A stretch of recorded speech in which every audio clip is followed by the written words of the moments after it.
Welcome back to another story on Goofy Harry. This time, we're bringing you What If Harry Potter was the secret son of Persephone and master of underworld magic. Your likes fuel our creativity. Subscribe and stay tuned. Here's the story. Chapter 1. The boy in the dark. The dead had been whispering to Harry Potter since the night Cedric Diggory died. Not loudly. Not in the dramatic, shivering way ghost stories described. It was more like catching the tail end of a conversation in a room you just walked out of. The sense that something had been said, that someone had tried to reach you, and you'd missed it by half a second. It happened first in the graveyard, kneeling in the dirt while Voldemort watched with those red eyes and that terrible patience. Harry had grabbed Cedric's body and felt, very briefly, that the air around it was warmer than it should have been. Not warm like a living person, warm like sunlight on stone, like something that had left a shape behind. He hadn't told anyone that. He hadn't told anyone a lot of things. Now it was August, and number 4 Privet Drive sat baking under a summer that had gone on too long, and Harry lay on his back on his bed, staring at a water stain on the ceiling that had always looked faintly like a crouching figure. Hedwig was gone, off hunting. Dudley was downstairs watching something with an aggressive laugh track. Uncle Vernon had said exactly 14 words to Harry since returning from King's Cross in June, and Harry had found the arrangement perfectly acceptable. The problem wasn't the Dursleys. The problem was the dreams.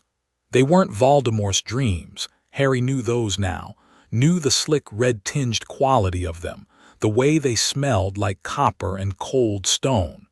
These were different.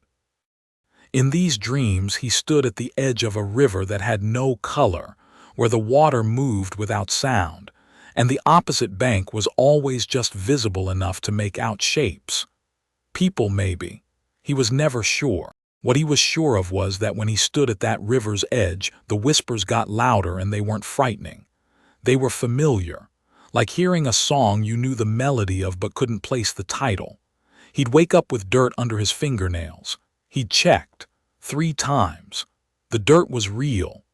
Harry sat up on the 4th night of the 4th week and pressed the heels of his hands against his eyes and thought, very clearly, something is wrong with me. Not wrong the way Voldemort was wrong. Not wrong like a curse or a hex. Wrong like a door that had been locked for a very long time and was just now, slowly, working itself open from the inside.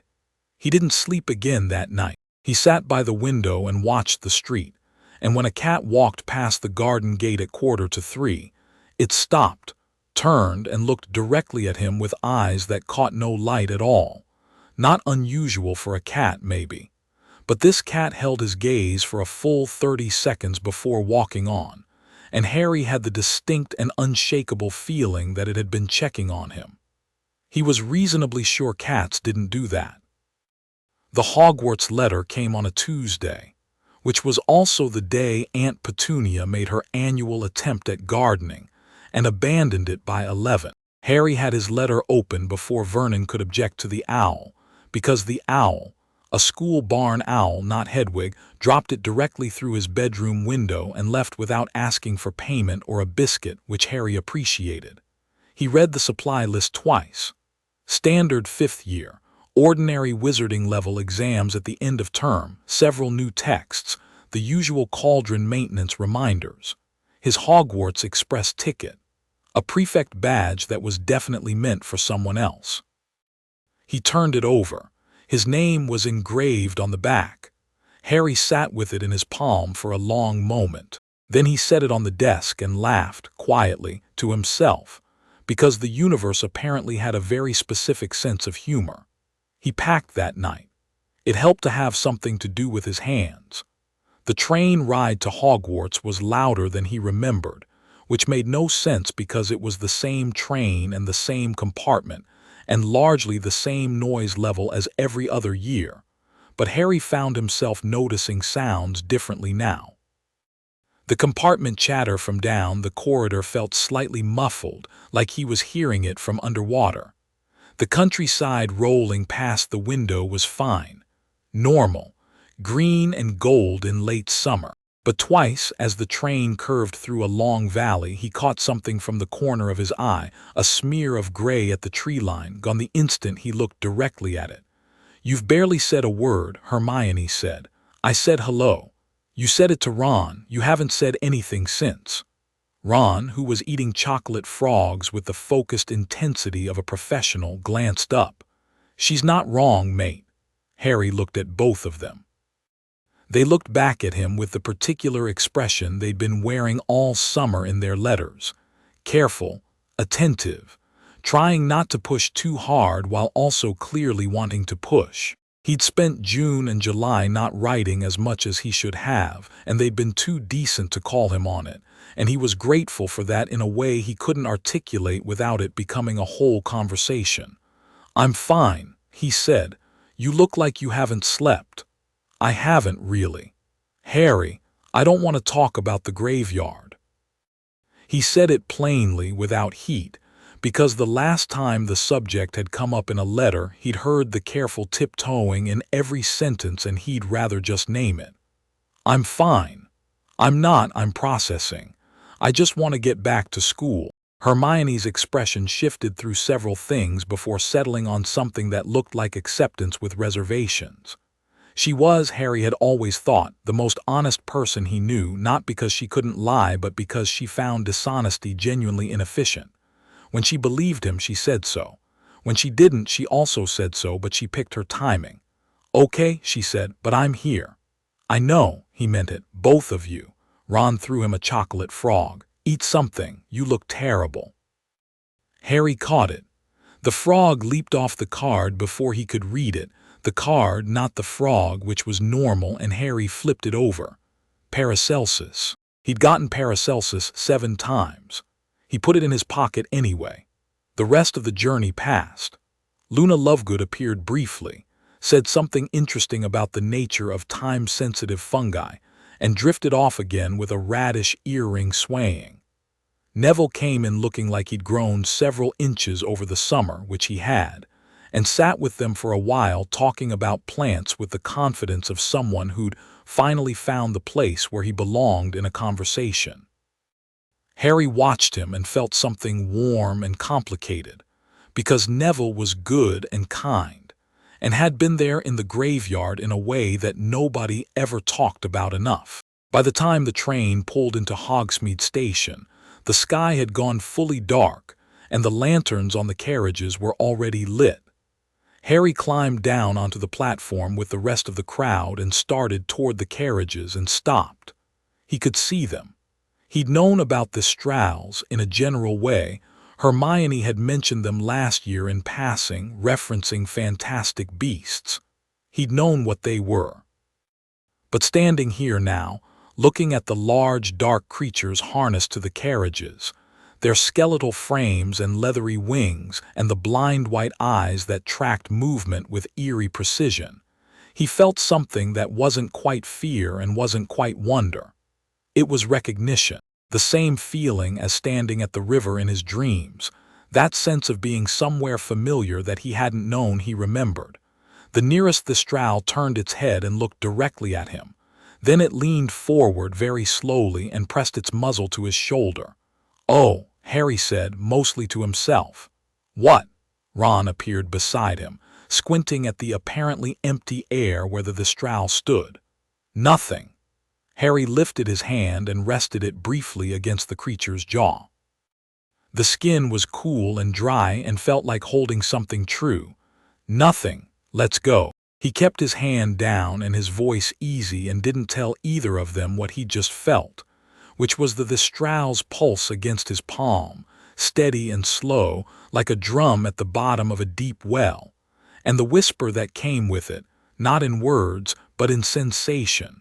"Welcome back." Hogwarts at night was always better than Hogwarts in memory. The castle rose against the dark sky with all its towers and lit windows, solid and complicated and impossible, the way something felt when it had been built with intention and time. Harry got out of the carriage and stood for a moment just looking at it. He'd spent most of the summer dreading this, dreading the owls full of sympathy and the staring and Umbridge, whom Hermione had described at length in her letters with barely suppressed fury, and the general complicated weight of being Harry Potter. Standing here now, he mostly felt relieved. Something in the castle recognized him. That was the only way to describe it, not in the magical sense, not specifically, just the feeling of a place that knew him. He'd grown up in a house where he barely existed. Hogwarts had always known he was there. The Great Hall was bright and noisy and smelled like the beginning of every year, roast chicken and candle wax, and the particular electric energy of 500 people who'd spent the summer apart suddenly being in the same space. Harry slid in beside Ron, nodded at the familiar faces, ignored the ones that lingered too long with the wrong kind of curiosity, and focused on the food when it appeared. He was hungry in a sharp, specific way, the kind that came from not eating properly, and the roast potatoes were exactly right. The sorting was fine. He watched the first years with the mild interest of someone who'd been too nervous during his own to watch anyone else, and when the hat shouted its choice he clapped with everyone else.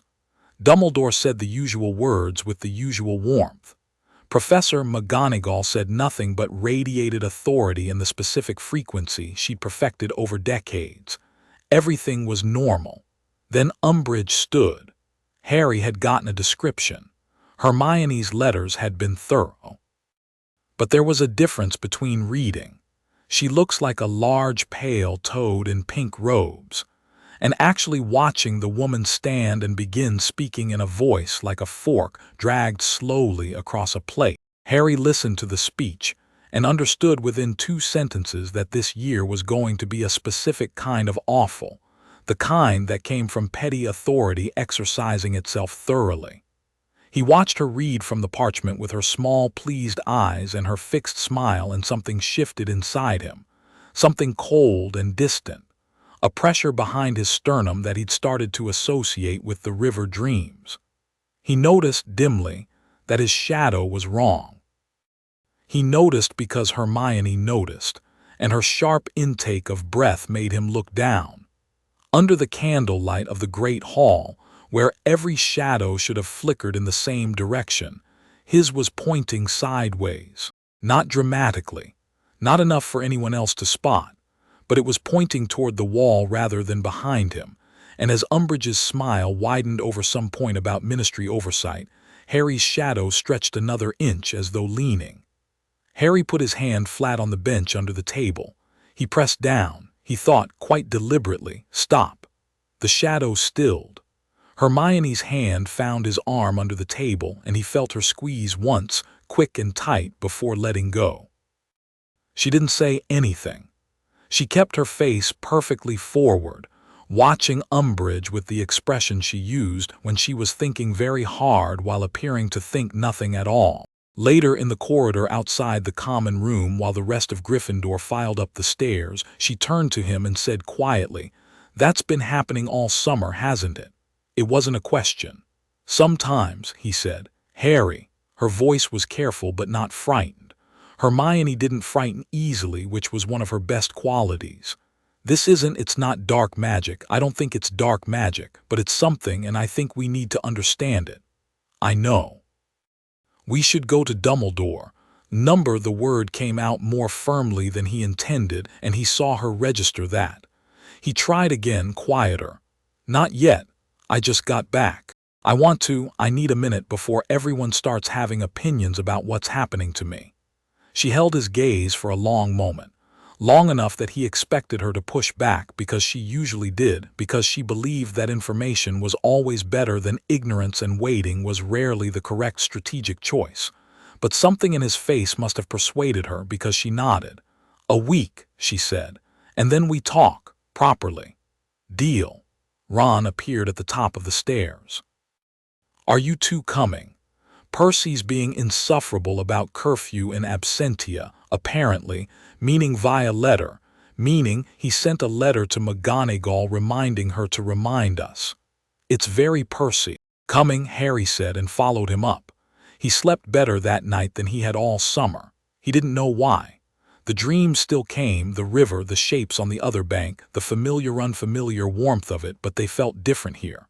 Less like something pulling at him and more like something settling. He stood at the river's edge in the dream and the whispers came, and this time, for the first time, he thought he could almost make out a word. Not clearly, not enough to repeat it. But the shape of something that might have been a name. He woke up before it resolved. Dawn light through the curtains. Ron snoring steadily. The dormitory warm and ordinary and real. Harry lay still for a moment, listening to the castle around him, and that was the thing, wasn't it? The thing he couldn't explain to anyone yet. He'd started to hear the castle differently. Not voices.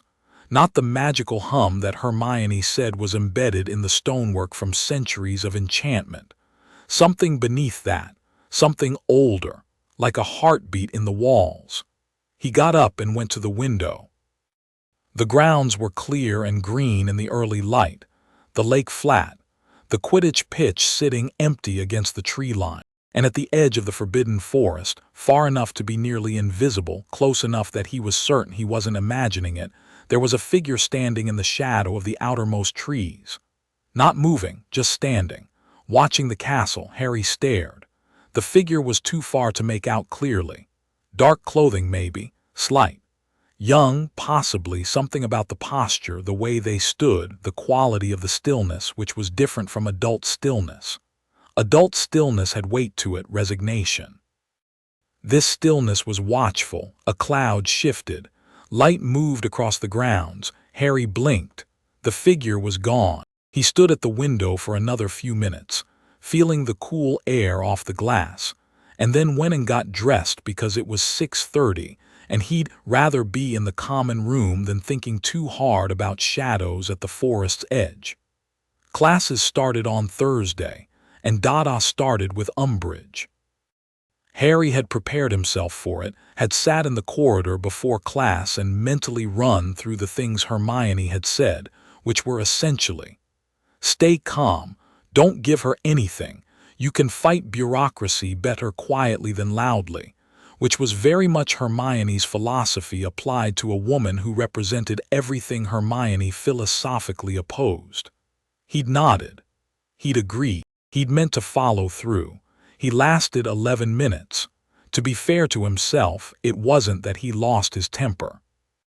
It was that Umbridge said, with the brisk confidence of someone announcing a lunch menu, that there would be no practical magic in her class, because the students of Hogwarts were not in any danger that required practical preparation, which meant Voldemort, whose return was an established fact in Harry's personal experience, witnessed by his own eyes, his own blood, was being officially declared a non-event by someone in authority.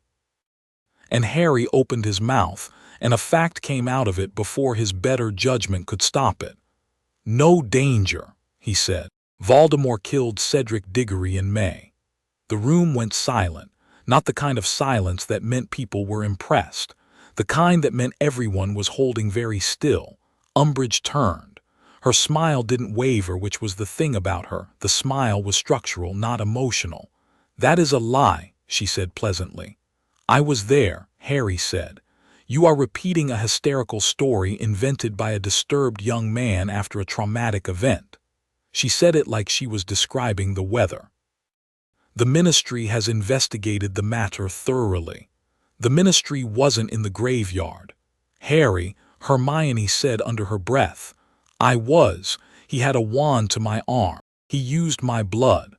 The pressure behind Harry's sternum was back, and this time it wasn't just cold, it was deep. The way the river in his dreams was deep, that sense of something vast and patient and very much present.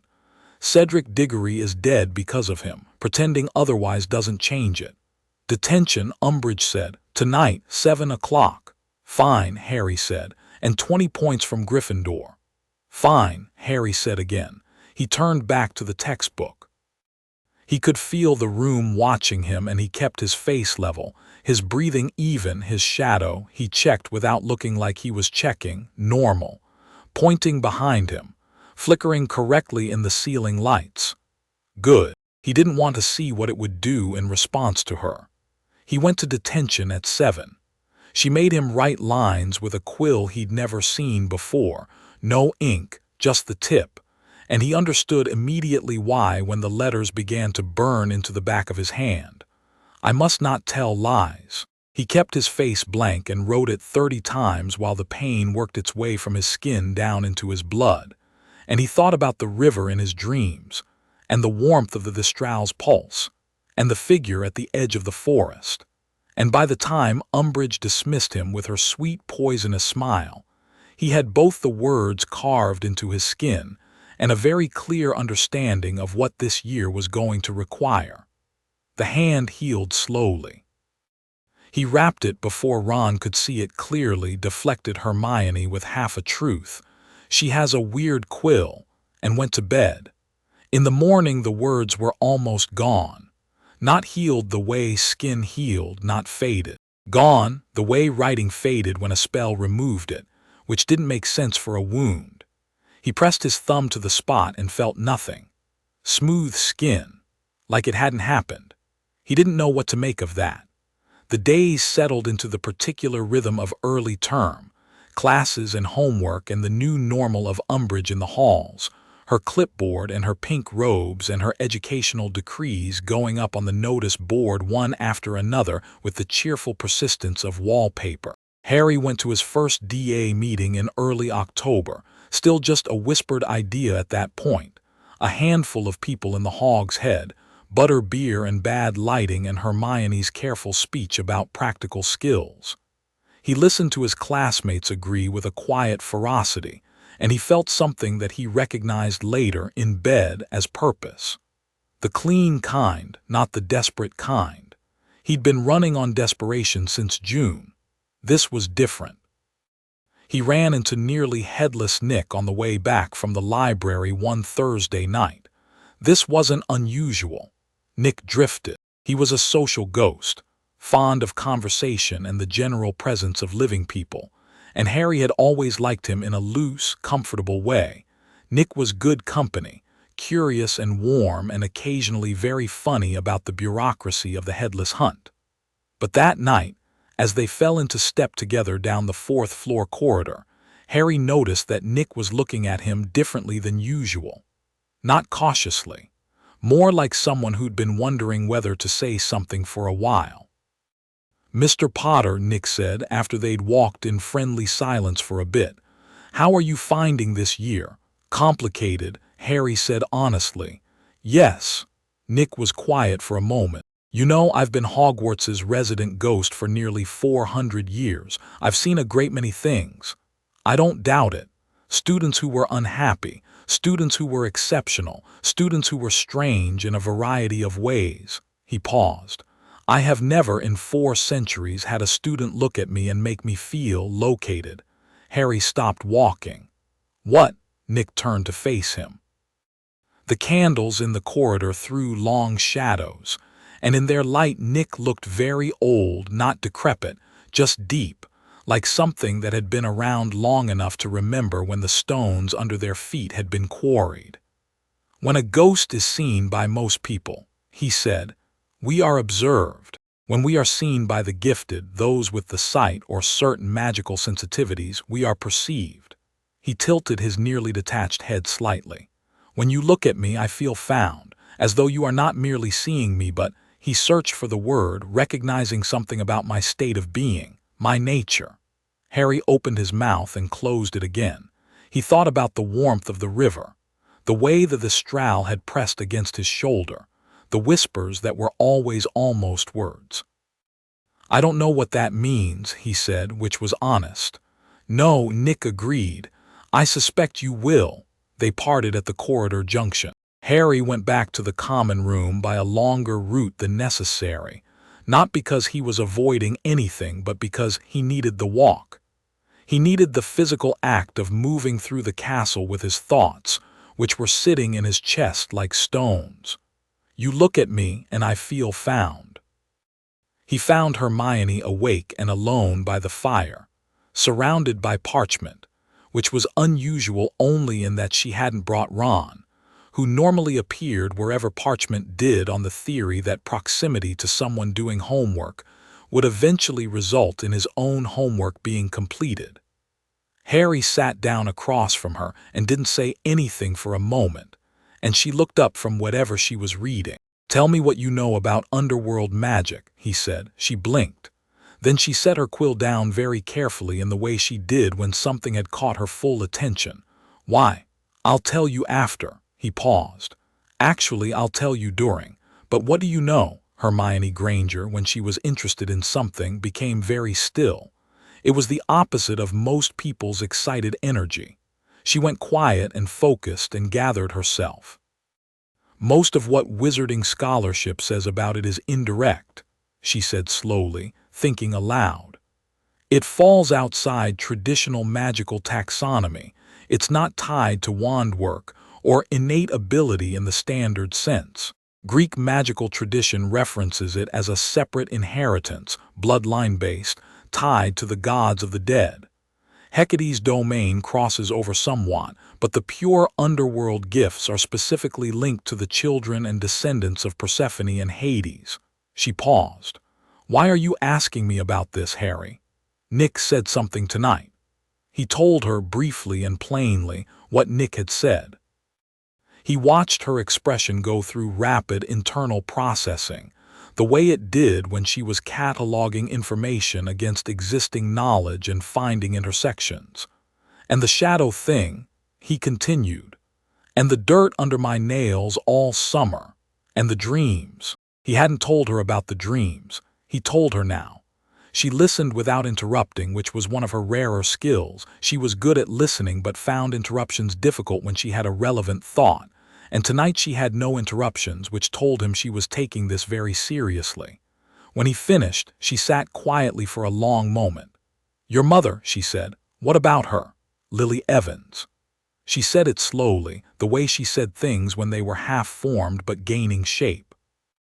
"We know very little about her family. Her parents were Muggle, her sister. But the thing about magical inheritance, especially the kind tied to divine bloodlines, is that it doesn't require a full divine parent. It can be channeled through a mortal vessel, someone chosen to carry it." She met his eyes. "I need to look something up. Now, it's 11 o'clock. She was already standing, already collecting the right books from her pile. "I've been staying up till 2 all week." Harry watched her go and felt, very quietly, something that might have been fear shifting into something else. Not relief, not yet, but movement.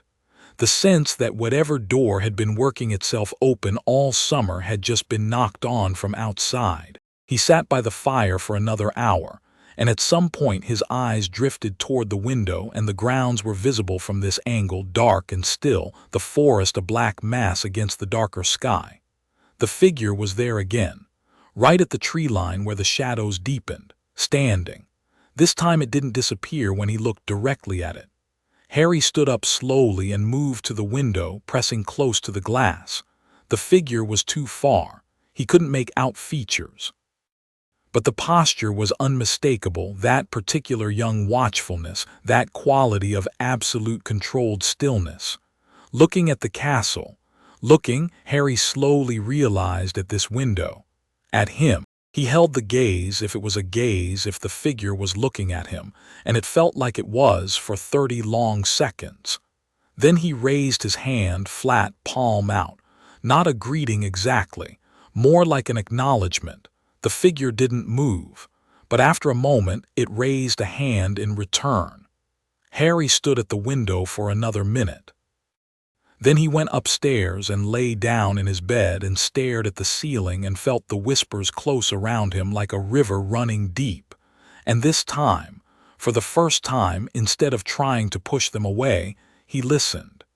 He couldn't make out words yet, but the warmth of it was unmistakable, and the thing he'd been trying not to know all summer settled quietly into his chest like something coming home. Chapter 2. The Emissary of the Dead. The new student arrived on a Monday, which McGonagall later said was intentional, because Mondays had a way of absorbing disruption into the general misery of the week without drawing too much attention. Whether or not that was her actual reasoning, it was accurate. Half of Gryffindor table was too occupied with the horror of double potions in the afternoon to pay much attention to a transfer student being escorted across the Great Hall by a deputy headmistress who looked, if you watched carefully, slightly uncertain, which, for McGonagall, was approximately equivalent to anyone else looking openly alarmed. Harry noticed because he always noticed McGonagall's face. It had gotten him out of trouble several times. The boy was young, about Harry's age, maybe a year younger, though something about him made age feel like an imprecise measurement. He was slight, dressed in dark clothes that looked slightly wrong for the season, his black hair cut short and his eyes, when they caught the hall light, a dark brown that read almost black from a distance. He walked with the controlled stillness of someone who'd learned very young to take up the minimum possible amount of space and had then built something formidable inside that smallness. He wasn't looking at the students. He was looking at the castle, the walls, the ceiling with its enchanted sky, the torches. His expression was not awe exactly, more like assessment, like someone taking inventory. "Transfer," Ron said without much interest, reaching for the toast. "From where?" Hermione asked, looking up with her customary attention to new information. "New student form," said America. Seamus offered from down the table. Parvati heard from Lavender, who heard from a seventh-year Hufflepuff that McGonagall collected his paperwork herself. "McGonagall doesn't collect transfer paperwork herself," Hermione said. "The registrar does." Seamus shrugged. "Maybe he's important." Harry watched the boy sit at the Slytherin table, which caused a brief ripple of murmuring, as transfers were rarely sorted to Slytherin without the ceremony of the hat, which this boy had apparently bypassed, and take a piece of bread and not eat it. He just held it, and he was looking across the hall with the expression of someone following an invisible thread. The thread, Harry realized after a moment, ended at him. He held the boy's gaze for 2 seconds. The boy didn't blink, didn't look away, just looked with that dark assessing patience, and then turned to the bread as if Harry had been a data point he'd finished recording. "Right," Harry said for no particular reason, and went back to his eggs. His name, according to the schedule posted outside the Dada classroom by third period, was Nico D'Angelo. He had been assigned to fifth-year classes across most subjects, which placed him in roughly half of Harry's timetable. Harry noticed this the way you noticed when a thunderstorm moved in the direction you were walking, with the resigned recognition that some things would not be avoidable.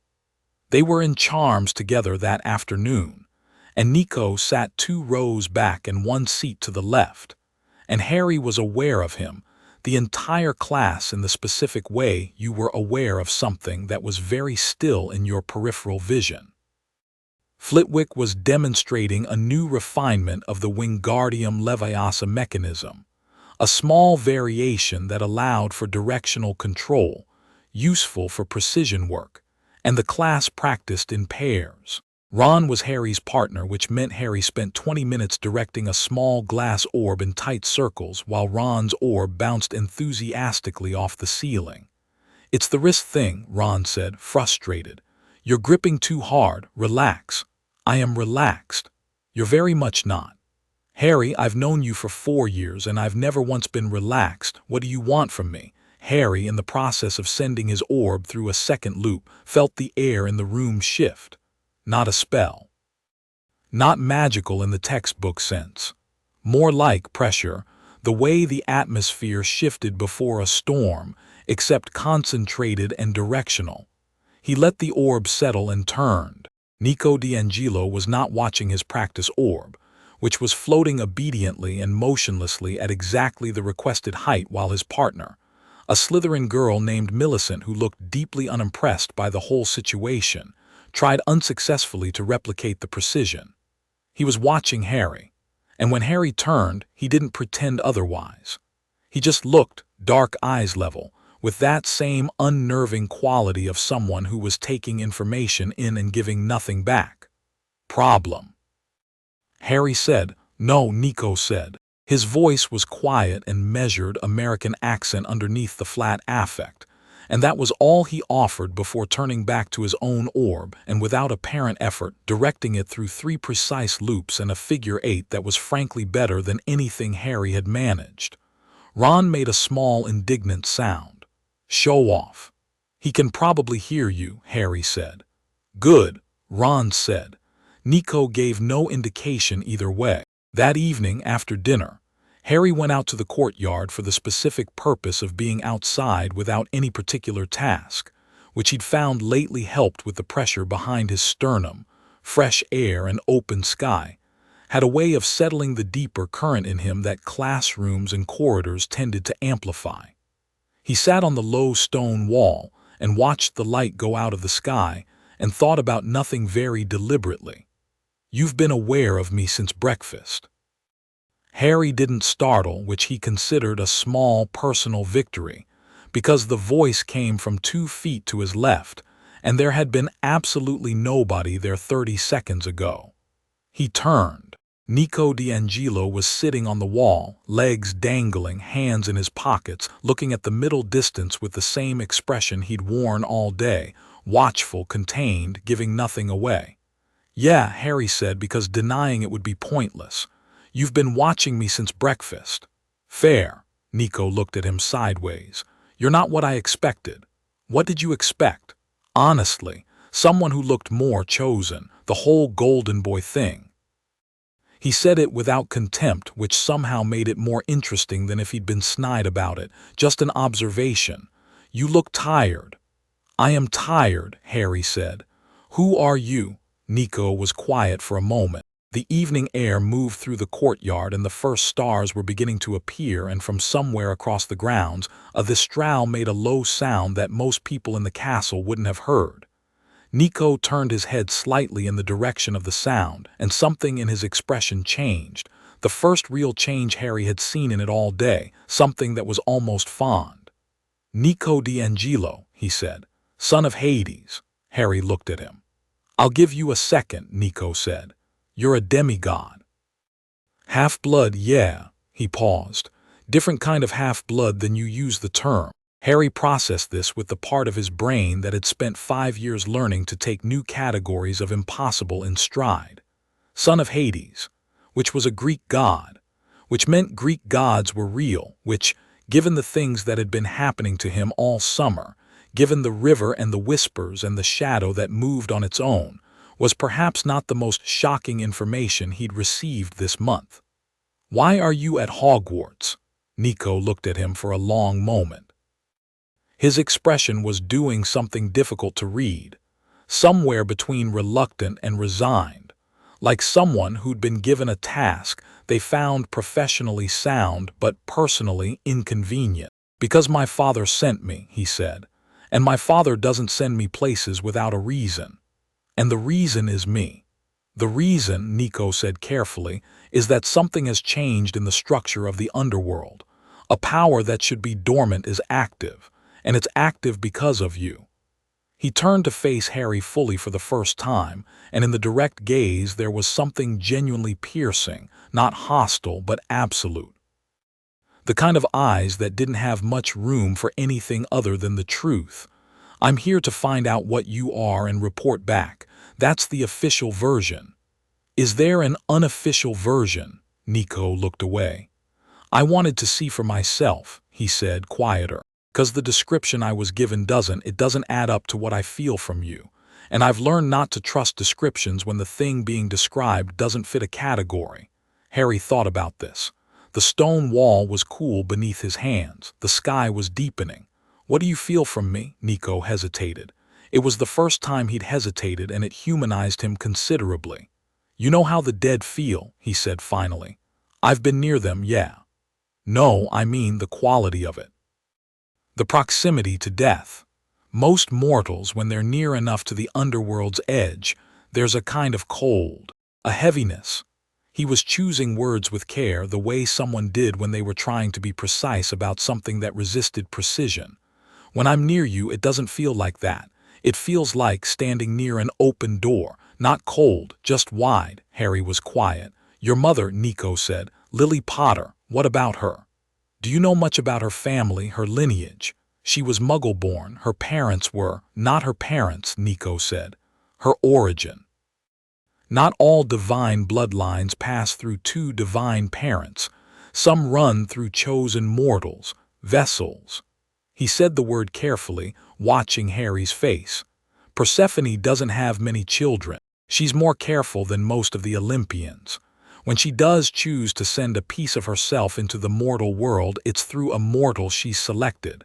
The child is mostly mortal, mostly human, but the inheritance is there, dormant usually until something activates it. The courtyard was fully dark now. Harry felt the whispers at the edge of his hearing, always there, always almost words, and understood that they'd been there all evening, but he hadn't been paying attention, and now with Nico speaking, something in the frequency of them sharpened. Like dying, Harry said slowly. Almost dying. The graveyard, Nico nodded. Like standing in the presence of death and coming back from it carrying something of it with you. He paused. You've been hearing them. The whispers, since June. Yeah. Something crossed Nico's face, recognition, sympathy, the look of someone who'd experienced a version of this himself. It gets better when you know what to do with it. Harry looked at him sideways. You sound like you're speaking from experience. My father is Hades. I shadow travel. I speak to the dead. I've been doing this since I was 10. He said it plainly, not for effect, just context. It's not nothing, but it becomes workable.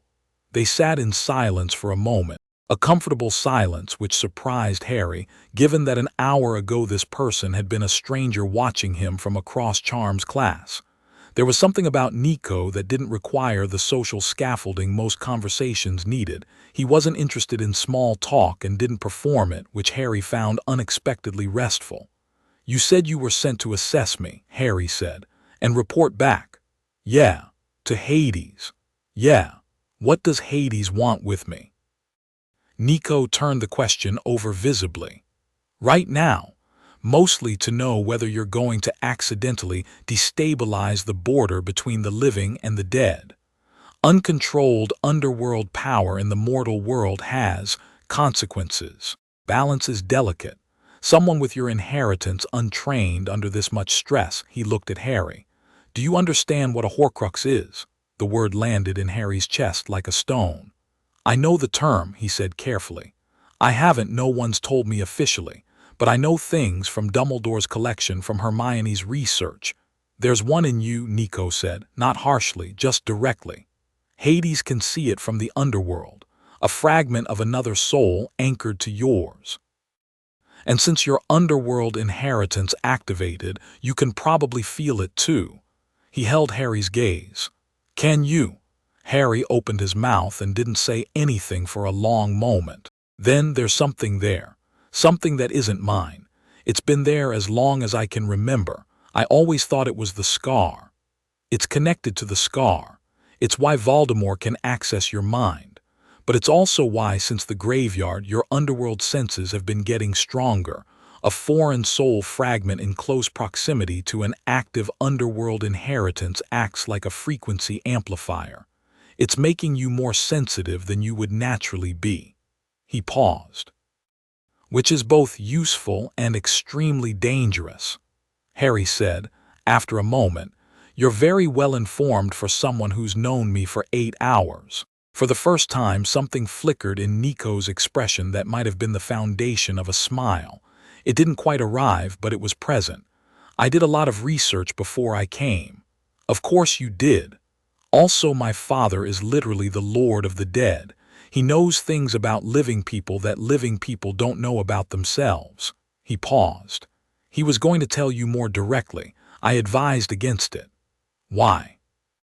Because the last time an Olympian delivered unexpected divine heritage information to someone without warning, it went badly. He said it with the weight of personal history, and Harry decided not to push on it. You needed to be approached by someone your own age, someone who knew what it felt like from the inside. Harry thought about Hermione's face last night, her careful "I need to look something up," the way she'd gone quiet and focused.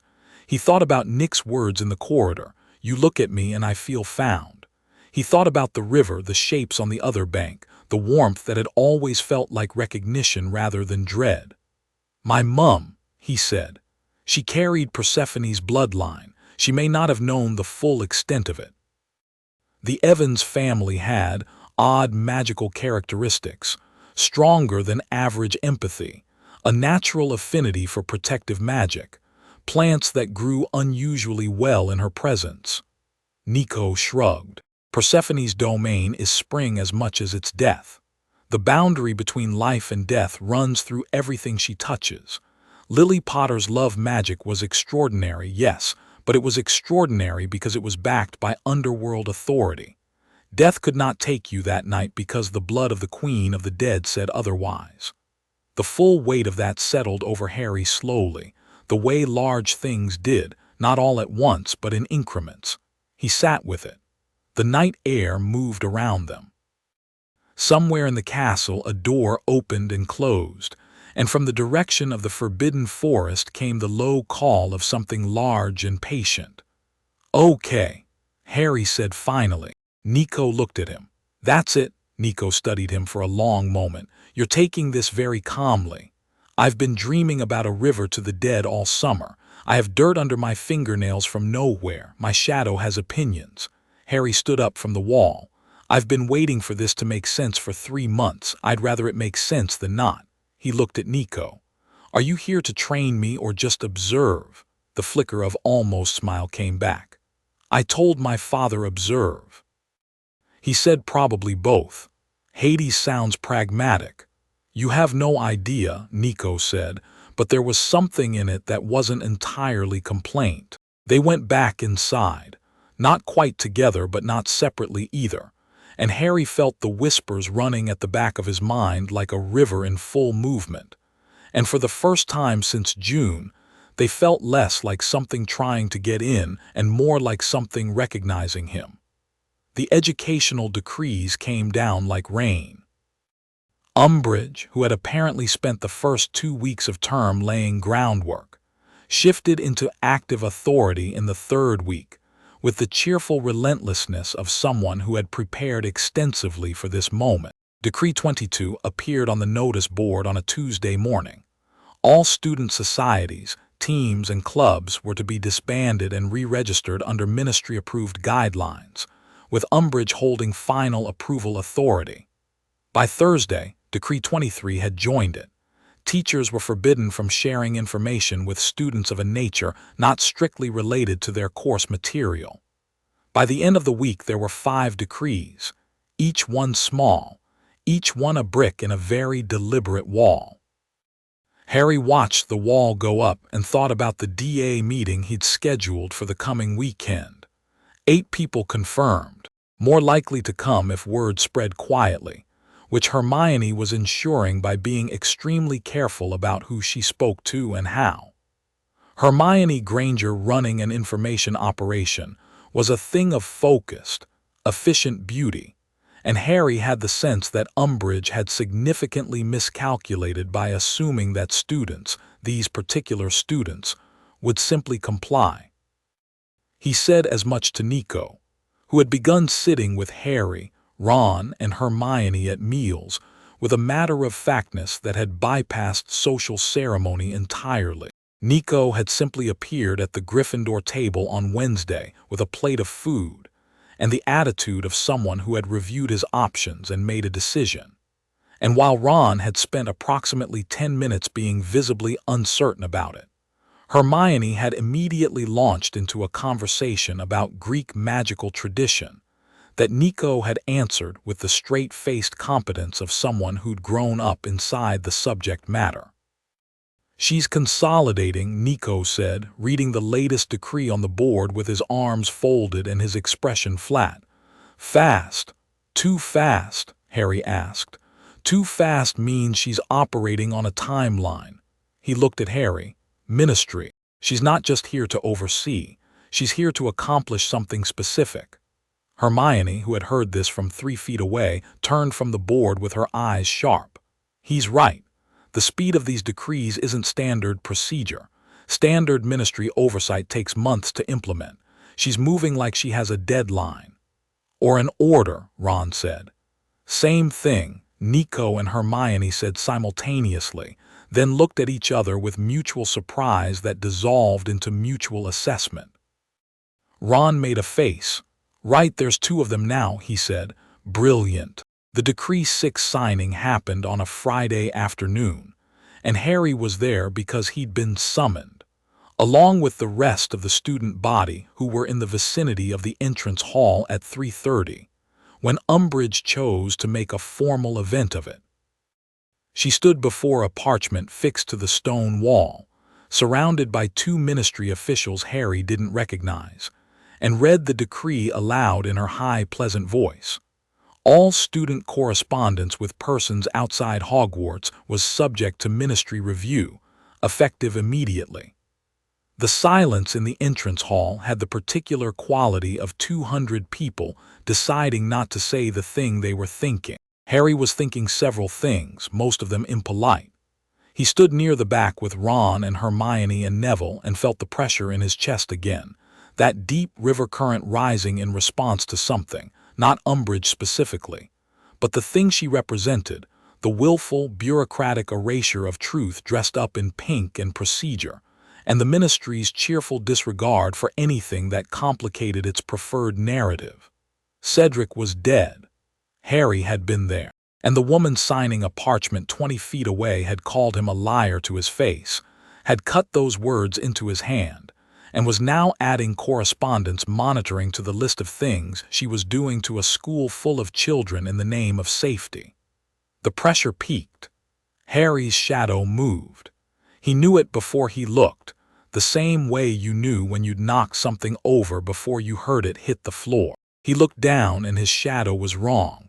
Not subtly wrong like in the Great Hall that first night, but dramatically wrong, pointing toward Umbridge, stretching from his feet across the stone floor in a direction that light had nothing to do with, reaching with a darkness that was deeper than cast shadow, pooling around the base of the wall where the decree was being signed. He said quietly, "Number not to anyone, not out loud." Just that single word directed inward, directed at whatever was rising in him with that cold, patient fury. The shadow drew back, slowly like something reluctant, but it drew back. His hand was shaking. He curled it into a fist at his side. Hermione had seen it. Her shoulder pressed against his, small and deliberate and steady. She didn't say anything. She just stood close enough that he could feel her warmth and her resolve, and that helped. It helped more than anything clever could have. Ron, on his other side, was watching Umbridge with an expression of pure Weasley resentment. He hadn't looked down. He hadn't seen the shadow. That was fine. Harry breathed. Across the entrance hall, through the crowd, Nico D'Angelo was watching him with those dark eyes and an expression that was, for the first time, something other than neutral. It was something closer to understanding. He gave Harry a single small nod, not reassurance exactly, more like acknowledgement. "I saw that. You held it. Good." Harry unclenched his fist. Umbridge finished her signing and smiled at the assembled students with the warmth of someone who genuinely believed the smile was welcome. "These protections exist for your safety," she said. "The ministry takes the well-being of Hogwarts students very seriously. You may go." They went. Harry went to find an empty corridor specifically, with Ron and Hermione, and Nico falling into his wake by unspoken agreement. He didn't say anything until they were 3 floors up in a part of the castle that the afternoon traffic pattern generally left quiet, and then he stopped walking and leaned against the wall and said, "I need to train." "I know," Hermione said, "properly, not just DA defensive spells. I need to know what this is, what's inside me, and I need to know how to control it before it controls me." "Also agreed," Hermione said. Ron looked between them and then at Nico. "You know something about this, don't you?" It wasn't quite a question. Nico leaned against the opposite wall. "Some." "How much some?" "Enough to help." He looked at Harry. "My father trained me. I can pass on what I know, but the underworld arts aren't wand-based magic. They work differently. You can't just learn them from a book. He glanced sideways at Hermione with what might have been apology. I've been reading about it, Hermione said, unsurprised.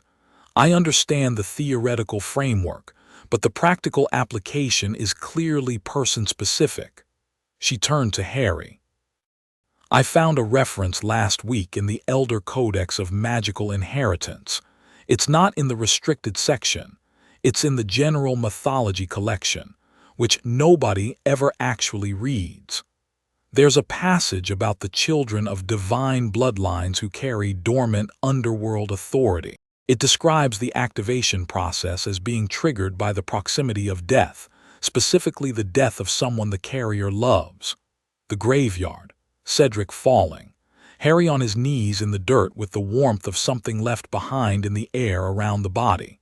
It also says, Hermione continued more carefully, that untrained authority of this kind can become reflexive, reactive. It reads the carrier's emotional state and responds accordingly. Which is why it responds to Umbridge, Harry said. Right. And why it responds to the Thestrals, Nico said. And to the ghosts. Anything on the boundary of living and dead, your power reaches toward it automatically. You're like a lodestone for it. Until you train it, it follows your instincts instead of your intentions. That sounds like every other kind of magic when you're 11, Ron offered. Yeah, except when Harry's emotions set a rug on fire at age 9, it was accidental magic, Hermione said. This is underworld authority. The scale is different. Ron processed this. How different? Nico said very evenly. When Percy held back the Titan's army at the Battle of Manhattan, he was working with water, tidal forces, a river's worth of power. Controlled, trained, focused. He looked at Harry. Underworld authority, uncontrolled, can compel souls. It can open passages. At the extreme end, it can affect the boundary between life and death itself. He paused. Harry is not anywhere near that extreme, but that's what we're training to prevent. Ron was quiet for a long time. Then he said, Right, good that we know then. It was, Harry thought, a very Ron kind of response, and he was deeply grateful for it. They found a room. Not the room of requirement, that came later. That was Hermione's idea and would change everything about the DA. But a smaller chamber off the 5th floor. Disused, smelling of old parchment and something mineral, with high, narrow windows and a stone floor that was cold even in September. It was Nico who found it, appearing at breakfast on Saturday morning to tell Harry he'd located a suitable training space. And when Harry asked how he'd found it so quickly, he said simply, Hogwarts has a lot of spaces that remember being used. Some of them are more willing to be found than others. Hermione made a sound that was trying to be skeptical, but was mostly fascinated. They met there that Saturday afternoon, just Harry and Nico, while Ron and Hermione worked on transfiguration essays and kept lookout in shifts. Nico stood in the middle of the stone floor and looked at Harry with his arms folded and the particular expression of someone preparing to explain something they understood intuitively and had never been required to put into words. Tell me what the whispers sound like, he said. Harry tried. It was difficult to describe something he'd been living inside, like trying to describe the taste of water. He talked about the river dreams, the almost words, the warmth that ran underneath the sound. He talked about how it changed depending on who was near. Louder near the Thestrals, different near Nick. A strange, sharp clarity near Nico himself that he'd noticed from the first morning. Nico listened without expression.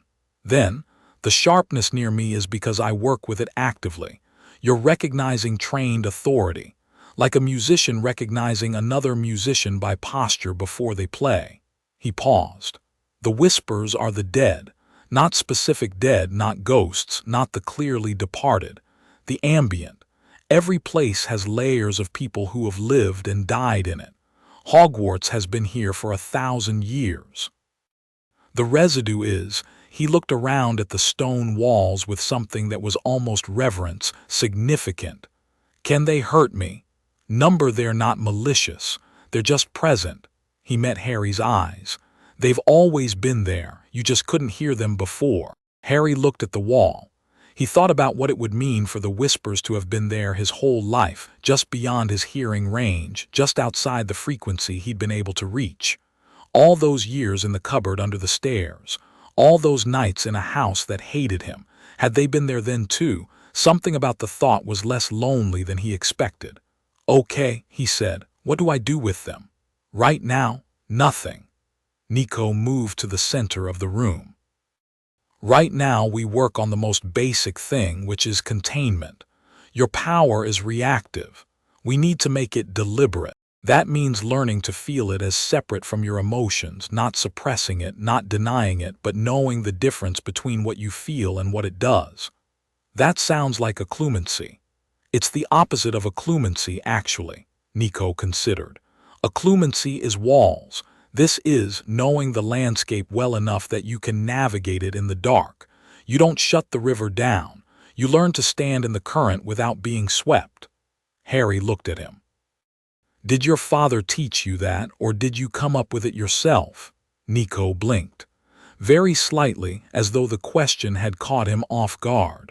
My dad says, he says the underworld isn't a place of fear unless fear is all you bring to it. The dead don't want anything from you. They're just finished. The power that comes from that domain carries the same quality. He paused, and something in his voice went quieter. I had to learn that the hard way. It's easier if someone tells you up front. Harry thought about all the things Nico wasn't saying. The way his pauses held weight. The careful, controlled quality of him that clearly hadn't always been there, but had been built. He thought about what it would mean to grow up as the son of Hades, the reputation of it, the isolation, the particular loneliness of being connected to death in a world that preferred not to think about it. Thank you, he said, for coming, for being direct about it. Nico looked slightly startled again. Then his expression settled back into its habitual neutrality, but with something different underneath it now, warmer maybe, less entirely armored. Don't thank me yet, he said. I'm going to make you stand very still and feel things for 3 hours, and it's going to be incredibly boring. I've had bins for 4 years, Harry said. I can handle boring. For the first time all day, Nico D'Angelo laughed. It was short and genuine, surprised out of him, and it transformed his face entirely for the 3 seconds it lasted. Harry filed it away as useful information. Whatever Nico D'Angelo was, he wasn't entirely made of controlled darkness and careful observation. There was someone real in there. They worked for 2.5 hours. Nico stood Harry in the center of the room and walked him through what he called grounding. Not a spell, not wand work, nothing Harry had any framework for in his 5 years of magical training. It was more like learning to feel his own edges, where he ended and the current began. Nico talked him through it in a low voice, practical and precise, occasionally reaching over to press 2 fingers to Harry's wrist when the current spiked and Harry's shadow started to misbehave, and the contact worked the way cold water did, immediate clarifying. When you feel it rising, Nico said, don't push it down, breathe through it, let it find its level. That's easier to say than do when Umbridge is signing away our mail. Yeah, I know. He paused. The first time I lost control in a fight, I accidentally shadow-traveled myself and 6 other people into a cave in Montenegro. He said it completely straight. It took 2 days to get everyone back. Harry stared at him. What? I was 13. We don't talk about it.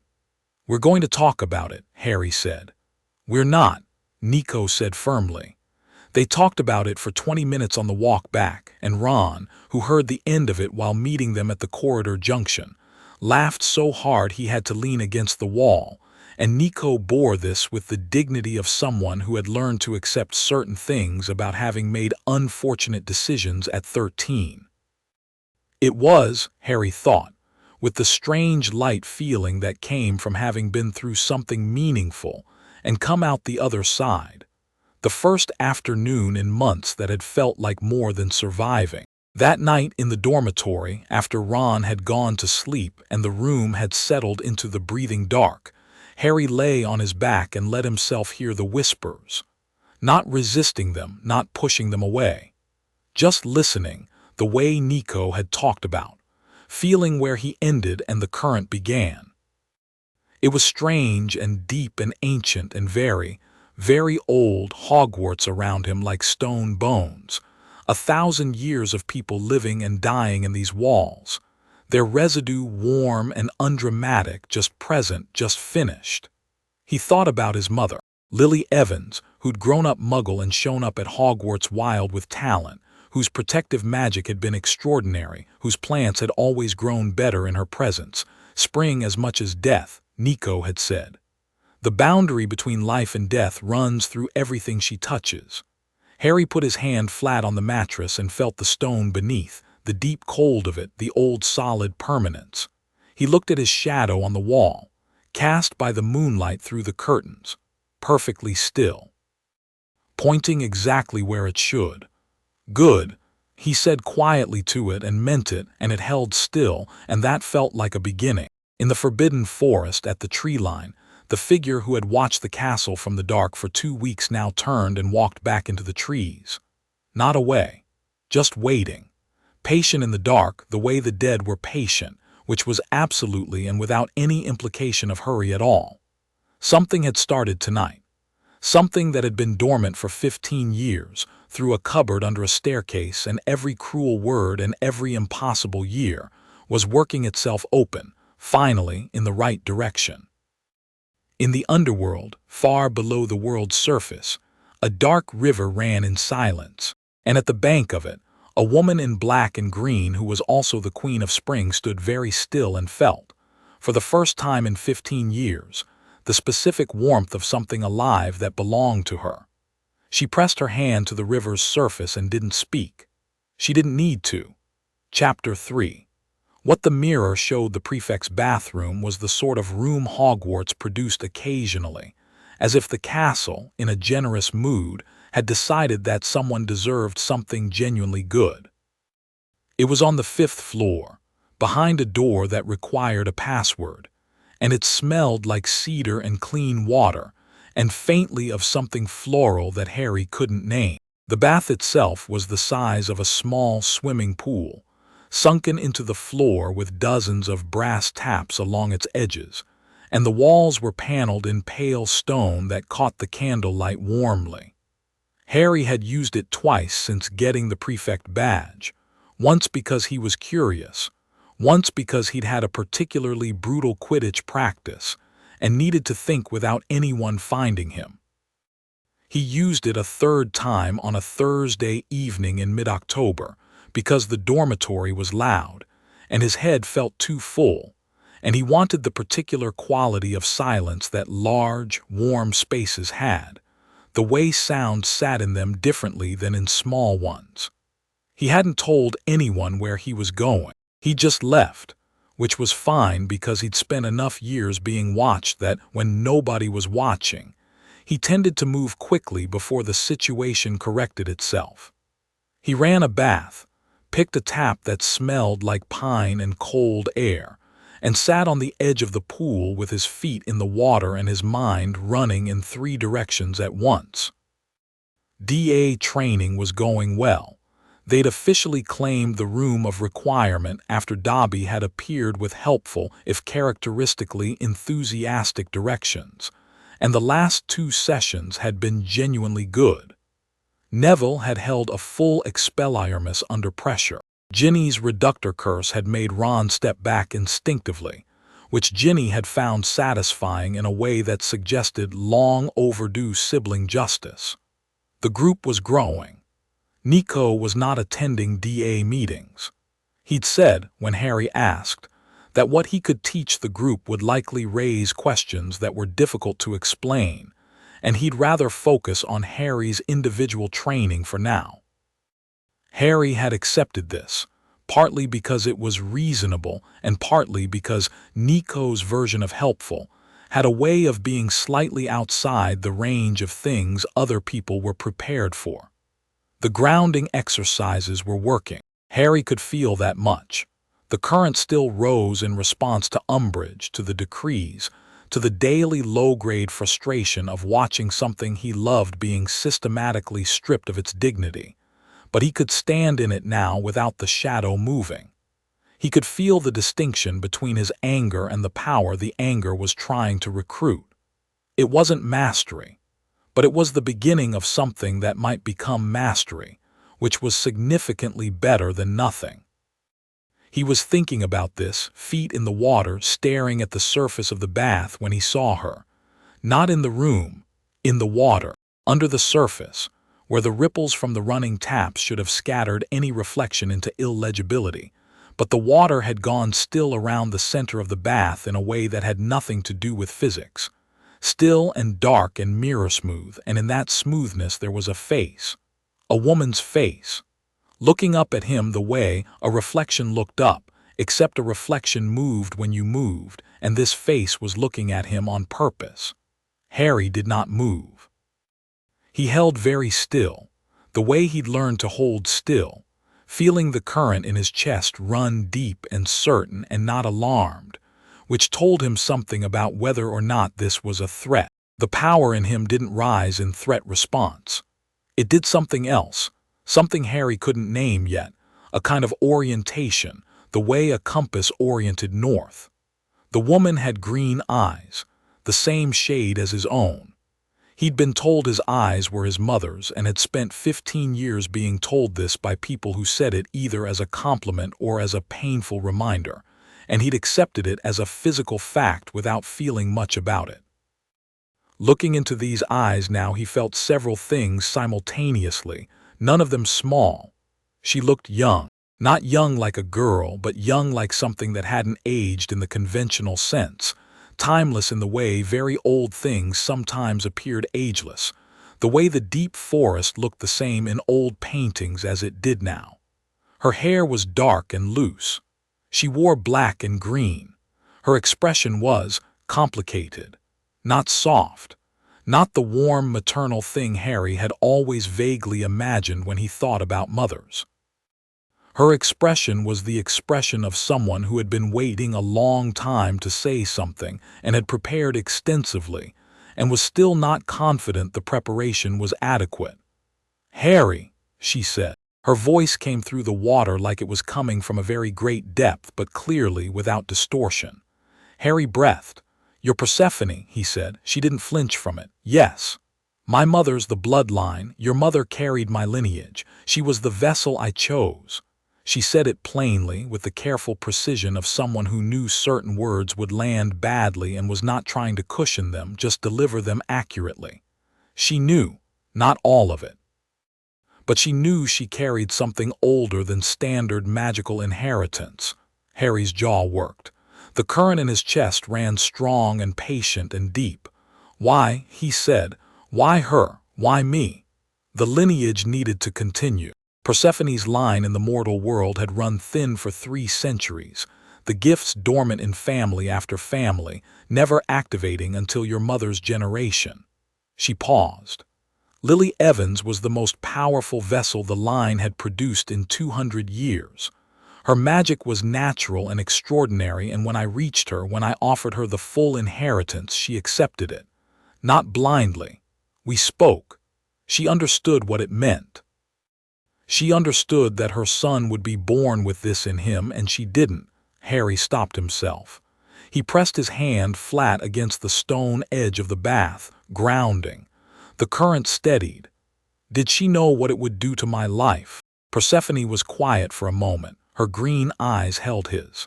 She knew the risks, she said. She also knew what the inheritance would give you. She believed, Lily Potter with everything she was, that you would need it, that what was coming for you would require more than ordinary magical talent, however extraordinary yours might be. Voldemort wasn't the first prophecy she was hedging against, Harry said slowly. Was it? She was already hedging when I was born. Before the prophecy was even, Your mother was extraordinarily perceptive, Persephone said, and something in her voice changed fractionally, something that was not quite admiration but was adjacent to it. She saw what was coming before most people acknowledged it existed. She chose to prepare you. Harry stood up. He didn't decide to stand, his body made the choice, the way it did when something was too big to hold sitting down.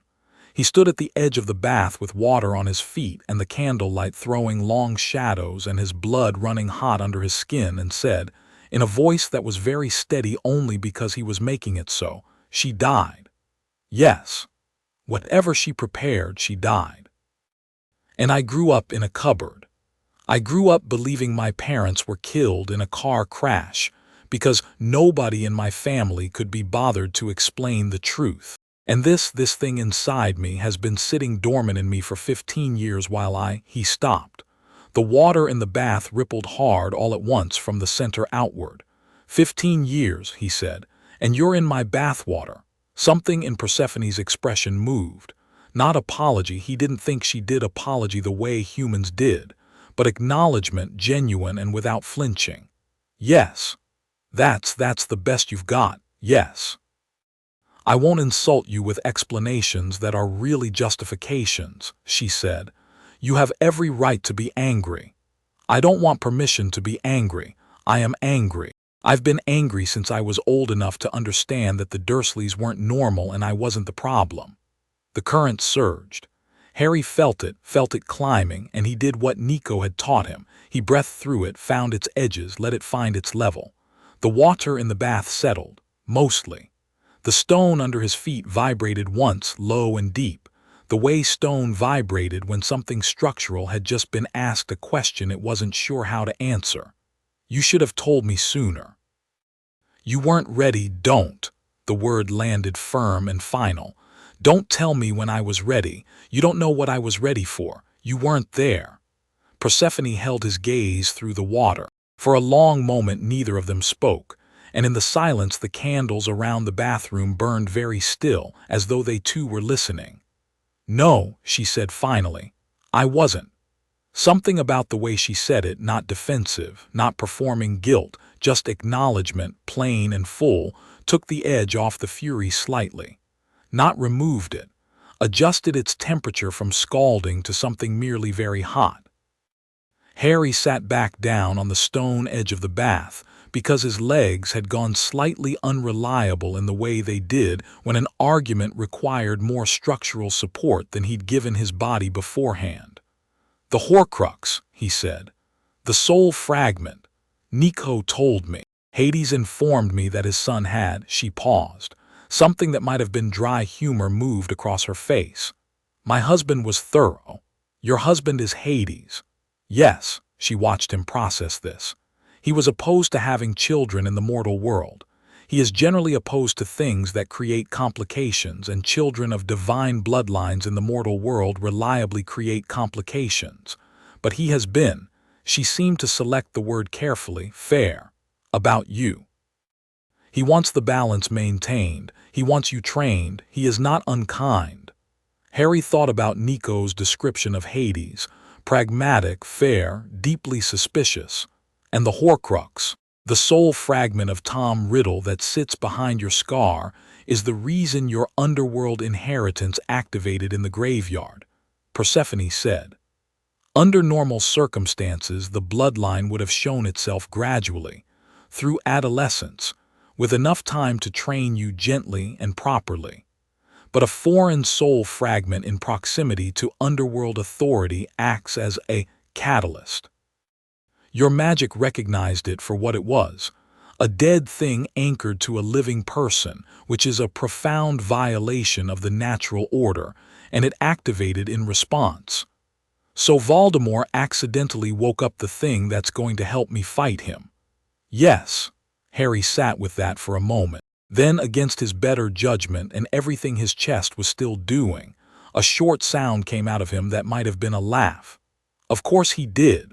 Persephone looked at him. Something in her expression shifted just slightly, just enough to suggest that the controlled regal composure had layers to it, and underneath the top layer was something that recognized him. Not the way a mother recognized a child from photographs. More complicated than that. More honest. "You have my eyes," she said quietly, not as if it was a revelation, but as if she was letting herself say it finally. Harry looked at her through the water. The current in his chest ran steady. "I know," he said. They sat in a silence that was not comfortable exactly, but was at least honest, which was better than comfortable. "What do you want from me?" Harry asked. "Not Hades, you." "I want you to survive," she said. "I want you to be trained and capable and whole. I want the soul fragment out of you because it is an abomination against the natural order, and it is sitting inside my son, and I want it gone." Each sentence came with increasing directness, and the last word, "son," sat in the air between them with its full weight. Harry breathed. "I also want you to choose," she said. "When the time comes, you'll be asked to fully claim the inheritance. There's a ritual, a formal acknowledgement. It carries cost and it carries gift in equal measure. I will not compel you into it." She met his eyes. "Your mother made that choice for herself freely. I will not take it from you. What's the cost? You step further from the purely mortal." She said it plainly. "Not entirely, not like a full demigod. You'll never be that. The mortal in you runs too deep. But further. Some things become easier. Some things that feel natural to humans will feel less natural to you. Death, above all, will never frighten you the way it frightens other people." "It already doesn't," Harry said. Something moved in Persephone's face. "No," she said, "I don't suppose it does." The water rippled. Not from Harry this time, from her, from the image of her, as though something beneath the surface had moved. She looked briefly over her shoulder at something Harry couldn't see, and then back. "I have to go," she said. "My husband doesn't know I'm here, and I prefer to tell him on my own terms. You're keeping things from the Lord of the Dead." "Marriage is complicated," Persephone said, with the dry certainty of someone who knew this from personal experience spanning millennia. "I'll come again. Prepare yourself. The training Nico is giving you is correct, and the grounding is important, but there is more that needs to happen before the year is out." "What kind of more?" But the water had moved. One long shiver and the mirror smoothness was gone, replaced by ordinary bathwater catching candlelight from multiple angles, and the reflection was just reflection. And Harry was alone in the bathroom with his feet in the warm water and the distinct feeling of having been somewhere very far away while staying in one place. He sat there for a long time. Then he got up, dried off, and went to find Hermione.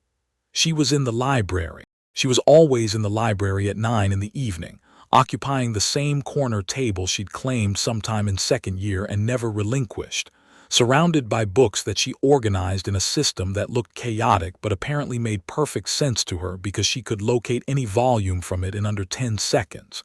Harry sat down across from her and said, without preamble, she made contact. Hermione looked up. Her quill stopped moving. "When?" 20 minutes ago. Prefect's bathroom." "Through the water. Through the, of course." She sat back. "Reflective surfaces, that's consistent with the mythological record. Persephone communicates through water, mirrors, the surface of the earth. She's a liminal deity. She exists on the threshold between living and dead, which means she communicates most naturally through thresholds. Surfaces that are between." She paused. "What did she say?" Harry told her. All of it, as plainly and in order as he could, sitting in the quiet library with his elbows on the table and his voice low, and Hermione listening with that absolute focused quality she had when something mattered. He didn't soften the anger or the grief of it, and she didn't ask him to. She let him finish. Then she was quiet for a moment, organizing something internally. "The vessel theory is consistent with what I found in the Codex," she said. "Persephone doesn't produce children the conventional way. Every instance in the mythological record involves a mortal chosen to carry the lineage. The gifts are real, but they're passed through blood rather than direct divine parenthood." She glanced at her notes. "I've been cross-referencing it with what I know about your mother's magic." The protective enchantment she cast when she died, love magic. We've always called it sacrificial protection. But the accounts I've read always described it as doing things that love magic shouldn't technically be able to do. Like what? Like persisting for 15 years. She looked at him over the parchment. Standard sacrificial magic is powerful but transient. It absorbs the specific curse it was made to protect against. What Lily didn't just absorb the killing curse. It created a binding that followed you to Privet Drive, that renewed itself seasonally, that specifically tied your protection to the presence of blood family. She paused. That's underworld magic. The binding and sustaining of protection beyond the moment of death, that's Persephone's domain. Life anchored through death. Your mother didn't just love you. She used everything the bloodline gave her to keep you alive. Harry was quiet for a moment. The library settled around them, a late-night quiet with distant candles and the sound of someone two rows overturning pages. She used it all, he said. I think so, yes. Hermione's voice was careful and gentle. I think that's what killed her, not just the curse, the magnitude of what she did. Harry pressed his palms flat on the table, breathed. The current ran deep and steady. Okay, he said. Harry, I'm okay. He meant it. He was angry and grieved, and those things were sitting at the bottom of him like stones in a river, moved but not removed by the current. What did you find about the ritual? The formal claiming? Hermione pulled a different piece of parchment. The rite of Persephone's line. There are two references in the library, one in a Greek mythological compendium that's been here since the 15th century, one in a more modern cross-cultural magical theory text. Both describe a three-stage process. The grounding stage, which you're already in, which Nico is already teaching you. Then a formal recognition ceremony conducted in a liminal space, underground, ideally, or at minimum below the earth. And then an oath of inheritance, which is where the choice comes in. Has anyone ever refused it?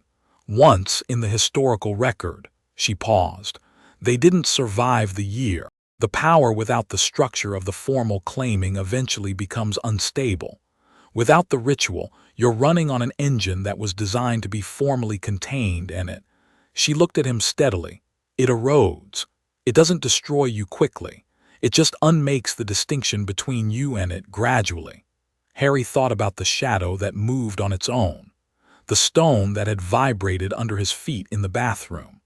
The way the whispers sometimes rose when he was tired and his defenses dropped. So I need the ritual, he said. You need the ritual, Hermione agreed. The question is when and how. And where, she said. Underground. There's something under Hogwarts, Hermione said. In the tone she used when presenting information she found both exciting and alarming in equal measure. I found a reference, not in any standard history. It's in a single footnote in a biography of Rowan a Ravenclaw of all things. It mentions that when the founders built the school, they chose the site because of what was already there. An existing structure. Pre-magical, or not pre-magical but pre-wizarding. Something that was here before. Harry looked at her. How far down? Below the dungeons. She held his gaze. Below the Chamber of Secrets. Harry sat back. The library felt slightly larger around him, in the way rooms felt larger when a thought expanded outward. I've already been below most of this castle, he said after a moment. Yes, but you didn't know what you were looking for then. Fair point. Harry looked at the table, thinking. The Rite of Shadows, that was what the outline called it, he'd learned from Nico, the name the Underworld tradition gave to the claiming ritual. Not dramatic in intent, not a battle. Just a formal recognition between what was already present and the structure that could contain it properly. I need to tell Nico, he said. Tell me what? They both turned. Nico D'Angelo was standing at the end of the row with a book under one arm and the expression of someone who hadn't been deliberately eavesdropping but had been walking past at a relevant moment and found himself with too much context to pretend otherwise. Harry looked at Hermione. Hermione looked at Harry. "How long have you been standing there?" Harry asked. "Below the Chamber of Secrets," Nico said, indicating roughly when he'd started hearing. "Right." Harry gestured at the chair beside Hermione. "Sit down," Nico sat. He set his book on the table. Harry caught the spine. Chthonic Traditions of the Ancient Mediterranean, which was not surprising but was slightly funny given that Nico probably knew half of it firsthand, and looked between them with his habitual dark patience. Harry told him about Persephone. Again. Shorter this time, more summarized, while Hermione added context from her notes in the efficient way they developed for shared briefing, a double-voice shorthand that Ron said was sometimes alarming to watch. Nico listened. His expression shifted in small ways that Harry was beginning to learn to read, the slight tension around his eyes when something confirmed what he'd suspected, the small flicker when something surprised him, the careful neutrality he defaulted to when he was deciding how to respond. "My stepmother," he said when Harry finished. Harry blinked. He'd actually not thought of it that way. "Right, yes, I suppose so." Look, she's not cruel," Nico said. "But she's not simple. She has multiple agendas running at any given time, and she's been in a complicated political marriage for a few thousand years, and it's made her strategic in ways that aren't always obvious." He met Harry's eyes. "She's telling you the truth, but I'd bet there's more she's not ready to tell you yet." "I know," Harry said. "I got that impression." "Did she tell you about the Chronos situation?" Hermione's head came up sharply. "What Chronos situation?" Harry said. Nico was quiet for a moment. He looked at his hands on the table. He had a ring on one finger, black stone, Stygian iron that Harry had noticed in their first training session. He touched it briefly, a habit probably. "Chronos is waking up," he said. "The Titan Lord. He was destroyed, scattered, but he's been reassembling for years, using the collective anger and bitterness of demigods who feel abandoned by Olympus." He said it evenly, but the evenness had texture under it. "He has a general, a demigod named Luke Castellan. They've been building power for 2 years. He paused. "One of Kronos' primary objectives when he fully rises is dominion over death, over the underworld itself, which means he'd want me," Harry said. "He'd want you on his side, or dead." Nico said it flat and direct, no sugarcoating. "Your underworld inheritance makes you an extraordinarily valuable potential ally, someone who bridges the mortal world and the underworld's authority, who can potentially do things even established demigods can't. He'd see you as either a weapon or a threat." "And Luke Castellan," Hermione said, already taking notes because of course she was. "He's in Europe." Something in Nico's voice went careful and tight. "I was told before I left that Luke had been seen in Britain, which is not coincidental given what's happening here." He looked at Harry. "Voldemort's rise and Kronos' rise aren't connected directly, but they're both movements built on the same fuel: fear, resentment, the willingness to use power without restraint. Luke isn't stupid. He'll see the opportunity." He paused. "He might approach you. I want you to be prepared for that." "What does he look like?" Harry asked. "Tall, blonde, my age roughly. He's compelling. He's good at making you feel understood." Nico said it with the weight of someone who knew this specifically. "He'll offer you something that looks like freedom. Make sure you know what he's actually offering underneath it." The library had gotten quieter around them. The distant student with the turning pages had gone. 3 of them sat at the corner table with their parchments and books and the low candlelight and the accumulated weight of the things they were dealing with, which was considerable for 3 15-year-olds on a Thursday evening.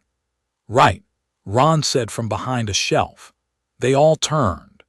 Ron Weasley was standing with a borrowed book and a look on his face that indicated he'd been there longer than Nico's entrance and was processing several things at once. He looked at Harry. Harry looked at him. "Ron, Awaking Titans," Ron said. "Dead people's son." He pointed at Nico. "Persephone in the bath." He pointed at Harry. "The actual mythology chapter in Hermione's notes."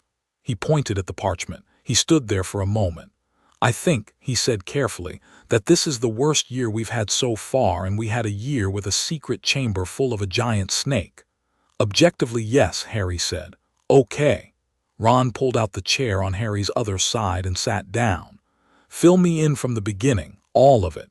And I mean the beginning of tonight, not the beginning of Harry's life, because I'll be here until graduation." Hermione looked at Harry. Harry looked at Hermione. "He takes it better when he can be sarcastic about it," Hermione said. "I've noticed," Harry said. They filled Ron in. The stone vibration in the prefect's bathroom had not gone unnoticed by the castle. Hogwarts was old. Old enough that it had systems no one fully documented, reflexes built into the stonework over centuries of accumulated magic, the way a house developed its own personality when it had been lived in long enough and hard enough. The founders had been specific and deliberate in what they'd built, not just a school, but a structure designed to be responsive, to breathe with the people inside it, to know its own students. The castle knew Harry Potter, had known him since first year, when he'd arrived undersized and uncertain, and belonging to it in a way that 17 luggage trunks and a white owl hadn't fully explained at the time, but made a particular kind of sense now. It had known him through the Basilisk and the Dementors and the Triwizard Tournament and every dark corridor and middle-of-the-night adventure, and when the stone in the prefect's bathroom had vibrated under the pressure of his rising underworld power, the castle had not recoiled from it. It had vibrated the way a string vibrated when a matching note was struck nearby.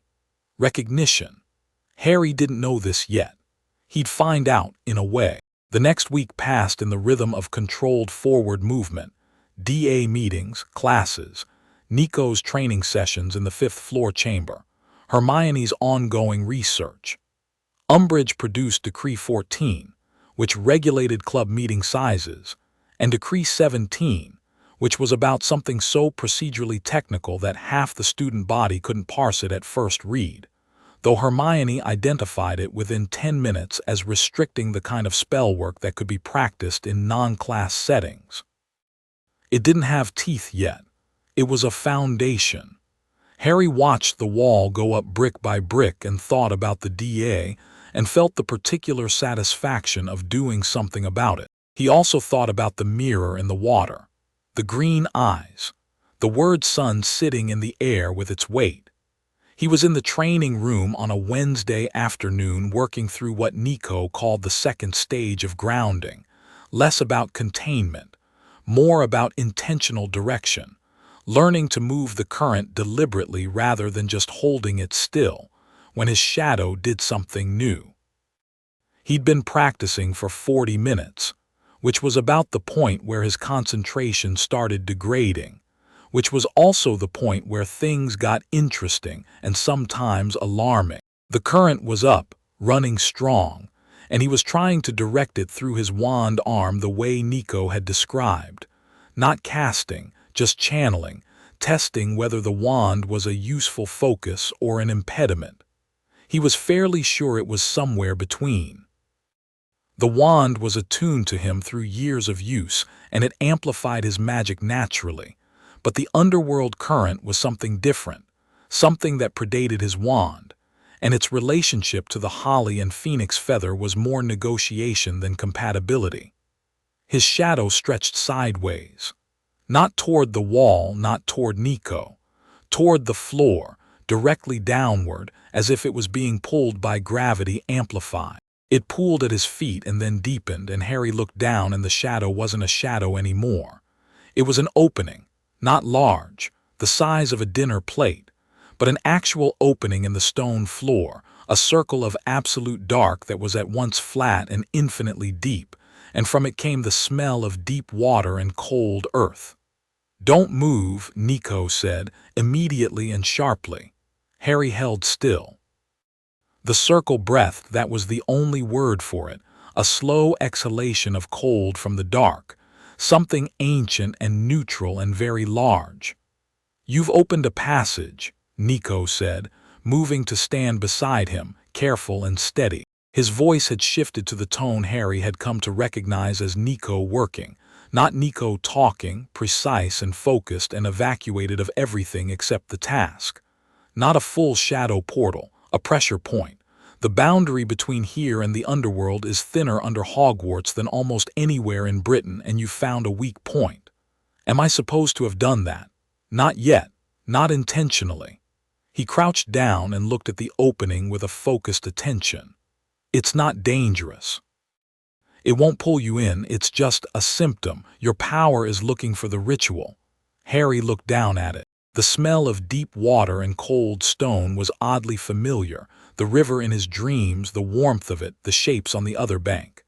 How long before I need the ritual? Nico looked up at him. Hermione's timeline was right. The power is accelerating. I'd estimate a few weeks, maybe 6, before containment becomes significantly harder. He paused. We need to find what's below the Chamber of Secrets. I've been thinking about that. Harry crouched down too, looking at the circle of dark. There's someone who might know. Nico raised an eyebrow. Dumbledore built this school, or at least he's been here long enough to know everything in it. But he's also, Harry paused, picking words carefully, managing me. He knows more than he says, and he decides what to give me and when, and right now I don't know whose timeline that serves. He looked at Nico. But there are others who have been here longer. The ghosts, Nico said immediately. The Bloody Baron specifically. Harry stood. The circle in the floor was beginning to close, slowly drawing back in, the pressure easing as his concentration shifted. He's the oldest ghost in the castle. He doesn't talk to many people. He's never talked to me, but you can find him in a way that other people can't, Nico said. The soul sight. Harry hadn't used that term yet. He blinked. Is that what it's called? It's what I call it. The ability to perceive souls directly, their state, their nature. It comes with the underworld inheritance. You've been developing it since the summer. It's why Nick felt found when you looked at him. He paused.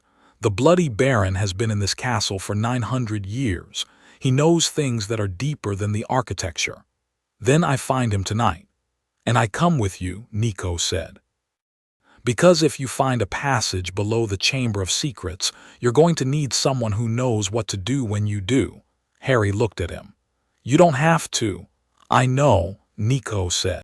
And then, with the particular flatness that served him in place of most people's dramatic declarations. I'm choosing to. Harry held that for a moment. 4 weeks since Nico had appeared at the Gryffindor table, and announced himself the son of Hades with the matter-of-factness of someone reading off a schedule.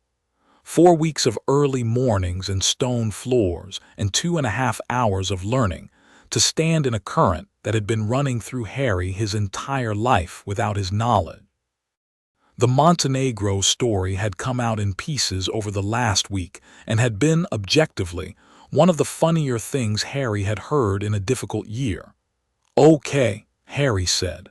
Tonight, they found the Bloody Baron in the dungeons, which was where he spent most of his time, not because of Slytherin, particularly, but because the dungeons were the oldest part of the castle and some ghosts had particular relationships with the places that resonated most with who they'd been in life. The Baron had been a student in the castle's first century.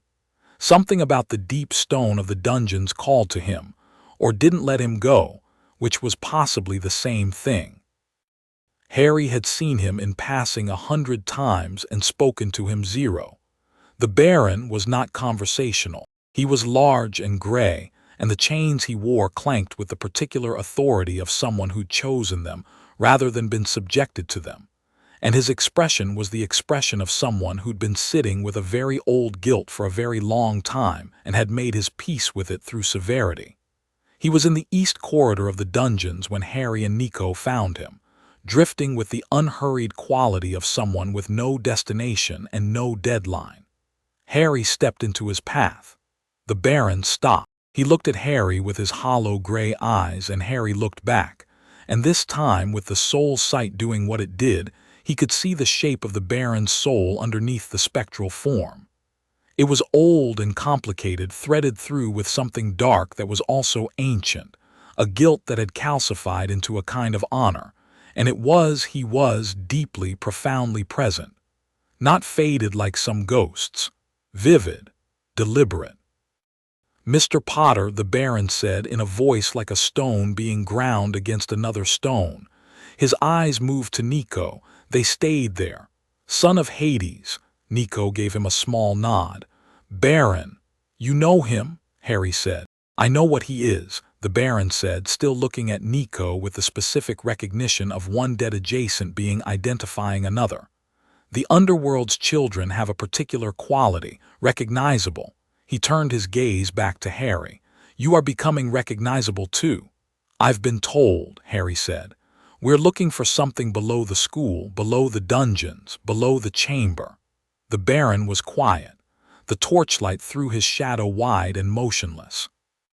He looked at Harry for a long moment with those hollow eyes, and Harry held the gaze without difficulty, feeling the soul's sight settle between them like a long past-due acknowledgement. "You've heard the stones move," the Baron said. "The vibration, yes. That is the lower chamber answering you." He said it plainly, with the authority of someone who'd known about it for 9 centuries. "It has been waiting a very long time." He looked at them both. "The founders built this school on what already existed here, a natural chamber deep below the earth, formed at a point where the boundary between living and dead is exceptionally thin. Helga Hufflepuff recognized its nature. She warded it, not to block it, but to contain it, to keep untrained students from finding it accidentally. The ward is responsive to specific signatures." "Underworld lineage," Nico said. "The Baron will confirm this," Harry said very deliberately, because he'd learned with the dead that speaking to them with the soul sight active carried a kind of weight that direct questions alone didn't. The Baron looked at him sharply. Then slowly, with the surprised expression of someone encountering a specific tone they hadn't expected. "Yes. The ward recognizes Underworld lineage. It has not been triggered since the castle was built." He held Harry's gaze. "The entrance is in the Chamber of Secrets, which you have visited before."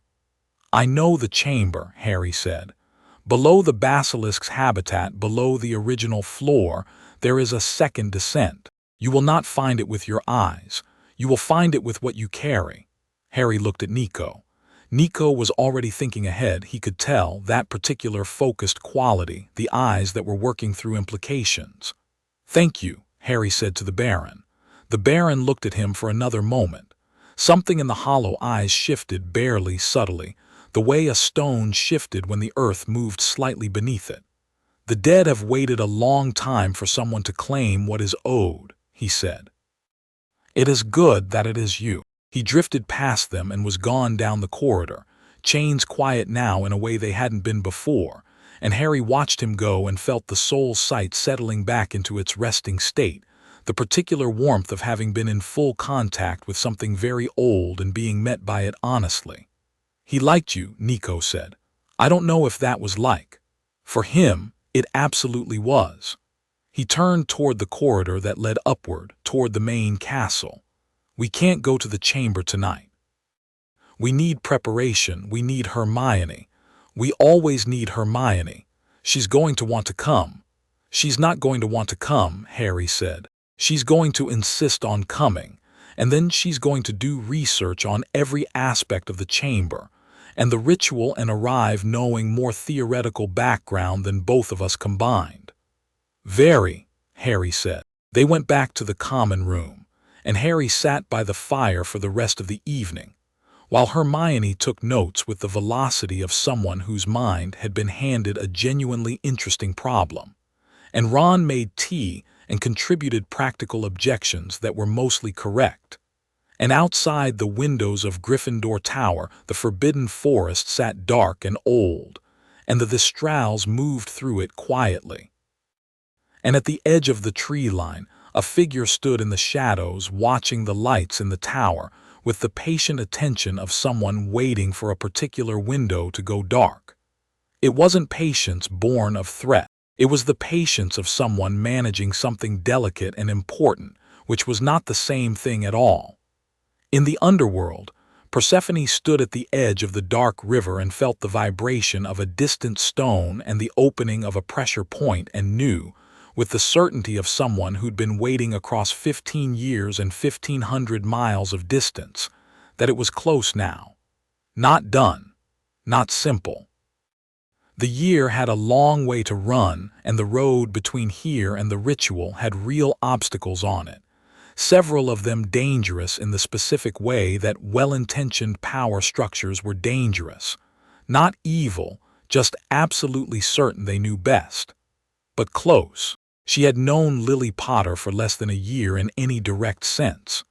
But she'd felt her through the bloodline, felt the quality of her, the fierce, clear, uncompromising quality of a woman who'd looked at everything coming for her son and decided that love and power together were a better shield than either alone. Who'd looked at what the inheritance offered and said yes without hesitation and meant it. Persephone touched the water of the dark river. Far above, in a warm castle that had been holding a secret in its foundations for 1,000 years, her son sat by a fire with his friends and his future and felt, for the first time since a graveyard in May, that the ground under his feet was solid. Chapter 4. The Rite of Shadows. They went on a Saturday night, 3 weeks after the Bloody Baron's directions and 2 days after Hermione had finished her notes, which were 47 pages long. Harry had suggested 20 pages would probably cover it. Hermione had looked at him the way she looked at suggested shortcuts, with polite acknowledgement followed by complete noncompliance. Nico had read through the entirety of it in one sitting on a Thursday evening, occasionally making small sounds of affirmation at points that impressed him, which Hermione had visibly appreciated. Ron had read the executive summary Hermione prepared at Harry's request, which was 4 pages, and said it was the best 4 pages of anything he'd read that year, which was not a high bar but was sincerely meant. The plan was clean. Harry, Nico, Hermione, Ron. The Chamber of Secrets via Moaning Myrtle's bathroom. Below the chamber, which was the new part, which required Harry's presence specifically, because the lower passage was ward-locked to Underworld lineage, in the way the Baron had described. Nico as the trained authority, the guide. Hermione as the one who understood what was happening well enough to act if something went wrong. Ron as the one who would, without fail, notice the practical problem everyone else had intellectualized past. "There's a hole in this plan," Ron said on Friday night, looking at the notes spread across the common room table while the rest of Gryffindor was at dinner. "Which part?" Hermione asked. "The part where we go under the Chamber of Secrets." "That's below the dungeons. The dungeons are already very deep in the castle. How far down are we actually talking?" "Deep," Nico said from the armchair where he'd been sitting so quietly that Ron had apparently forgotten he was there because he startled slightly. "How deep is deep? Deep enough that the boundary is thin, deep enough that the ambient temperature drops significantly, deep enough that you'll feel the difference when we cross it." He looked at Ron. "It's not dangerous for you specifically. You won't have the underworld response Harry will. You'll just feel cold and slightly out of place." "Brilliant," Ron said. "That's different from normal how?" "Fair point," Nico said. Saturday came with the particular quality of Hogwarts Saturdays in late October, overcast and sharp. The grounds carrying the smell of wet leaves and coming winter. The sky low and gray and pressing down on the castle. Harry went through the day with the surface-level normality he'd gotten good at. Breakfast, a Quidditch practice that Angelina ran with focused intensity, given that the team's formation had been revised twice since last year. Lunch, an hour of Dada homework that he completed correctly and resentfully. He was a good student when the subject was real. Underneath the surface normality, the current was running differently than usual. He'd noticed it when he woke up, deeper and more directional, like a river that had found its channel and was now following it with new conviction. The whispers were louder than they'd been in weeks, not frightening, just present. the way music was present when a window was open. The castle was vibrating under his feet when he walked, very faintly, in the specific register it had taken on since the training room incident, as if something below him was tuning to his approach. Nico, when Harry told him at lunch, simply said, "Good. The chamber is already responding," and then ate his food with the equanimity of someone for whom the earth responding to his presence was an ordinary Tuesday. Hermione double-checked her bag. Wand, notes, Dittany, 2 light-casting spells marked on a small reference card, Muggle torches backup. Ron brought his wand and 2 chocolate frogs, which was his standard preparation for most things and had served him reasonably well so far. At 11 o'clock, with the common room empty and the fire banked low, they went. Myrtle's bathroom was cold and damp and smelled like wet stone, which was familiar. Myrtle herself was absent, mercifully. She sometimes lingered, and explaining what they were doing to Myrtle would have involved a level of conversational management Harry wasn't prepared for at this hour. The sink sat waiting. Harry pressed the tap in the configuration he remembered, the tap with the small snake etched into its side, and felt the familiar shiver of Parseltongue in his throat and said open, and the pipes released and the floor dropped down. The slide was the same. The long dark fall and the curved stone and the soft landing in the dark corridor. They arrived one after another, Ron landing last with the stoic dignity of someone who decided that this was simply his life now and landed with it. Lumos from 4 wands. The corridor opened ahead of them with its broken bones and shed skins, and Harry moved through it with the ease of someone returning to a place they'd been in a different context, a different version of themselves. He'd been 12 the last time. He'd been terrified and furious and moving on pure adrenaline. Now he walked the same corridor with 3 people beside him and something in his chest that knew how to move through darkness. The chamber itself was as he remembered. The long hall with the pillars carved with serpents, the green tinged dark, the still water on the floor reflecting the lights in shallow puddles. The basilisk skeleton lay where it had fallen, enormous and archaic, the bones scattered across the far end of the hall, the skull's empty eye sockets wide and dark. Harry looked at it and felt the whispers flicker, recognizing the death in the bones, the residue of something large and powerful that had gone. Hermione looked at the skeleton with academic attention. Ron looked at it with the resigned expression of someone who'd seen enough of the extraordinary to have lost his capacity for pure shock. Nico looked at it with a faint frown, moving his gaze over the bones with the soul sight Harry was only beginning to develop. But Nico had been doing it for years, and whatever he saw in those bones, his expression indicated it was complex. "It's at peace," Nico said quietly, not to anyone in particular. Harry hadn't thought about that. He supposed a 1,000-year-old basilisk, killed honestly in battle, had earned whatever came next. "The floor," Hermione said, stepping carefully around the water. The Bloody Baron said below the original floor. Not a door, not a passage in the walls, the floor itself. "Not a passage my eyes can find," Harry said, remembering. "One I find with what I carry." He walked to the center of the chamber between the pillars, away from the basilisk's remains, and stood in the deepest part of the silence. The whispers ran strong and warm and very close. He could feel the thin place beneath him. He'd been feeling it since they came down the slide, a quality of the air, a pressure difference, as though the atmosphere was thinner here the way it was thin at altitude, except inverted. Thinner above, deeper below. He crouched and put his palm flat on the stone floor. The cold hit him immediately, running up his arm and into his chest, but it wasn't hostile cold. It was the cold of deep places, of underground rivers of stone that hadn't seen sunlight in 10,000 years. It was the temperature of permanent things. He breathed through it, and the current in his chest reached downward, the way a root reached, following some instinct that predated his conscious control of it by millennia.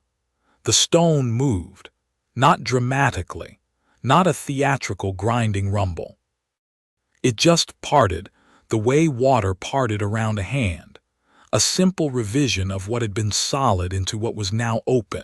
The stones separated from a central point outward, drawing back to reveal a staircase descending into a dark that was different from the chamber's dark, warmer somehow, with a source Harry couldn't see and couldn't rationally explain, and the smell of it came up strong and clean, deep water and earth and something floral that he recognized now.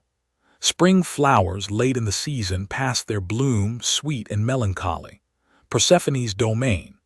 Right, Ron said, looking down into the staircase. Nobody told me there'd be stairs. I'm sure Hermione's notes mentioned stairs, Nico said. Page 31, Hermione said. Descent by stone staircase, responsive to underworld lineage, ancient construction, predating wizarding architecture. I read to page 14, Ron said. I know, Hermione said without heat because she'd accepted this as a fixed condition of the world. Harry went first. The staircase curved as it descended, following a natural spiral rather than a constructed geometry, and the walls were rough stone that had never been dressed, never been shaped by human tools, just the natural rock of the earth with the impressions of hands visible here and there, very old, left by people who had been here before and pressed their palms to the stone the way you might press your palm to the shoulder of something living. Behind him he heard Hermione's lumos brightening, and then the quieter sound of Nico's footsteps, lighter than the others, more deliberate, the way he always moved. Ron brought up the rear with a solid, steady tread that Harry found unexpectedly comforting. They descended for longer than made physical sense given what they'd started from. The staircase went well below any rational calculation of how deep the Chamber of Secrets sat, which Harry suspected had something to do with the nature of thin places, that the geography wasn't entirely standard physics in the conventional sense. He'd talked with Nico about this. Liminal spaces existed between the standard rules of location, which was why shadow travel worked, and why the underworld had an address that was also everywhere and nowhere. The staircase ended at a chamber. It was not the Chamber of Secrets, which had been built by Salazar Slytherin with specific dramatic intent, all serpents and grandeur and the architectural vocabulary of threat. This chamber was older and quieter. The walls were unworked stone, natural, the ceiling lost in darkness above, the floor smooth and dark with moisture that caught the light. The chamber was roughly circular, not perfectly, not by design, just the way natural spaces were sometimes circular because the earth moved that way. In its center was a pool, not large, perhaps 3 meters across, perfectly still, black as the gap between stars, and the smell of it was the smell from the stairs amplified 100-fold. Deep water, earth, late flowers, and something beneath all of that which Harry could only describe as the edge of something permanent. Around the pool's edge, set into the stone at regular intervals, were 12 stones. Not sculpted, not engraved with dramatic symbols, just natural stones of a specific dark shade, placed with intention, the placement older than the castle, older than anything Harry had any framework for. He felt the soul sight extend toward them automatically and understood they were markers. The placement of them defined the liminal space. This was a naturally occurring thin place given formal structure, the way a riverbank gave structure to the water's edge. He heard the others stop behind him. He moved to the pool's edge, crouching, and looked at the surface. The black water was absolutely still. "This is the place," Nico said, coming to stand beside him. His voice was quiet and different here, not controlled, but genuinely reverent, the way Harry had heard him speak once about his father's realm. "My father built the underworld in a natural way, meaning he didn't build it from nothing, he formalized what was already there. The deep places of the earth that were already thin." He looked at the pool. "This is one of those places. It predates every human structure in Britain, Before the founders, before the druids, this has always been here. Hermione, who had come to stand at Harry's other side, looked at the 12 stones and then at her notes, flipping through quickly. "The 12 markers," she said softly. "The Codex describes them as witnesses. They're not just demarcations. They're receptive. They hold the record of everything that's happened in a liminal space. If the ritual was used here before, it has been," Harry said. He could feel it. The stones had memory in the same way the castle had memory, the same way the handprints in the staircase walls had memory. People had stood here before in this exact configuration and done something that changed them, and the stones had held it. Ron was standing at the edge of the chamber, not quite to the pool, and his expression was the one Harry had come to recognize as Ron genuinely processing something enormous, quiet, attentive, not trying to fill the silence with words. He was looking at everything in the chamber with serious blue eyes, and Harry could see him taking it in, revising his understanding of the world to include this room, these stones, this pool, all of it. "Okay," Nico said. He moved to the far side of the pool across from Harry and stood between two of the marker stones. He pulled off his jacket, set it aside, pushed back his sleeves. The Stygian iron ring was visible on his right hand, the black stone of it catching no light at all. He looked at Harry across the water. "You need to know what we're doing before we start. Tell me."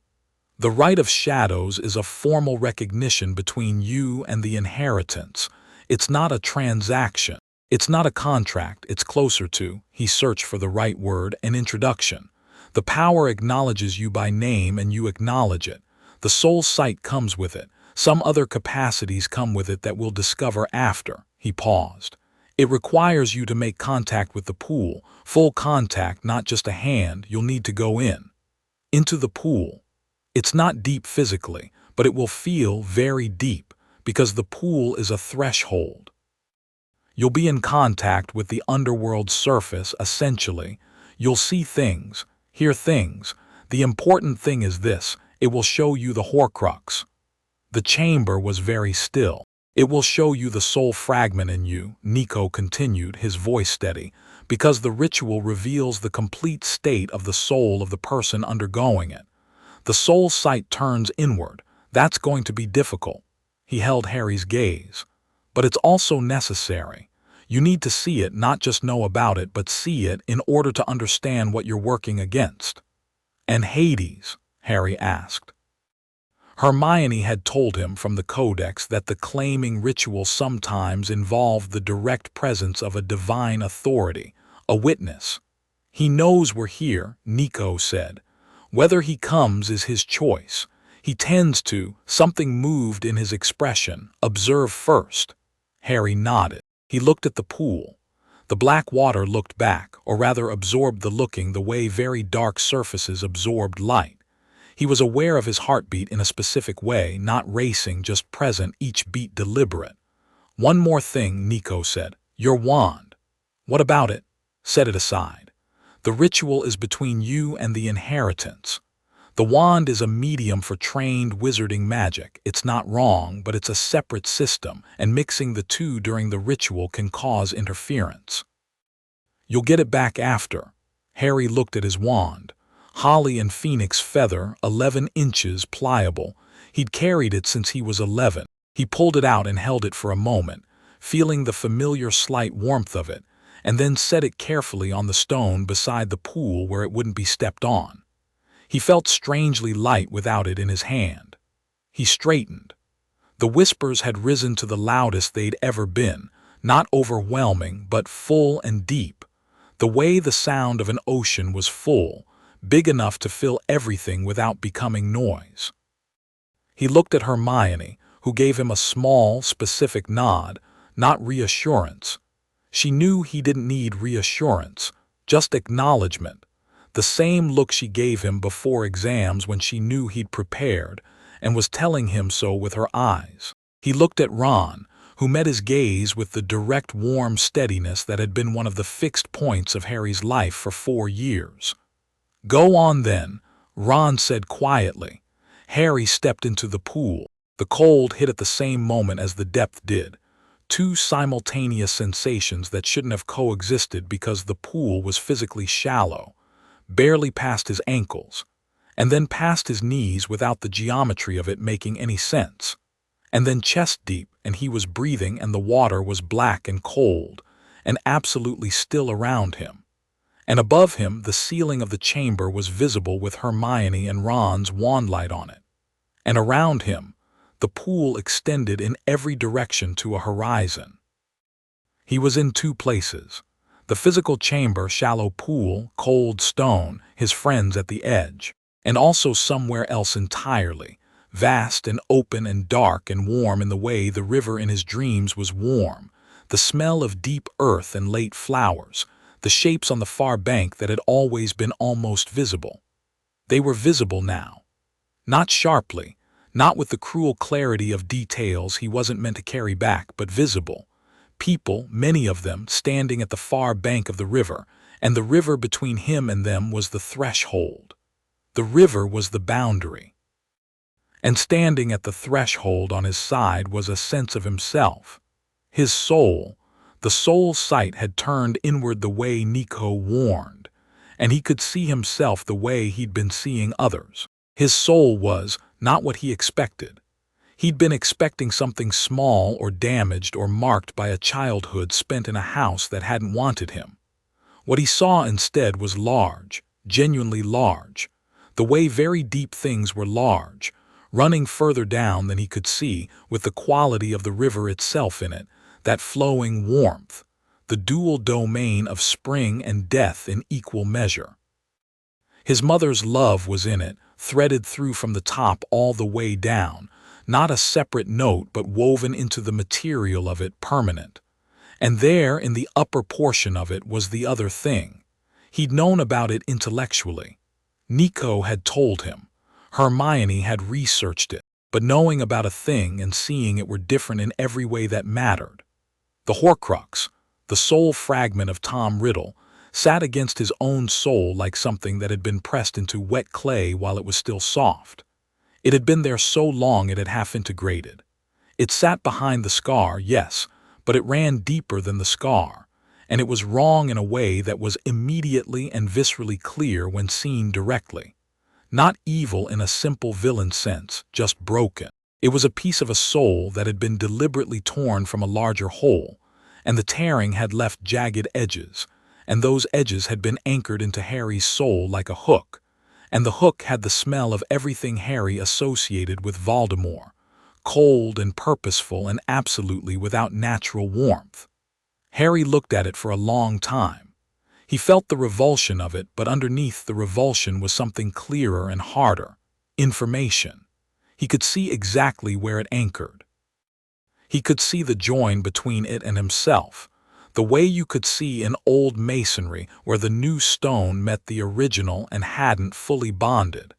It was vulnerable there, at the join. Not easy to remove, it had been there 15 years, it had built its own structure but not permanent, not indestructible, removable. He understood with the certainty of something seen rather than theorized that the Horcrux could come out, that his death was not required. That what Dumbledore likely believed, what Harry himself had half feared, was a misreading of the situation, a reading made by people who couldn't see what Harry was now seeing, who didn't have this particular view of the soul's structure. The fragment was a passenger, not a fused part. It could be expelled. He held that knowledge and let it settle. Then the water moved and something else arrived. Not a person, not a figure, a presence, enormous and cool and definite, occupying the threshold from the direction of the far bank, and Harry knew immediately and without a moment's uncertainty who it was. He'd never met him. He'd heard him described by Nico in 20 different fragments over 4 weeks of training, pragmatic and fair and not unkind. The Lord of the Dead. Hades did not manifest in a form that could be described easily. The closest Harry could come was authority with edges. Something that had been exactly itself for so long that it had no uncertainty left anywhere in it. And from that certainty came a weight that wasn't threatening, but was absolutely, completely real. The weight of something that had been responsible for every soul that had ever died since the world began and had held each one without cruelty or favor. Just the steady administration of an office too large for any human framework. Harry Potter, the presence said, and it wasn't sound, it was recognition. The same quality as what Nick had described, being found, being fully seen, but from a source of incomparable scale. Hades, Harry said, or thought. The distinction was unclear here. You can see the parasite, not a question. Yes, good, a pause, my stepson speaks well of you, this was not expected. Something about that was almost funny in a way that Harry didn't pursue, because now was probably not the moment. He's helped me, he said. He's been good to come. He chose to come. A distinction, carefully made. He has chosen things for a long time that were correct despite being outside his instructions. He does not know how alike he and you are in this particular habit. Harry thought about Nico in the Montenegro cave, 13 years old, and making a miscalculation that sent 6 people the wrong direction. He thought about the ring on Nico's finger and the careful, controlled way he moved through the world, the way he'd built that control from something that had clearly once been less controlled. He thought about the way Nico had said in the training room when Harry offered him an out, "I'm choosing to." "What do you need from me?" Harry asked. "The recognition. You see what you are, state it." Harry breathed. The pool was cold around him and warm underneath, and the thread of his mother's love ran through him from top to bottom, and the Horcrux sat at its anchor point like something that would be addressed later. And around him, the 12 stones of the chamber marked the boundary of the liminal space and held their centuries of witnessing. "I'm Harry Potter," he said, "son of Lily Potter who carried the lineage of Persephone, heir to the Underworld inheritance. I see what I carry and I name it mine." The recognition settled over him like the first moment after a long time in a loud place, when everything went quiet.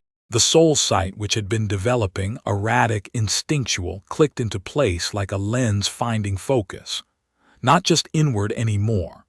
The full depth of it, outward and inward both, the complete picture, the fracture lines and soul states and the nature of what was present in the world around him, readable now with the clean clarity of something formally established.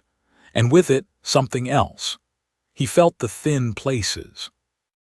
Not just this one, all of them, suddenly, like a network felt rather than seen, the web of the world's boundaries between living and dead. This chamber, the veil in the Department of Mysteries, which he felt with a flinch of recognition, the memory of Cedric, the memory of Sirius falling through it at a distance he couldn't bridge. The Forbidden Forest, certain old places across Britain that had always been where they were for reasons humans didn't fully remember. He felt them all as points of connection, not threat, just the map of the world drawn in the correct ink. The Horcrux was obvious in this expanded awareness. Every other soul in his vicinity was whole or near whole in their natural state. The fragment in him was a jagged foreign note. He knew its shape now. He'd carry that knowledge forward. "The inheritance is recognized," Hades said. "The authority is confirmed. There is one thing more I will tell you. Tell me." The soul fragment will eventually attempt to use what you've gained. As your underworld authority strengthens, the Horcrux will try to ride it, use the inherited power the way it has used the emotional connection to access your mind. You must learn to wall the fragment away from the inheritance. It is not difficult, but it must be deliberate.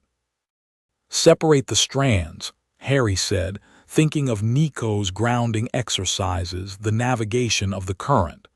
Exactly so. The presence shifted, something that might have been approval at the clarity of the grasp. "My son will help you with this. He has experience with separating foreign influence from personal power." A pause, and in the pause was something layered, the hint of an old story, an old wound, the reason Nico knew about foreign influence at the personal level and not just the theoretical. "I'll ask him," Harry said. You won't need to. He'll tell you when he's ready. He is becoming ready. Another pause, cooler now, less intimate. One warning. The one who calls himself the Titan's general is in your world.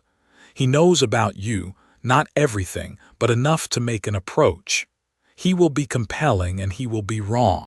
The Titan Lord's ambitions extend to my domain, and any power he promises over death will be poison. Nico told me about Luke. Nico knows Luke Castellan better than he wishes he did. The weight of that was significant. Trust what my son tells you about him.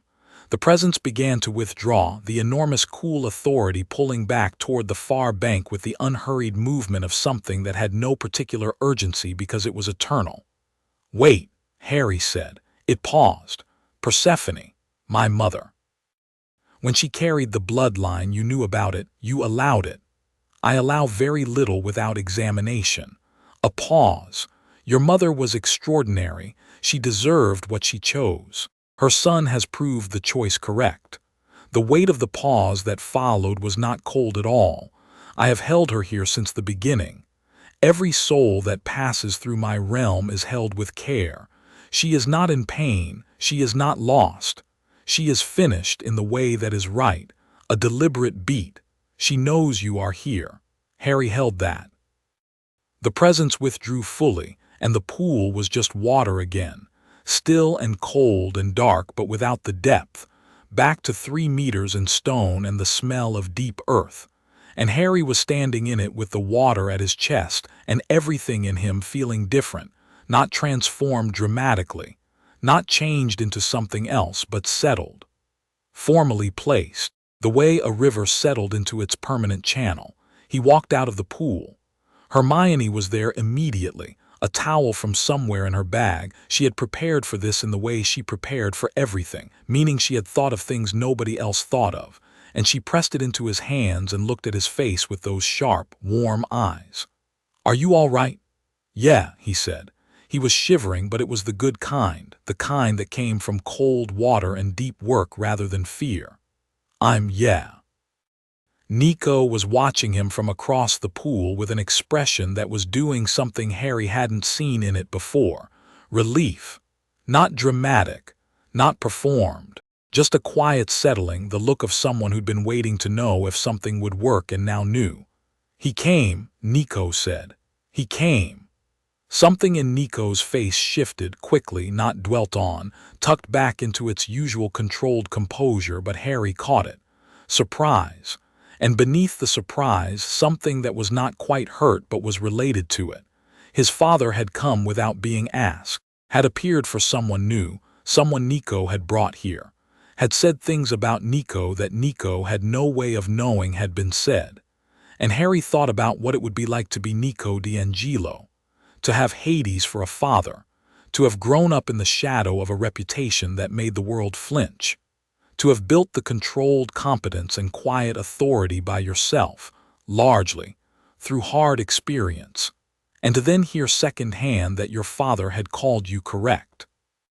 He said you choose things well, Harry said, even outside your instructions. Nico looked at him. The shield came up, the automatic reflex, and then it paused. And then, very deliberately, Nico D'Angelo let it stay down, just for a moment. Just for long enough to nod once with the particular nod of someone receiving something they'd needed and not expected.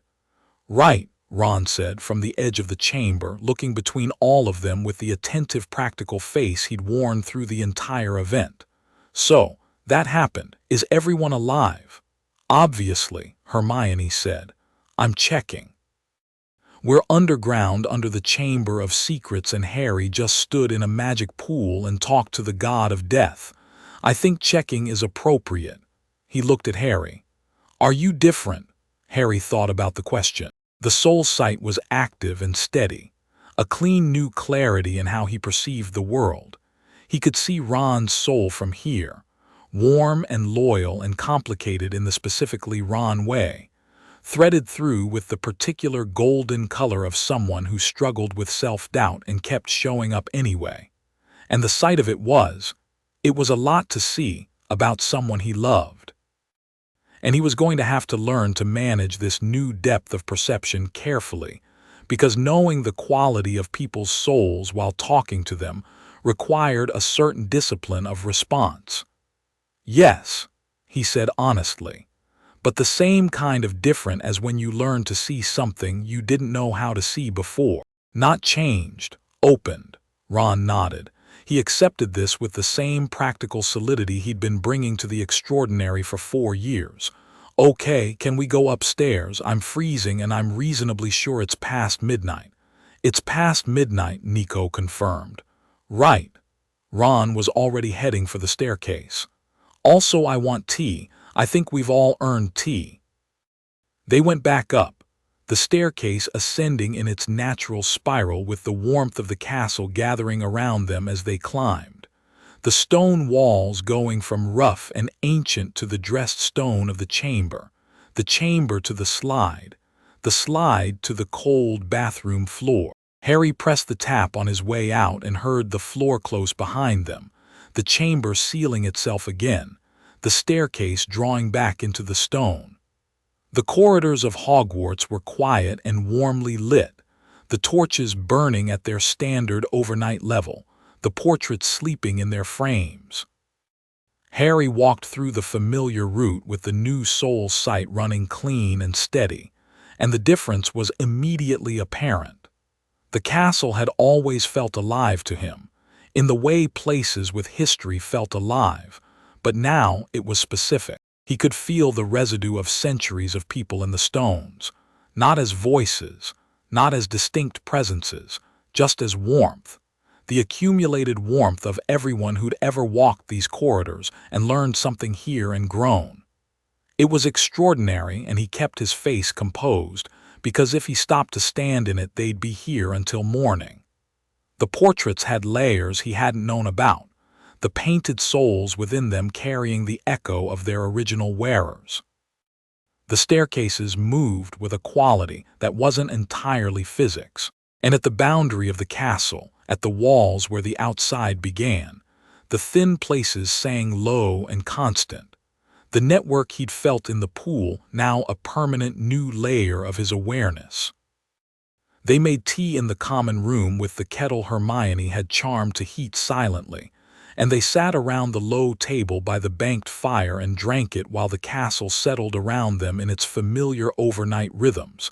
And for a while, nobody said anything that needed to be said, which was its own kind of understanding. "The Horcrux," Hermione said, eventually, quietly. "You saw it. You can see the anchor point." "Yes." He told her what he'd seen, the foreign soul fragment, the half-integration, the join that was vulnerable. He watched her eyes go sharp with the specific quality of someone taking in information and revising a significant theoretical position. "Dumbledore thinks I have to die," he said. "I don't think that's right. I think it's been misread." Hermione was very still. "What do you mean?" "I mean the fragment isn't fused. It's anchored, but the anchor can be broken. It's not part of me, it's attached to me. There's a difference." He looked at her.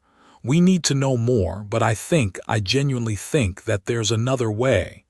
She looked at him for a long time. Then she reached for her notes and wrote something at the top of a new page in the fast, controlled script she used when something was urgent and important, and Harry caught the words as she wrote them. "Alternative mechanism for Horcrux extraction, soul sight evidence." "We'll need more than your testimony," she said. "We'll need corroborating sources." But she looked up. "Yes, we look for it. And the Horcrux will try to use the inheritance," Harry said. "Hades warned me. As my power strengthens, the fragment will try to access it, use it the way it accesses my mind through the Voldemort connection. I need to learn to wall it away." Nico set down his mug. "That's the next phase of training," he said. "What you've been doing, grounding, directing the current, learning the distinction between your emotions and the power's responses, that's the foundation. Now we build a specific wall between the inheritance and the fragment." He paused. "It's not unlike what I did when I was 13 and first accessed the Underworld without supervision and ended up with several hundred years of ambient dead voices in my head at once."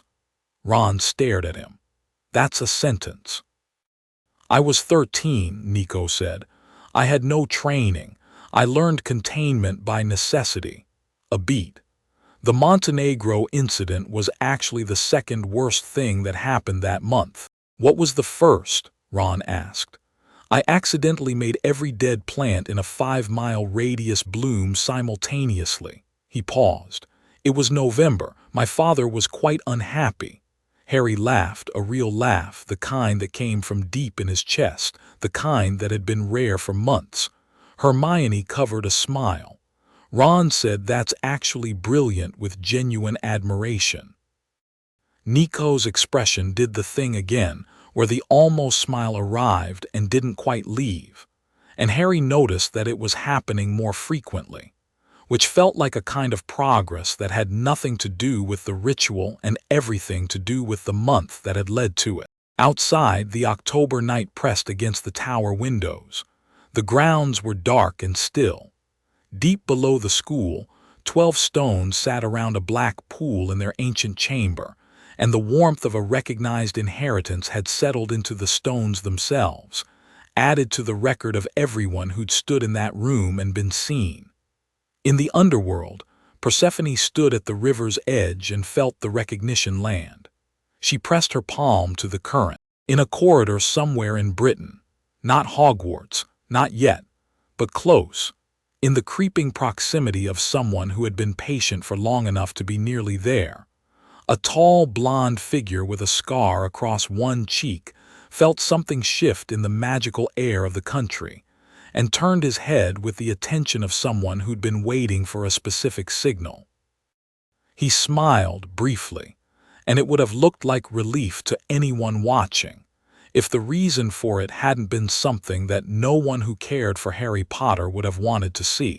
And in a tower room at the top of Hogwarts, 4 people finished their tea with the quiet warmth of people who had gone somewhere significant together and come back changed, and were choosing to sit with that rather than explain it before it was ready to be explained.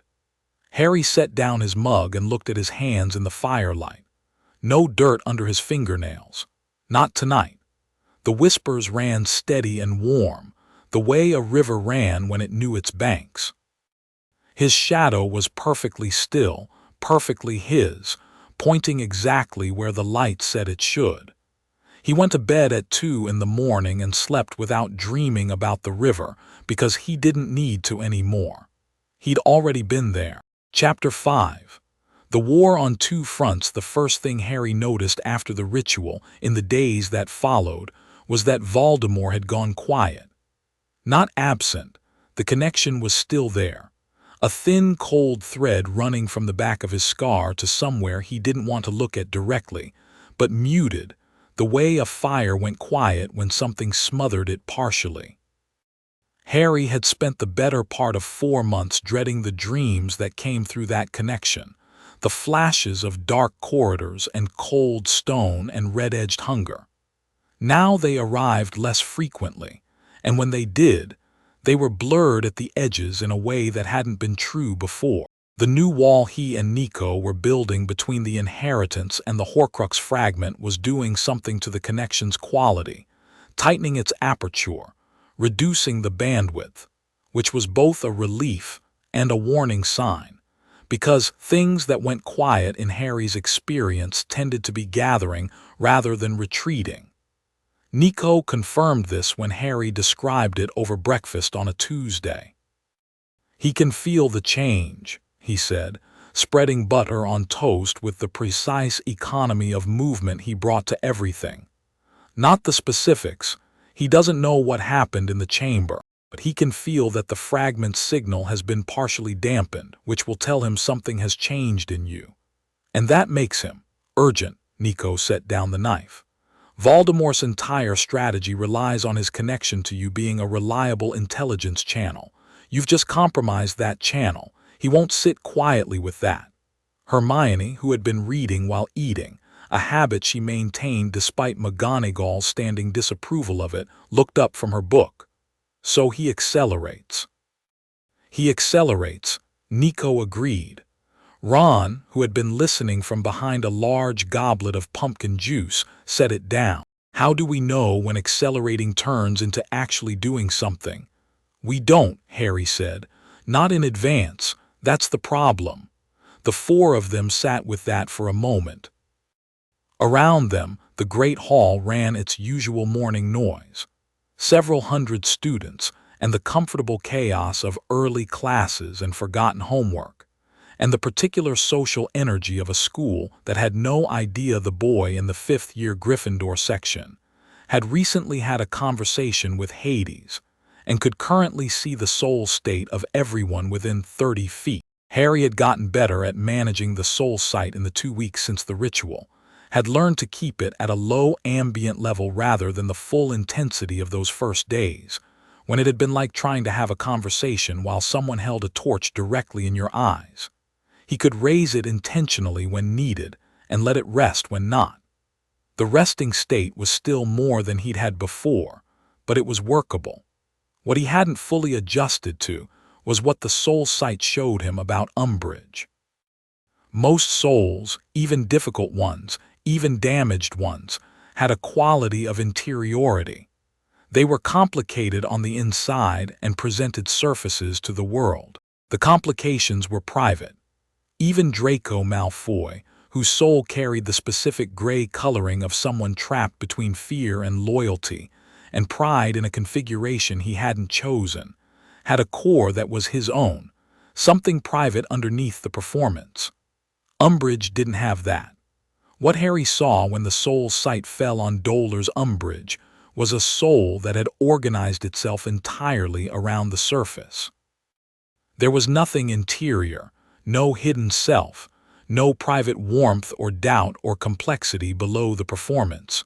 The performance had eaten everything else. What remained was a soul of pure institutional conviction, a belief in her own rightness so absolute that it had become structural, load-bearing, and beneath it, underneath the conviction and the pink and the smiling cruelty, was something Harry could only describe as a void.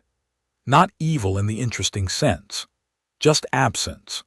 The place where a self might have been, hollowed out by decades of choosing the institution over the person until the institution was the person and there was nothing left. He found this more frightening than anything dramatically sinister would have been. He didn't tell Hermione the specifics. He told her the general outline, Umbridge's soul state, the nature of it, and watched her face go through several things before settling on the careful expression she used when she was thinking something she hadn't finished thinking yet. "That explains the consistency," she said finally. "She's not performing cruelty. She genuinely experiences her cruelty as kindness. She believes in it." "Yes," Harry said. "That means she won't be reached by conventional argument or appeal." "I know. And her escalations will continue because she doesn't have a mechanism for self-correction." She looked at him. "What are you going to do about it?" "Keep building the DA," Harry said. "Keep getting better. Wait for her to make a mistake because people like her always do. They overreach eventually because they can't read the room." He paused. "And in the meantime, I'm going to be very, very careful not to let her see what she does to me. She already knows she affects you. The line's detentions. She knows I have feelings," Harry said. "She doesn't know what I'm capable of. That's a different kind of affect. And I'd like to keep it that way until I understand it better myself." The DA meeting that Thursday was the best one they'd had. 14 people in the room of requirement, which had arranged itself with characteristic intelligence. High ceilings and open floor, practice dummies at the edges, a supply cabinet with basic healing materials. The room always seemed to read the group's collective anxiety and calibrate the space accordingly. When they were stressed, it gave them more room. When they were confident, it tightened slightly, as if the space itself was training them to work in close quarters. Harry had stopped being surprised by this and had started treating it as useful feedback. He walked them through the Patronus charm for the first time, not the theory. Hermione had covered that in their first meeting with the thoroughness of someone who found theory personally satisfying, but the practice. The specific memory, held not in the mind but in the body, in the chest, something that had weight and warmth rather than just being a fact about the past. He watched them try it and fail and try again with the particular determination of people who understood that they were doing this for real reasons rather than exam points. Neville got wisps on his fourth attempt. His face when he saw them, the genuine astonishment of someone encountering their own capacity from the outside, was one of Harry's better memories of the year, and he'd remember it clearly for a long time. Ginny Weasley produced a full Patronus on her sixth try. Not a wisp, not a shape. A full silver horse that galloped the length of the room and turned at the far wall and came back, and the room went briefly quiet before everyone started talking at once. Ginny looked at it with the expression of someone who hadn't doubted they'd manage it but was still, somehow, surprised by the specific beauty of having been right. "Of course it's a horse," Ron said. "It's Ginny. Everything she does is slightly too competent." "You're just upset you got wisps," Ginny said serenely. "I got very good wisps." "They were good wisps," Harry confirmed. After the meeting, as the group filtered out in pairs and small clusters, Hermione stayed to organize the supply cabinet, Ron stayed because he always stayed when Hermione did, and Harry stayed because he needed a moment with the room's particular quiet before going back to the noise of the corridor. He stood in the center of the floor and let the soul sight settle into its resting state and thought about the Patronus, his own, the stag that had been his father's form too, and felt the soul of it, the warmth of whatever memory had anchored it. Not one memory, several, the accumulation of the people who'd made his life worth defending. "You should add shadow travel to the DA curriculum," Nico said from the doorway. Harry turned. He hadn't heard him come in, which wasn't unusual. Nico moved through space with the light footprint of someone who'd spent years navigating between the world and its margins. "The DA members don't have Underworld inheritance. They don't need it for basic shadow work. What I mean is," he came into the room, the door closing behind him, "emergency evacuation techniques. If something goes wrong in the ministry or the school or anywhere and standard exit routes are compromised, a working knowledge of shadow movement can save lives. I can teach the concept. The practice requires someone with the ability." He looked at Harry. "Which now means you," Harry blinked. "I can shadow travel. You couldn't before the ritual." Now Nico tilted his head. "You have the foundation. You haven't tried it because we've been focused on containment, but it's time." He looked at the room. "Tonight." Harry looked at the high-ceilinged practice space. "How does it work? You know how it feels when you extend the soul sight and feel the thin places, the network of boundaries between living and dead." He waited for Harry's nod. "Shadow travel uses that network.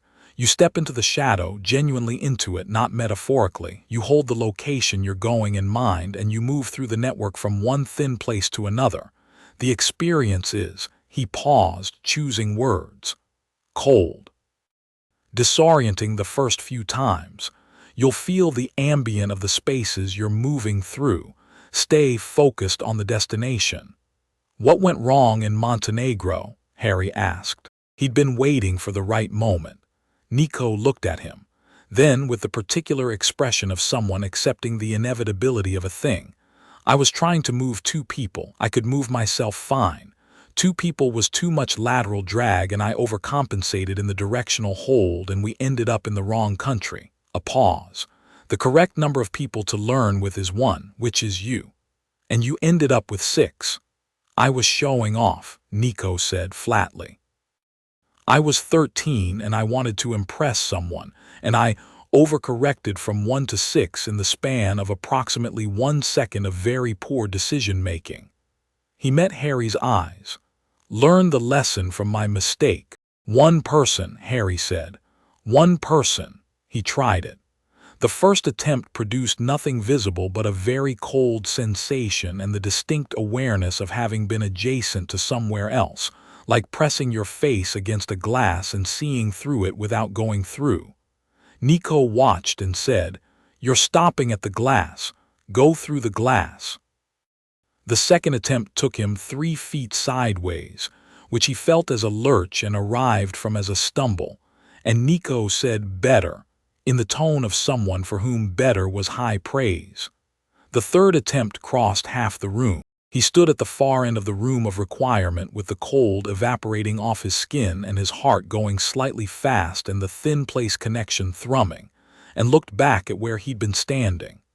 Nico was watching him with his arms folded, and his expression doing the thing Harry now recognized as restrained satisfaction, the look of a teacher who'd expected the student to manage something and was privately pleased to be correct. Again, Nico said. They practiced for another hour.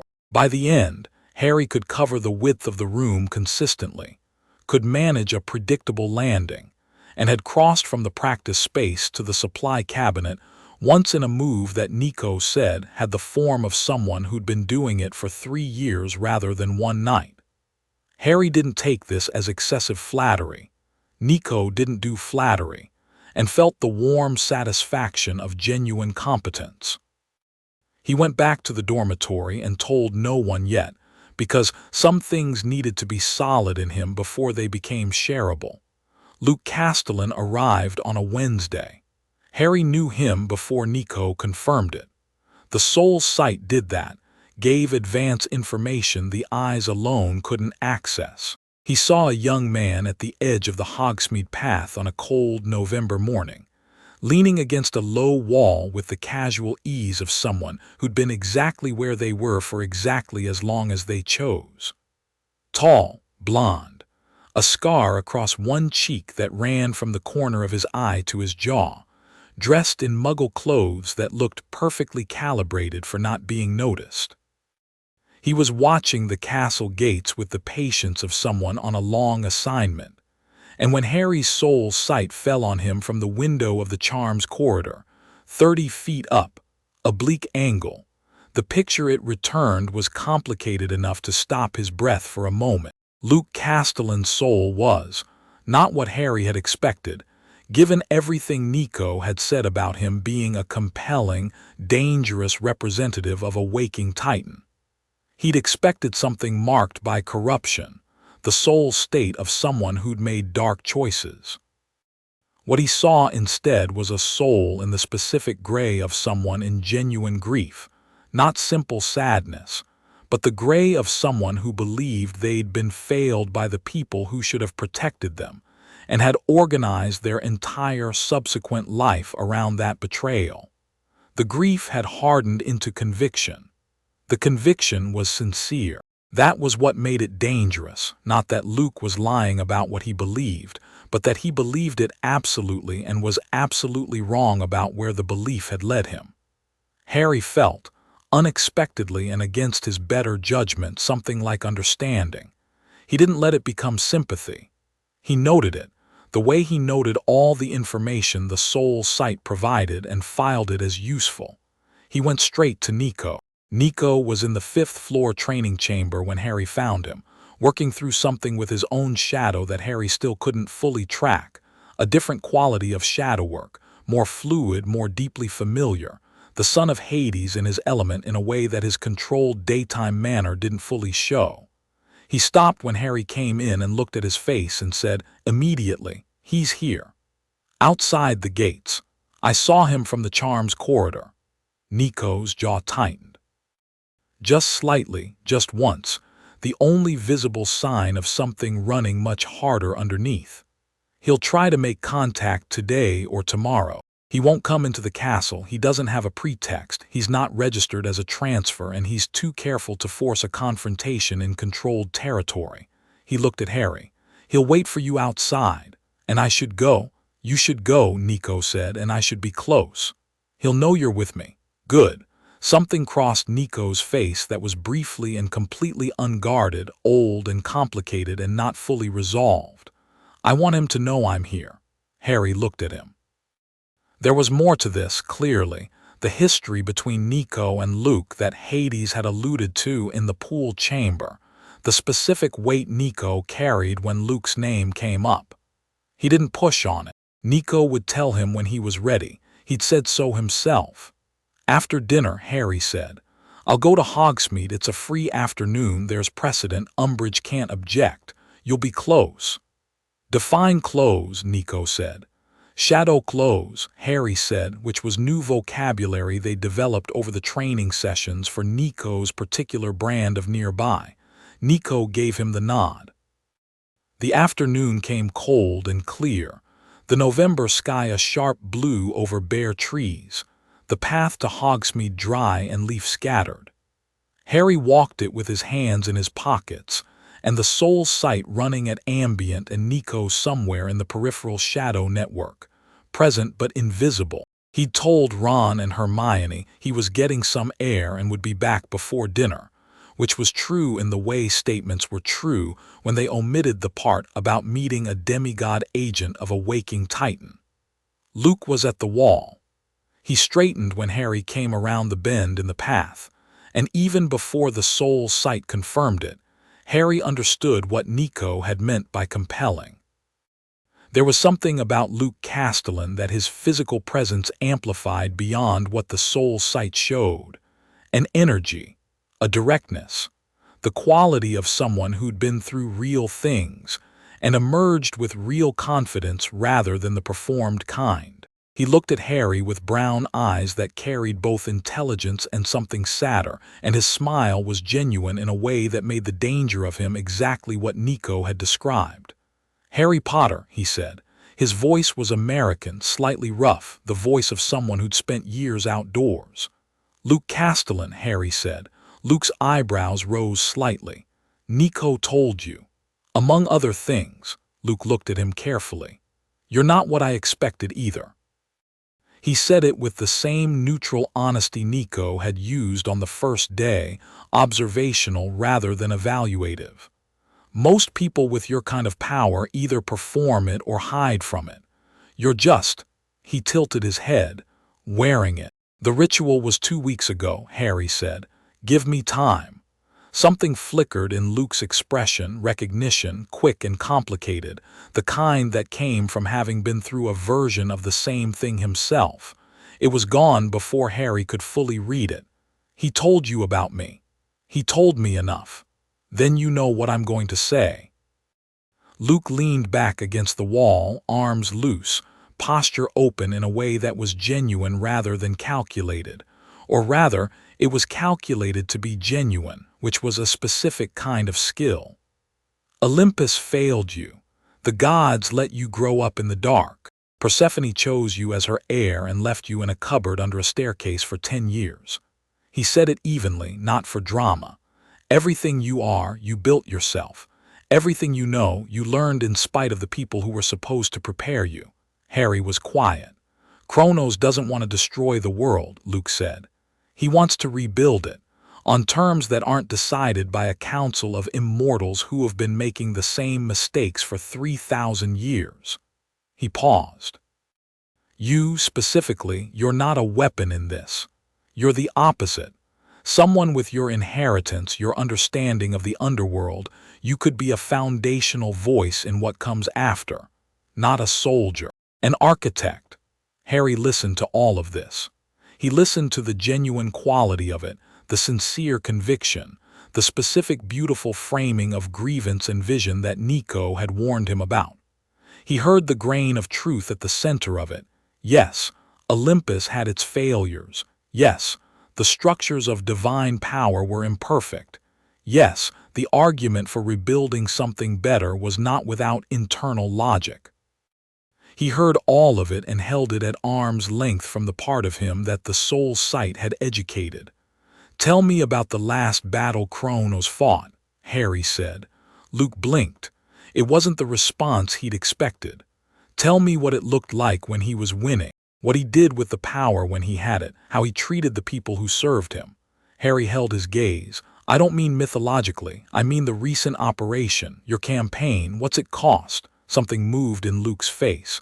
The certainty didn't crack, it was too deep for that, but it shifted, like watching the surface of the thing rather than the thing itself. "Change costs," Luke said. "That's not an answer. It's the honest one." Harry looked at him for a long moment. The soul sight was running full now, reading the grief and the conviction and the hardened sincerity, and underneath all of it, far underneath, past the grief, past the conviction, a very small and very old thing that was tired. That had been tired for a long time and had no permission to stop. "I know what it's like," Harry said quietly, "to be failed by the people who were supposed to protect you. I know what it does, how it shapes every choice you make after. How it makes the arguments for dismantling the thing that failed you feel like justice rather than revenge." He paused. "But Kronos isn't offering you justice. He's offering you a war where you get to be righteous while you fight it. That's not the same thing." Luke's jaw tightened, the first crack in the easy posture. "The people you're going to hurt," Harry continued, "for this war, they're not the ones who failed you. Most of them are like me, like Nico, like every person in that school who's just trying to figure out what they are before the world decides for them." He held Luke's gaze steadily. "I'm not coming to Kronos, and I think you know somewhere that he doesn't actually want architects. He wants weapons who have convinced themselves they're architects." A long silence. Luke looked at him. The soul sight read the quality of it, the complex interior storm, the grief pressing against the conviction, the tired thing far underneath pressing against both. For one moment, one genuinely real moment, it looked like something might shift, like the grain of truth under all the justified fury might be enough to reach. Then it closed. Not angry, Luke Castellan didn't seem to do simple anger. It just closed, the way a door closed, firmly and with the deliberate click of someone who had made their decision a long time ago and wasn't revising it today.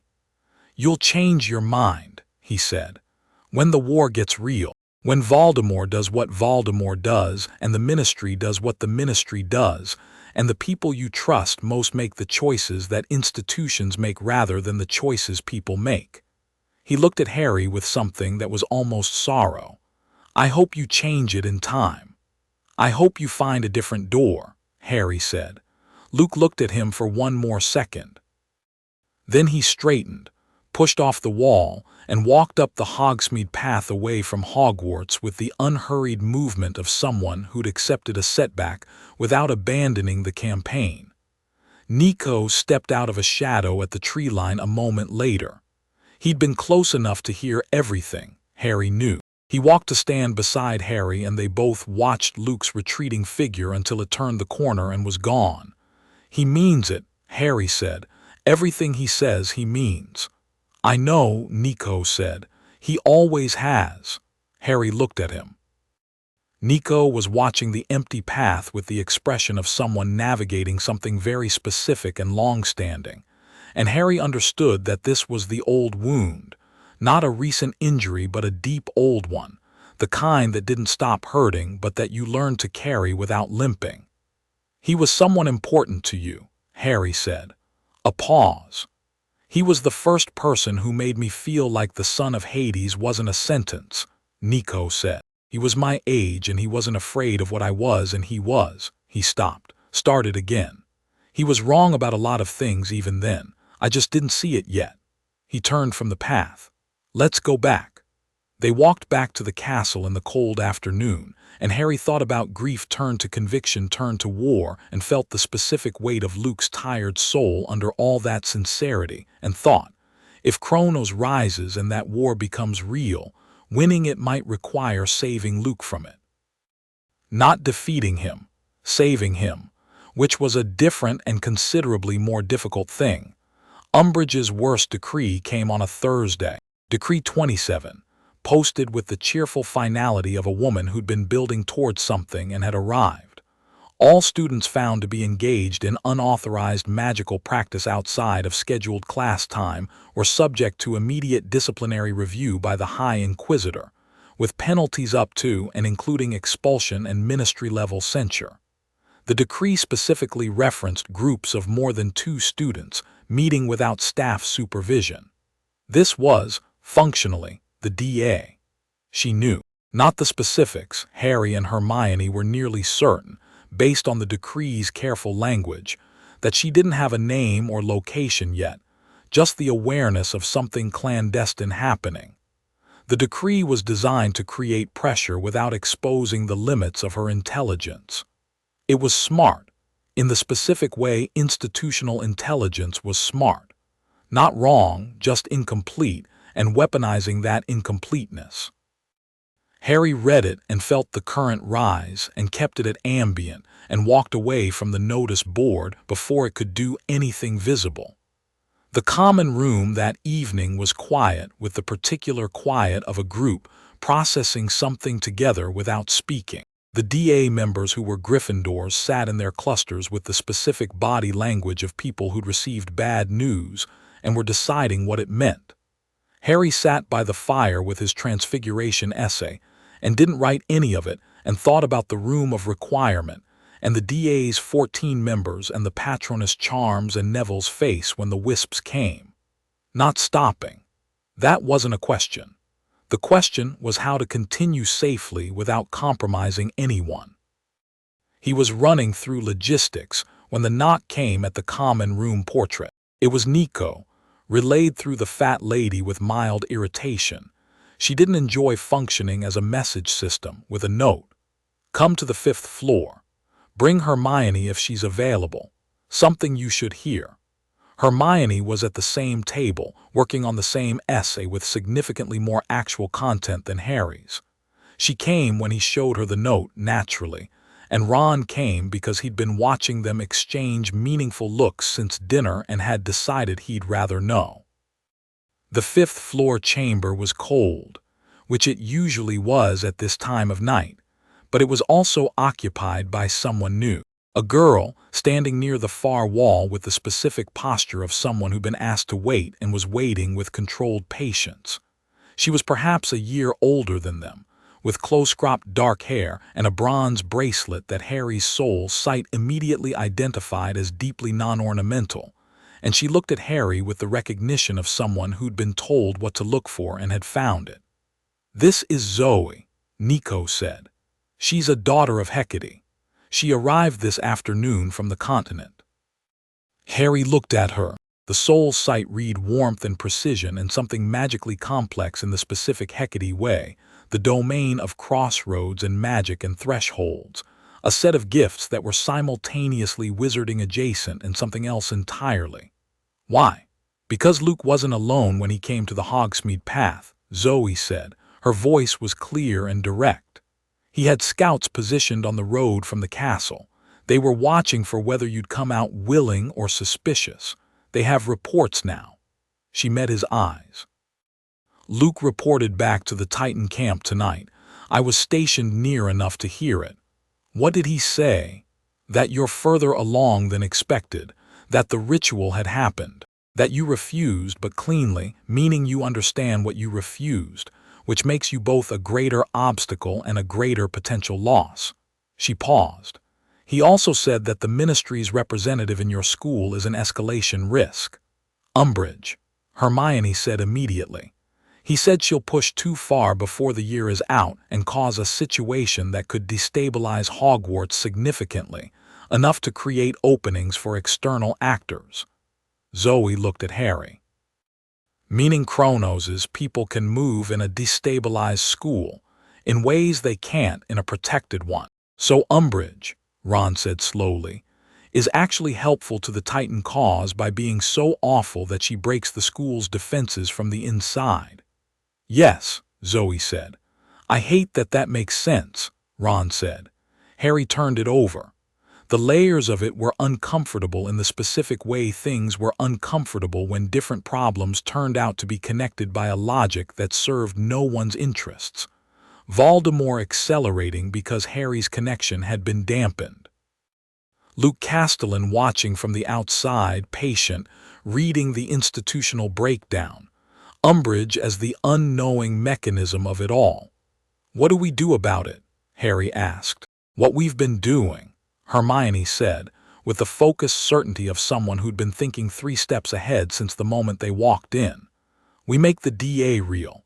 We make Hogwarts a place where the students are capable and prepared and connected to each other in ways that can't be broken by a ministry decree. She looked at Harry. The school's defense against external destabilization isn't the staff. It's us. The people who know what's real and have chosen to do something about it. Zoe looked at her. "You'd be useful at Camp Half-Blood," she said, as what was clearly a very specific compliment. Hermione processed this. "Thank you. What is Camp Half-Blood?" "Later," Nico said. "Right now," he looked at Harry. "Zoe can provide us with advance information on Kronos' movements. She's been embedded near Luke's operation for 3 months. I'd like her to stay at Hogwarts for a while if that can be managed." Harry looked at McGonagall in his mind and thought about the transfer student paperwork that Nico had somehow obtained in September. "We've done it before. She'll need placement." Nico looked at Zoe. "She doesn't need the hat. She knows her own mind." "I'll talk to McGonagall in the morning," Hermione said, already mentally organizing the logistics. Ron looked at Zoe with the specific expression he'd used in their first week with Nico, uncertain but deciding to be practical about it. "Right. Welcome to the impossible school year. Do you eat? We have a system for getting food to the 5th floor training room." Zoe blinked. "A system?" "Dobby," Harry said. "He's very enthusiastic." The DA meeting that weekend was expanded, because Harry had decided overnight that if Umbridge was going to create a crisis, the DA needed to be ready to function in one rather than around one. He added shadow awareness, not shadow travel, not yet, but an understanding of what it was and how to navigate by thin places in an emergency, which Nico explained with the precise understatement of a subject matter expert distilling a complex skill set for an audience that needed the practical and not the theoretical. Neville, who had been steadily growing into himself through every meeting, asked 3 clarifying questions that were better than most of the follow-up questions adults asked, and Harry watched him with the soul sight running warm and thought, "This is what the DA is for. Not the spells, not the techniques. This." Neville Longbottom in a room that told him his questions were good ones.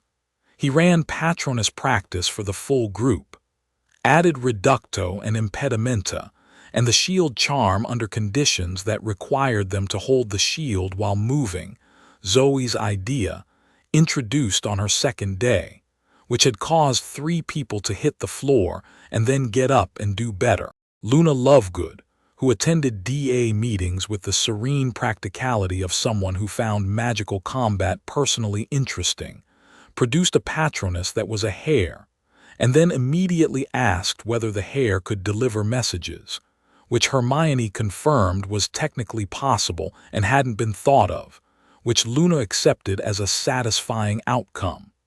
Ginny and Seamus sparred. Ron's shield charm was now his best piece of magic, large and steady in a way that suited him. Ron Weasley's strengths were always the protective kind, and the shield made sense for him in a deep way that Harry had noticed but not yet said. He'd say it, when the moment was right. Then Umbridge walked in. Not literally, she hadn't found the room, not yet, but the door opened because it was 3 minutes before they'd told it to keep itself locked, and Lavender was late coming back from the bathroom and came in just as the door opened and the corridor outside was visible for 2 seconds, and in those 2 seconds Harry saw pink. Not Umbridge specifically. A flash of pink robes, distant, moving away. She was in the corridor, not looking at the room's door, not seeing it. But she was there, which meant she was looking, and the timing of it was either coincidence or intelligence. Harry said, very quietly, "End meeting. 2 minutes." He didn't need to explain further. The DA had practiced this too, not formally. But they'd talked about it enough that the room understood what it meant when Harry's voice went quiet and specific. People collected their things without urgency, without the particular body language of a group that had been caught doing something wrong, because the room had exits, and if you left in 1s and 2s in different directions, the corridor outside wouldn't read as a group dispersion. Within 3 minutes the room was empty except for Harry, Hermione, Ron, and Nico. Hermione was at the door, ear pressed carefully to the stone, listening. "She's gone," she said. "Moved past." "She's circling," Nico said. "She doesn't know the room is here, but she knows something's on this floor." "Who told her?" Ron said. "Doesn't matter right now," Harry said. Though it would matter later, they'd figure it out, and when they did, he intended to have a conversation rather than a confrontation, because whoever it was had probably been pressured rather than had chosen it willingly, and he was not going to let Umbridge turn them against each other. What matters is the next meeting has a better entry and exit plan. "I can ward the corridor approach," Nico said. "Not a visible ward. Something that makes the air slightly cold and uncomfortable well before the door. Anyone approaching will feel it before they see anything. Like the Underworld ward under Hogwarts," Hermione said. "Same principle, different application." He looked at Harry. "She's going to escalate after this. Whether she thinks she's close or not, people who work on timelines escalate when they feel something slipping." "I know," Harry said. "She escalated the following Tuesday." Harry had been summoned to her office. Not detained, officially summoned, with a formal note delivered through McGonagall that had the quality of something designed to look procedural. He went alone because going with others would have given her the leverage of watching him protect them, and he was not giving her leverage if he could help it. The office was pink in the specific way it always was. The plates, the bows, the cushions, the antimacassars, the general aggressive coziness of someone imposing their interiority onto a space with the thoroughness of occupation. Umbridge sat behind her desk with her hands folded and her smile precisely placed, and her eyes doing the thing they did, which was assess and find wanting with a warmth that made the finding wanting feel like care. "Sit down, Mr. Potter," she said. He sat. "I've become aware," she said in her high, pleasant voice, "of gatherings of students, unsanctioned gatherings, you understand. Gatherings which, under Decree 27, constitute a violation of Hogwarts's operating principles." She paused. "I'm giving you the opportunity to address this directly. A name or names would be sufficient to demonstrate your cooperation." She was asking him to betray the DA. Harry looked at her. The soul sight was running, and the soul it was looking at was exactly what it always was: the void and the conviction and the absence of anything private or interior. And he made a choice in that moment that was not a dramatic choice, not a shout or a hex, just a very clear and specific decision about what he was willing to do. He raised the soul sight to full, not at Umbridge's soul specifically, just openly. The full depth of his perception, present and active, the underworld inheritance running clear. And then he looked at her. People, when they were being fully perceived, not watched, not assessed, but seen at the soul level, felt it. Nick had felt it. The Bloody Baron had felt it. Every person whose soul had been in Harry's line of full perception had registered something, a quality of being found, of being seen past the surface into the actual state of what they were. Umbridge felt it. The smile stayed, it was structural, it would stay through a building collapse, but something behind her eyes shifted.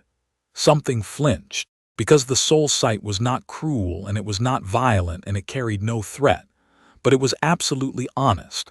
And Umbridge was sitting across from a 15-year-old boy who was looking at what her soul actually was and showing no reaction of fear or admiration or the resentful anger she'd come to expect. And the absence of reaction she wanted was a mirror she hadn't prepared for. Harry said, very quietly. The office held the silence. "No," he said again, simply. "I won't give you names. I won't pretend I have anything to confess.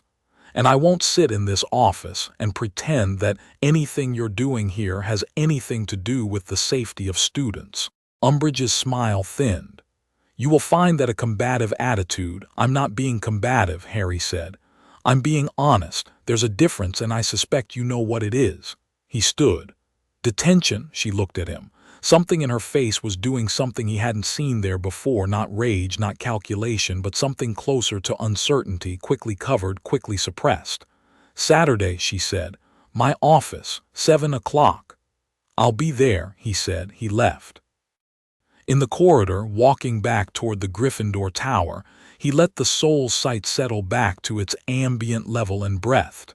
His hands were steady. The current was steady. The specific cold satisfaction of having held his line without drawing his weapon was better than most victories he'd felt before. He was around the corner when Ron and Hermione appeared from an alcove where they'd been, apparently, waiting. "You weren't supposed to follow me," Harry said. "We absolutely followed you," Ron said. "We just didn't go in." "What happened?" Harry thought about how to describe it. "I let her see what I was seeing," he said. Hermione, who had been looking at his face, said slowly, "You showed her what her soul looks like. Not literally, but enough that she felt it." He paused. She flinched. Hermione was quiet for a moment. Then, "She'll be more careful now." "Yes," he agreed, "but she'll also be less certain. And people who have built everything on certainty are dangerous when the certainty develops a crack." He kept walking. "Which means the DA needs to be ready. Whatever she does next will be faster and harder than anything before it." "Good thing we've been practicing," Ron said. "Very good thing," Harry said. They found Nico in the common room when they got back, sitting with Zoe in the far corner with parchments between them that carried maps Harry didn't recognize. The geography of the demigod world, the locations of Kronos' operations, the routes Luke's scouts had been using. They looked up when Harry came in, and Nico read his face with the precision he always used. "How bad?" he said. "Not bad," Harry said. "Just new." He sat down, looked at the maps. "She's going to push the DA into a direct confrontation before the year is out. Sometime in the spring, maybe. And when she does, we need to be ready to move in 2 directions at once." "The school and the ministry," Hermione said, sitting across from him. "And the ministry and Luke," Nico said, following it. 3 directions, Ron said, counting on his fingers. "Umbridge, Voldemort, and the Kronos operation." 3, Harry agreed. "Brilliant," Ron said, without complaint. "Good thing there are 6 of us." Zoe looked at Ron. "You count well for someone who doesn't have divine blood," she said, which was as close to a compliment as she'd managed since arriving. Ron considered this. "I'm going to choose to take that as a positive thing," he said. They sat in the common room as the evening deepened and the fire burned low and the castle moved around them in its familiar rhythms. Harry put the soul sight to rest, genuinely resting it, the way a limb needed rest after sustained use, and let himself be in the room without the additional layer of information for an hour. Just the fire and the chairs and the familiar voices and the specific warmth of being surrounded by people who knew what they were doing and had chosen to do it here, in this room together. Below the school, the chamber rested with its 12 stones and its dark pool. The inheritance settled in its formal place. The thin places across Britain held their map of the world's boundaries. The whispers ran at the frequency of the permanent and patient. In a camp on the outskirts of an English city, Luke Castellan wrote a report and sent it north by a method that left no physical trace. And in it, he described Harry Potter in terms that were neither weapon nor obstacle, but something that his report struggled to categorize, which was unusual for Luke Castellan, who was very good at categories. In Hogwarts's dungeons, Draco Malfoy sat on the edge of his bed and felt the year's pressure in the specific way that people felt pressure when the side they'd been assigned, and the side that made sense were drifting apart, and didn't sleep for a long time. And in the underworld, below every thin place and every dark river and every warm pool of late-season flowers, Persephone sat with the record of what had happened, the ritual, the recognition, the Tuesday office. The full soul sight turned outward without fear, and felt something that took her a moment to identify because she hadn't felt it in a very long time. Pride. simple and clean and specific. She'd been queen for millennia. She'd had subjects and domains and the complicated politics of being a goddess in two worlds. She'd chosen Lily Evans with her clear eyes and made the right choice and lost her too early and carried that loss without permission to put it down. But this was different. She pressed her palm to the river and let it carry the feeling where it would, and the river ran on as it always had, steady in the dark, neither hurrying nor stopping, holding everything that had ever been given to it with the same unhurried care. Chapter 6. The Veil and the Voice. The vision came at 3 in the morning on a Thursday in mid-December, which Harry would later think was the most Voldemort thing possible. Not a dramatic hour, not midnight with all its gothic utility, but 3 in the morning, when the body was at its lowest resistance, and the mind had none of the daytime scaffolding it built against intrusion. He was in the corridor of the Department of Mysteries, and he knew it was not his corridor. He'd never been there, had no physical memory of it to draw on, but he knew it with the certainty of the Horcrux connection, which was a different kind of knowing, older and unwanted, and always slightly wrong, the way an image was slightly wrong when seen through someone else's prescription glasses. The corridor was long and circular and dark except for a blue-lit door at its center, and through the walls of the vision the cold thread of the Voldemort connection ran taut and deliberate, which was the detail that woke Harry fully. Deliberate. He sat up in the dark dormitory and held his breathing even and thought about what Nico had told him about the connection's behavior since the ritual, that Voldemort would use it when his patience ran out, and that he'd use it with intention, meaning the vision was not a passive leak but an active broadcast, a message with a destination. He pressed his palm flat on the mattress, the way he'd learned, and felt downward through the thin places. The chamber below the school resonated quietly. The inheritance was running steady and clear. He turned the soul's sight inward, the way the ritual had taught him, and looked at the Horcrux fragment still there, still anchored, but the wall he and Nico had been building around it held. The fragment was pushing at it, hard, from the outside, as if something on the Voldemort end was applying pressure. Harry pulled his glasses on and went to the window. The grounds were dark and empty and still. The forbidden forest sat in its permanent shadow, no figure at the tree line. He'd half expected Luke, part of him, the part that had been tracking multiple threats and had started finding connections where perhaps none existed. But the grounds were clear, and this was not a Luke Castellan situation. This was purely, simply Voldemort. He thought, it's a trap. He thought it clearly, without the flinching denial he would have reached for in first year or second or even fourth. He thought it clearly because the soul sight had educated him on what deliberate manipulation felt like at the soul level, had given him the ability to look at a situation and identify the mechanism of it rather than just the surface. The vision was constructed. The corridor was real. He was confident enough in his legilimency education to distinguish genuine memory from generated imagery, but it had been chosen, offered, placed where he'd find it. The question was, what was being offered? He went to find Nico. This was not as simple as it sounded at 3 in the morning in a dormitory with a password-protected portrait. But Harry had been shadow traveling with increasing reliability for 6 weeks, and the 5th floor training room was a known thin place in the castle's network, which made it navigable without the main corridors. He dressed in under a minute, pulled his wand from the bedside table, and crossed the shadow from the dormitory window to the training room in a single move that landed cleanly. He was getting better at the landings. Nico was already awake. This was also not as strange as it might have been, given that Nico D'Angelo's relationship with sleep had always been, by his own description, somewhat adversarial. He was sitting on the floor of the training room with his back against the wall, and the black Stygian ring turning slowly between his fingers, and he looked up when Harry arrived with the unsurprised expression of someone who'd been expecting an interruption. "The connection," he said. "It woke me up. It was deliberate, Nico. He was pushing it." Nico set the ring down. His full attention came up with it. "What did he show you?"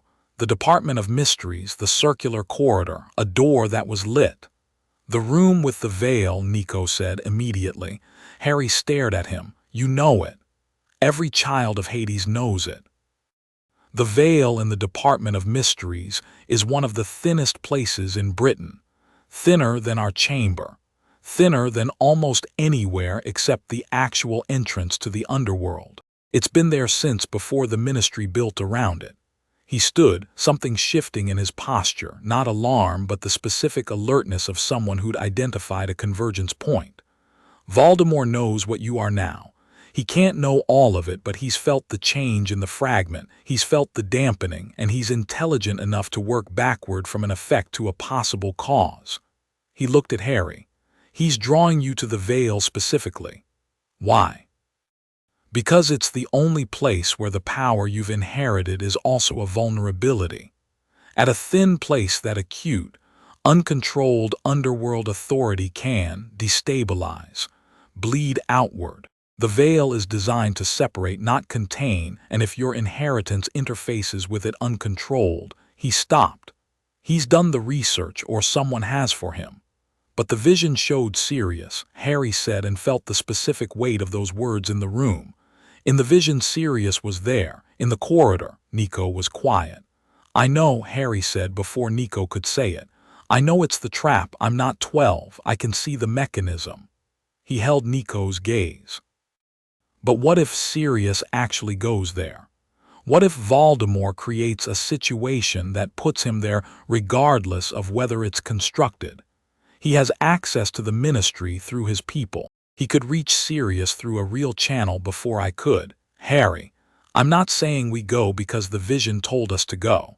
I'm saying we go because we've been building toward this, and waiting for him to move first means waiting for him to control the terms."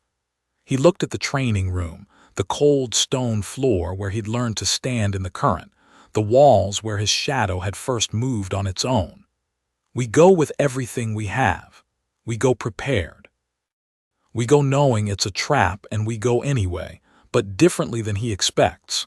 Nico was looking at him with the specific expression, rare, visible only in very low light or very direct moments, that Harry had come to understand as Nico deciding to trust something.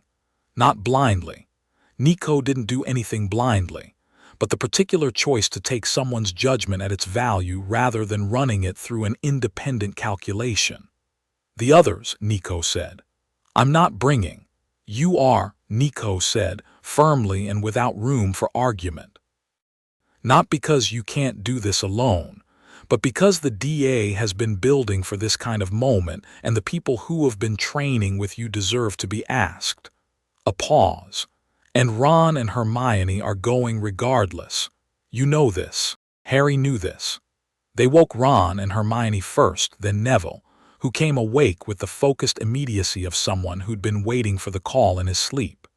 Harry had thought about who to bring with the specific clarity of someone running a real operation rather than a schoolboy adventure, and the list was short and deliberate. People with proven skills, people who understood what was actually happening, people who would follow his lead without needing everything explained in the moment. He went through the reasoning quickly. Standing in the dormitory at 4 in the morning, while Ron pulled on clothes with the brisk efficiency of someone who'd made peace with extraordinary circumstances months ago. Ginny Weasley was awake when they passed her dormitory door, because Ginny was frequently awake at strange hours and had a sense for when things were moving that Harry had stopped trying to explain.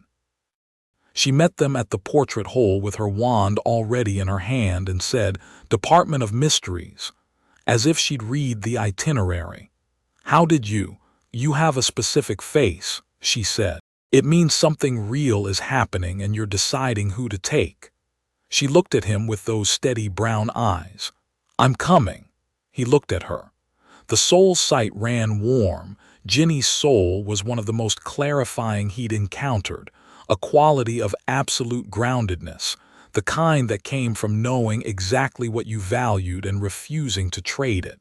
He nodded. Luna Lovegood, rounding the corner from the direction of Ravenclaw Tower with the serene drift that made her seem like she'd been going to the bathroom and happened upon a significant event, looked at the assembled group and said, "We're going somewhere that's between, aren't we?" She said it with the particular matter-of-factness of someone identifying the weather. "I can feel it from here." "You can feel the veil from Hogwarts," Harry said. "I've always been able to feel things that are between," Luna said. "My mother died near a thin place. It made me sensitive to them." She paused.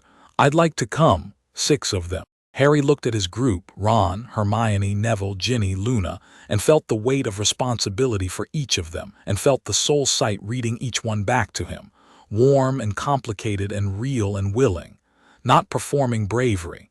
Actually brave, which was different, the actual thing running underneath the decision to show up. "We go prepared," Harry said. "We go knowing it's a trap. We go expecting everything to be harder and stranger than the vision showed. And if at any point I say we leave, we leave. Immediately." Nods around the group. They moved. The journey to London was Nico's solution rather than Harry's, because Nico's solution was better. Shadow travel for 6 people across the distance from Hogsmeade to the Ministry of Magic was ambitious, as Nico put it, with the dry understatement he reserved for situations that would have caused most people to use stronger language. But the ministry sat on several converging thin places, a fact that Harry now understood with the network sense he'd developed since the ritual, and the approach through the thin place network rather than through the standard ministry entrance was both faster and significantly less detectable by ministry wards. "Do not," Nico said, before they went, with the weight of someone who'd learned something the hard way, "think about anything except the destination. The network carries ambient from every place you pass through. Don't interact with it. Don't look at the shapes. Come through on the other side." "What shapes?" Neville said. "The ambient shapes," Nico said, as if this clarified it, which it didn't, but he was already moving. The shadow travel at this scale was different from the training room practice. Harry, carrying Hermione's hand on his left and his wand on his right, felt the cold hit of it, and then the vast expanse of the network, the thin places of Britain, all of them, the whole map felt at once, and through them the ambient of everything that had died within their reach since the beginning, which was enormous and old and not frightening, just present in the way the universe was present, too large to take personally. He held the destination, the ministry, the circular corridor, the lit door. He followed the thread of what he knew with the clean directional intention Nico had drilled into him over 6 weeks. They arrived in a basement corridor in the Department of Mysteries, not the circular corridor, a service corridor 2 levels up. The air was stale and cold, and the ministry's overnight silence sat around them like something institutional even in sleep. Harry released Hermione's hand and felt her grip his wrist briefly. A check, quick, real, and he squeezed back. Everyone present. Everyone upright. Neville looked like he'd been briefly somewhere very cold and was revising his understanding of travel. Luna looked, if anything, slightly pleased, as if the experience had confirmed a theory. Ginny let out a breath that was more controlled relief than anything else. "Down," Nico said, already moving. They moved through the ministry levels with Nico leading in the shadow-adjacent way he had, finding the unmonitored routes with the instinct of someone who navigated between spaces rather than through them. Harry followed with the soul sight running ambient and picking up nothing living in the surrounding corridors. No ministry staff, no Death Eaters yet, just the hum of the building's enchantments and the deep pull of the thin place below. The pull got stronger as they descended. Harry felt it from 2 floors up. The veil, the specific quality of a thin place that was structural rather than geological, made rather than grown, the deliberate installation of a membrane between living and dead, in a room full of people who'd been studying it for decades without understanding what it was. He knew what it was. He felt the soul's sight respond to it the way iron responded to a magnet. He also felt from the same distance the Death Eaters. This was new information, and he processed it in real time. 12 of them, stationed around the circular corridor, and in the chambers adjacent, carrying the specific soul quality of people whose loyalty had been purchased through fear rather than conviction, gray, fractured. The soul states of people who'd made choices they couldn't undo, and were living inside the consequences with the particular desperate commitment of someone who couldn't afford to doubt the thing they'd traded everything for. Harry saw all of this in the second before they reached the top of the final staircase, and he stopped the group. 12, he said quietly, stationed in a corridor ring, 3 in the room with the veil. He paused. Bellatrix is one of the 3. You can tell specific people, Hermione whispered. Her soul state is distinct, Harry said, which was the most diplomatic description he could offer of what Bellatrix Lestrange's soul looked like under the soul sight. A brightness that had no warmth in it, conviction without grief, the specific alarming quality of someone for whom the violence was the point rather than the instrument. Lucius Malfoy, Nico said. Yes, he's in the corridor. He's afraid, Harry said. Underneath the performance. They're almost all afraid. That makes them more dangerous, Nico said, not less.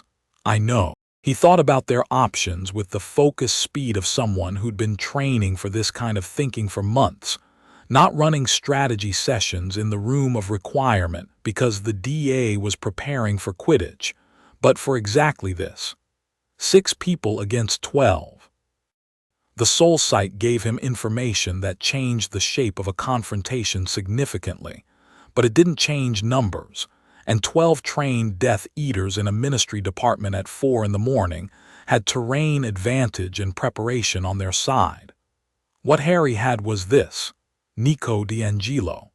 6 weeks of shadow travel, underworld authority in the most significant thin place in Britain, and the knowledge that the trap had been designed for someone who arrived scared and reactive, not for someone who arrived informed. We split the room, he said. The Death Eaters in the corridor are expecting us to come through the standard entrance. We come through the walls. Ron stared at him. Through the walls. Shadow travel. The thin place is strong enough that the movement is easier here than anywhere I've tried. Nico, he turned. Can you take 2? Since Montenegro, Nico said very dryly, I take no more than 1. Right, I'll take Hermione, you take. I'll move alone, Nico said. I don't need carrying. Harry looked at the remaining 4. Ron met his eyes and said before Harry could speak, we take the corridor, standard, loud. He looked at Neville and Ginny and Luna. We're the front, we make noise, we give Harry and Nico the room. You'll draw them toward you, Harry said. Yes, Ron said with the calm directness of someone who decided what he was doing and was not interested in being talked out of it. That's the point. Harry looked at him. The soul sight read that warm, loyal soul with the golden thread of someone who always showed up and the complicated knot of self-doubt that he carried and kept showing up anyway. And Harry thought, I will never in my life take him for granted again. Stay close together. Shield charm primary. You have defensive advantage and… Harry, Ron said. We've been practicing for months. Go. He went. The shadow travel through the ministry's thin place was different from anything he'd done before. He came through the wall of the circular corridor with Hermione in one movement and arrived inside the room with the veil already in sight, the archway, tall and old and draped with the tattered curtain that moved without wind, the source of the pull he'd been feeling since 2 floors up. The room was larger than he'd expected, a wide stone amphitheater with stone seats and the archway on the raised dais at the center and 3 figures around it. Bellatrix, Dolohov, Rookwood. They turned at the sound of his arrival. Bellatrix's face went through several expressions very quickly, surprise, then pleasure, then the specific bright delight of someone who'd been waiting and had gotten what they wanted, which was the most alarming of the three. "The boy," she said. "He came." Harry looked at the archway. The veil moved. Beyond it, not visible, not audible, but present in the way the soul's sight made all thin places present, he felt the edge of the underworld. Not the deep place, not the realm itself, but the surface of it, the first membrane. And through it, the ambient of the dead running warm and constant, and the distinct awareness of a very large thin place being held open by something structural. He also felt, from the corridor outside, the sounds of the front entrance, Ron's voice carrying, a shield charm going up, the specific crash of Neville in a direct confrontation, and he let that information in and filed it and turned his attention to the three Death Eaters. "Where's Sirius?" he said. "Not here," Bellatrix said, with the particular pleasure of someone delivering disappointing information. "He was never going to be here. You knew that, didn't you? Clever boy." She tilted her head. "But you came anyway." "I did," Harry said. "Brave." She stepped toward him. "And stupid." "Those aren't mutually exclusive," Hermione said, from exactly where Harry had positioned her, his left side, wand up, the specific angle that covered his blind spot that they'd practiced in the room of requirement on the principle that if something was worth doing, it was worth doing right. Dolohov moved first. He was fast, faster than the DA sparring sessions, faster than anything Harry had drilled against, the speed of someone who'd been doing this for 20 years without restraint. The curse came blue and specific, and Hermione threw her shield charm, and it held and Harry moved, shadow stepping rather than apparating, the short-range movement he'd learned to do inside a room without the cold and disorientation of full travel, and came up behind Dolohov with Expelliarmus spoken before the man had tracked his new position. Dolohov's wand flew. He spun, drawing a backup. Some Death Eaters had 2 wands. Nico had warned him of this. And Harry was already moving again, shadow step, the room adjusting around him as he navigated it by the thin place's current. And the soul's sight running full now showed him every fractured, fear-driven soul in the room and gave him the map of each one's likely movement before they made it. Not the future. Not quite that. But the soul's sight read motivation as clearly as it read state, and a soul organized by fear told you what it would do when pressured because it only had one option: escalate or comply. Rookwood escalated. He cast 3 spells in rapid succession at the space Harry had just vacated, which was already empty. Hermione took him with a stunning spell from a side angle while he was tracking the wrong target, and he went down with the clean finality of someone who hadn't been expecting a 15-year-old girl to be the actual threat in the room. Bellatrix, who was more experienced than the other 2 and knew it, didn't chase Harry. She watched him move with those bright, terrible eyes and waited for the pattern, and Harry was aware that she was doing it, which was its own problem. She was fast enough and skilled enough that she didn't need to react if she could predict. He stopped moving. He stood still between the stone seats and the raised dais, wand level, and he looked at her. The soul sight was running full, and he let the full perception of her land without flinching from it, the conviction without grief, the brightness without warmth, the specific quality of someone who'd been given permission to be their worst self so long ago that they'd forgotten there was another option. "You killed his godfather," Bellatrix said, meaning Voldemort. "That was the story. Is that what you think?" "He sent you here to avenge." "No," Harry said. "I came because I needed to see where this ends." She fired. He stepped into the shadow at the base of the dais and came out on the other side and cast the disarming charm not for her wand, but for her footing, a variation Hermione had theorized about and Harry had practiced. The wand aimed low, the intent modified, and Bellatrix stumbled, which wasn't enough to contain her but was enough to give him the half-second he needed to follow it with a full expelliarmus that sent her wand skidding across the stone floor. She was not contained. She was not done. She spun to recover, and Harry was already raising the full depth of the underworld current, not attacking, nothing offensive, just present, the full weight of the inheritance standing in the room with him, and she stopped. Not because she was afraid, because she felt it. The room felt it. The air in the amphitheater shifted with the specific quality Harry had come to associate with the thin place responding to his presence, the same vibration as the bathwater, the same deep register as the training room floor. The veil's curtain stirred, not from wind, from the recognition of something on its side of the boundary calling to something on its other side. Bellatrix looked at him with those bright, terrible eyes, and for the first time in what was probably a very long time, her expression was doing something other than delight. From the corridor outside came a sound that stopped everything in the room. A shout, then a curse.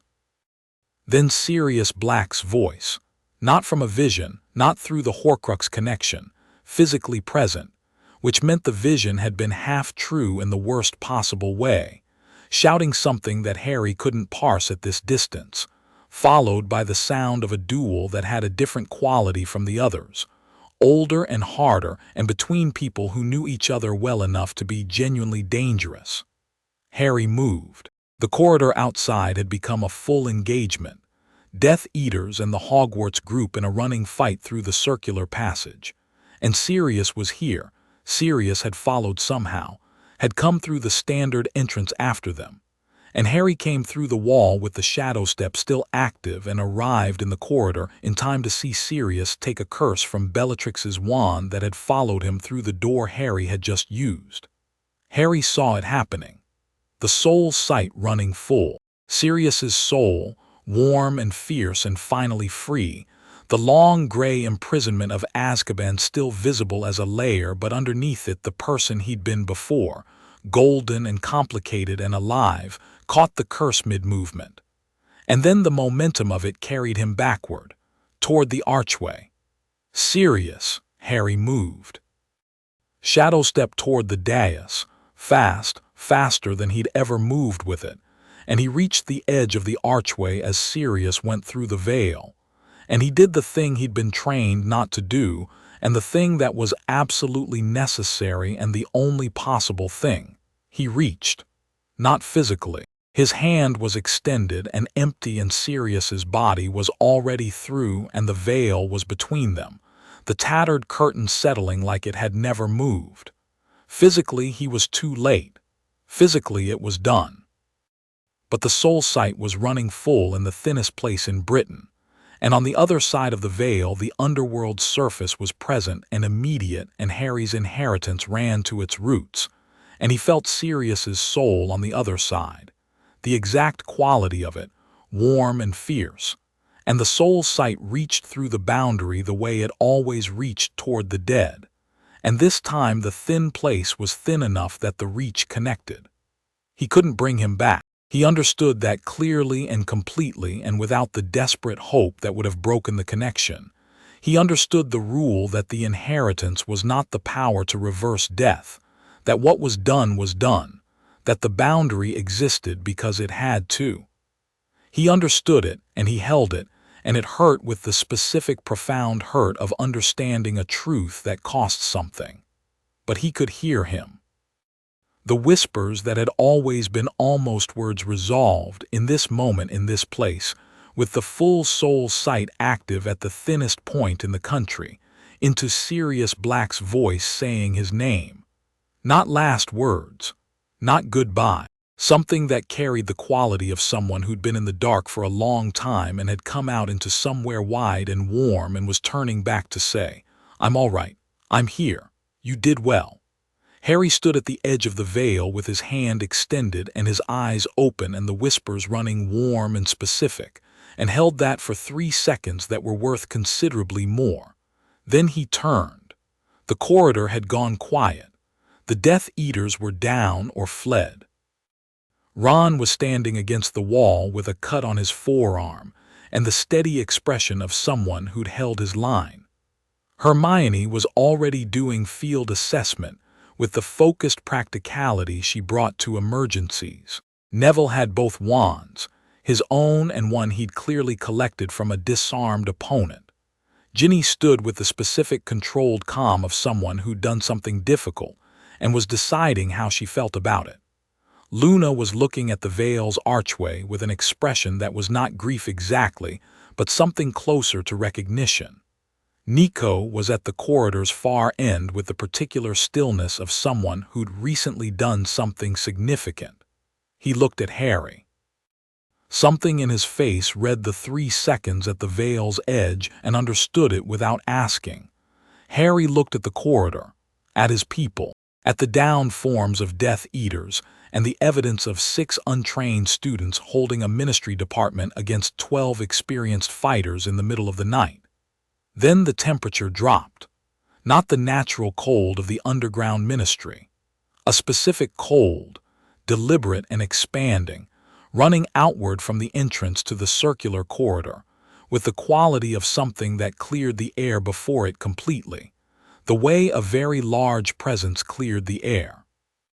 The soul sight hit it before Harry's physical senses did, and what the soul sight returned made him straighten. Voldemort, not the Horcrux fragment, not the connection, the actual presence, arriving through the ministry's entrance with the specific quality of someone who had decided to come himself, because the pieces on the board had moved to the wrong configuration, and the situation required direct management. The cold expanded through the corridor, and the Death Eaters who were still conscious moved to the walls. He came through the door at the far end of the circular passage. Harry had seen him in the graveyard. Had seen him in visions. Had spent 4 years accumulating the specific fear of him that built when something was consistently the most dangerous thing in your world. Standing here now, in the Department of Mysteries, at the end of a real fight with his friends behind him, and the soul sight running full, and the inheritance settled in its formal place, he looked at Lord Voldemort and felt something different from fear. The soul sight landed on him and gave back the most fragmented soul Harry had ever perceived. Not like the Horcrux, that was a deliberate tearing, controlled, intended. This was a soul that had been torn multiple times in multiple places, each tearing deliberate and irreversible, and the result was something that barely qualified as unified. 6 fragments Harry felt, connected by the Horcrux network, and the 7th in him, dampened by the wall. What remained of the original soul was barely enough to provide continuity. Tom Riddle was, in the most technical sense, barely a person anymore. What moved through the corridor in red-eyed certainty was mostly architecture, the scaffolding of a self around the ghost of what had once been there. It was, not pitiful, but it was something that made the fear different in quality. Less like facing a monster, more like facing the consequence of choices made so comprehensively wrong that they'd eaten the person who made them. Harry Potter, Voldemort said. His voice was the same, cold, precise, carrying the weight of someone who'd always had others' fear to stand on. You've exceeded expectations, repeatedly. He moved through the corridor with the unhurried quality of someone who'd determined the power balance and found it acceptable. The Underworld inheritance, Persephone's blood. He tilted his head. Did you think I wouldn't learn what you were? I thought you'd learn eventually, Harry said. I didn't particularly try to hide it. Brave. The word was an echo of Bellatrix's from earlier, and it carried the same quality, almost a compliment, almost a weapon, arriving as both. And the soul fragment, my Horcrux.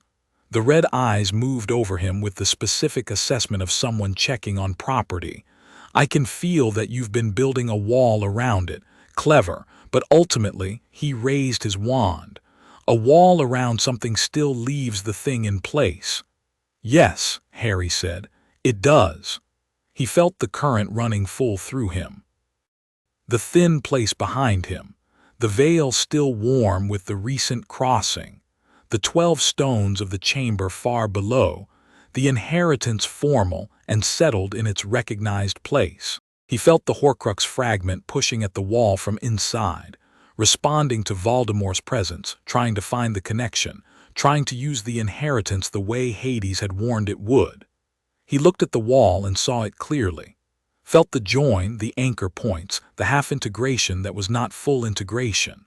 Saw the foreign quality of it, jagged and cold and wrong in the way the soul's sight had always told him it was wrong. The passenger, not the driver. The attached thing, not the fused thing. He thought about the pool chamber, the 12 stones, the specific clarity of seeing the Horcrux and knowing, not theorizing, knowing that it was removable, that his death was not required, that the reading had been wrong because it had been made without this particular view of the structure. He dropped the wall, not to let Voldemort in, not to let the fragment ride the inheritance. He dropped the wall because the wall had been containment, and what he needed now was not containment but contact, direct, intentional. The soul's sight turned fully inward on the fragment the way he'd looked at it in the pool, but this time with the full formal authority of the recognized inheritance behind the looking. He found the anchor point. It was exactly where it had been in the pool, the join between his soul and the Horcrux fragment, the half-integration that was not full, the place where the foreign soul had pressed into him while he was too young to know it was happening. He found it with the soul sight's precision and the current's depth and the specific knowledge that this was reversible, and he did the thing that had no wand motion and no incantation because it wasn't that kind of magic. He expelled it, not gently, not surgically. Like a body expelled an infection, with the full force of the system that had always known, at some level, that the thing didn't belong. The inheritance ran through the anchor point like a river breaking a dam. All the accumulated authority of Persephone's bloodline and 15 years of survival, and the formal recognition of a ritual chamber, and the Horcrux fragment came loose. It didn't leave cleanly. Nothing like this was clean. Harry felt it ripping.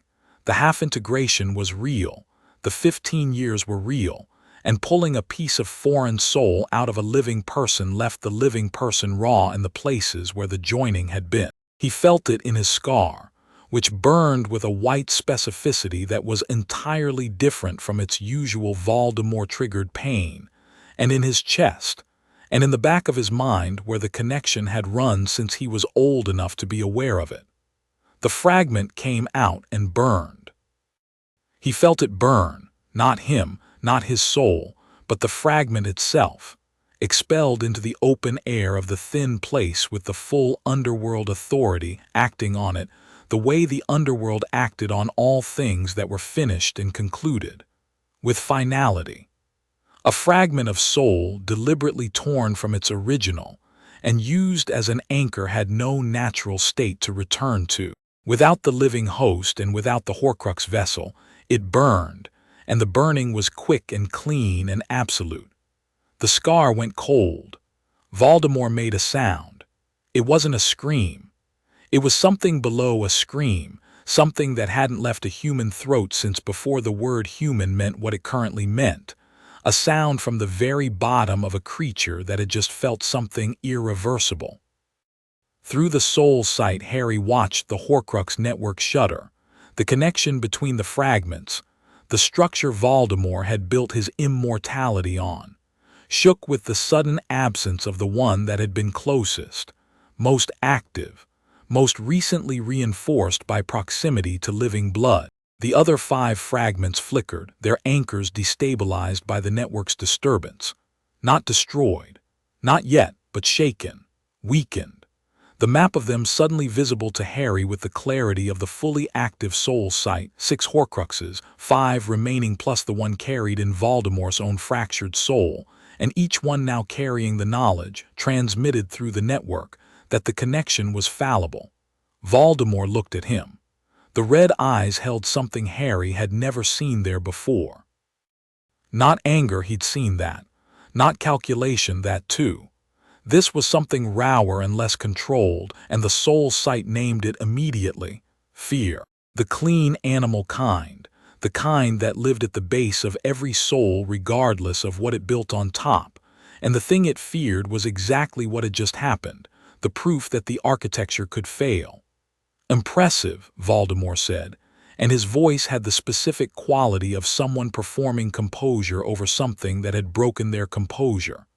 "But a fragment, Mr. Potter, is not the sum of the structure." "No," Harry said, "but now I know how to find the rest." The thin place behind him pulsed. The veil stirred. The soul sight ran like a river in full current, clear and warm and absolutely certain of its banks. Harry's scar was cold and clean in a way it had never been in his living memory. The absence of the fragment was like the sudden silence after a sound you'd stopped registering as sound. Voldemort raised his wand. Harry raised the inheritance. What happened in the next 30 seconds was not a duel in the conventional sense. It was an encounter between two kinds of power: the deliberate, systematic power of someone who had built himself into a weapon over 70 years, and the inherited ancient authority of a domain that predated every system of power that had ever been built and would outlast every system that ever would be. The spells that Voldemort cast were real and serious, and Harry deflected several with his wand and the rest with the shadow work that had become, after 6 weeks of practice, something close to reflex. The room cooperated, which was the thin place's doing. Harry moved through it the way he moved through the training room, using the thin place's current the way a swimmer used a tide. And Voldemort's magic met the specific resistance of a place where the boundary between living and dead was structural rather than incidental, where the Underworld authority was home. It was not a rout. It was not simple. Harry took a curse on his left shoulder that knocked him sideways and would bruise badly, and Hermione took one meant for him that she blocked with the shield charm, and he felt the specific lurch of gratitude and guilt that came from knowing someone else had caught your damage. Ginny went down briefly and came back up. Ron's shield held through 3 direct engagements, but Voldemort didn't win. And Voldemort knew he wasn't going to win tonight. The soul sight read it clearly, the calculation running in real time behind those red eyes, the assessment that the terms of this engagement had been misjudged, and the correct decision was withdrawal. The fragment was gone. The network was destabilized. He would not fight Harry Potter in the thinnest place in Britain with the Underworld inheritance fully active and 6 prepared students at his back. He withdrew. Not fleeing. Voldemort didn't flee, he reconsidered strategically, with the deliberate movement of someone choosing a different ground. The cold that had come before him reversed direction, and the corridor felt warmer, and the ministry's stale air settled back into its normal quality, and the red-eyed presence contracted and was gone. The silence that followed was genuine, not the held-breath silence of a paused threat, but the actual cessation of immediate danger, which had a different quality, and Harry had learned to tell them apart. He turned to his people. Ron was bleeding from the arm, properly this time, not a scratch, a cut from something that had caught him in the melee. Hermione's shield charm had taken significant punishment, and she was pale in the specific way she was pale when she'd pushed herself, not hurt, but at the edge of her resources. Neville had a bruise forming on one cheekbone that would be spectacular by morning. Ginny was upright and holding her wand and had the specific expression of someone running an internal assessment and finding themselves intact against the odds. Luna looked at the veil's archway with her particular expression, serene and complex and privately knowing, and then looked at Harry with those silver eyes. "He said you did well," she said. Harry looked at her. "What?"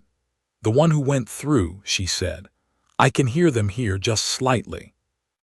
"He said you did well and you should stop standing in the doorway." She blinked. Those were his words. He was fairly specific about the doorway. Harry looked at the veil. The thin curtain moved without wind. He stepped back. One step, deliberate and final.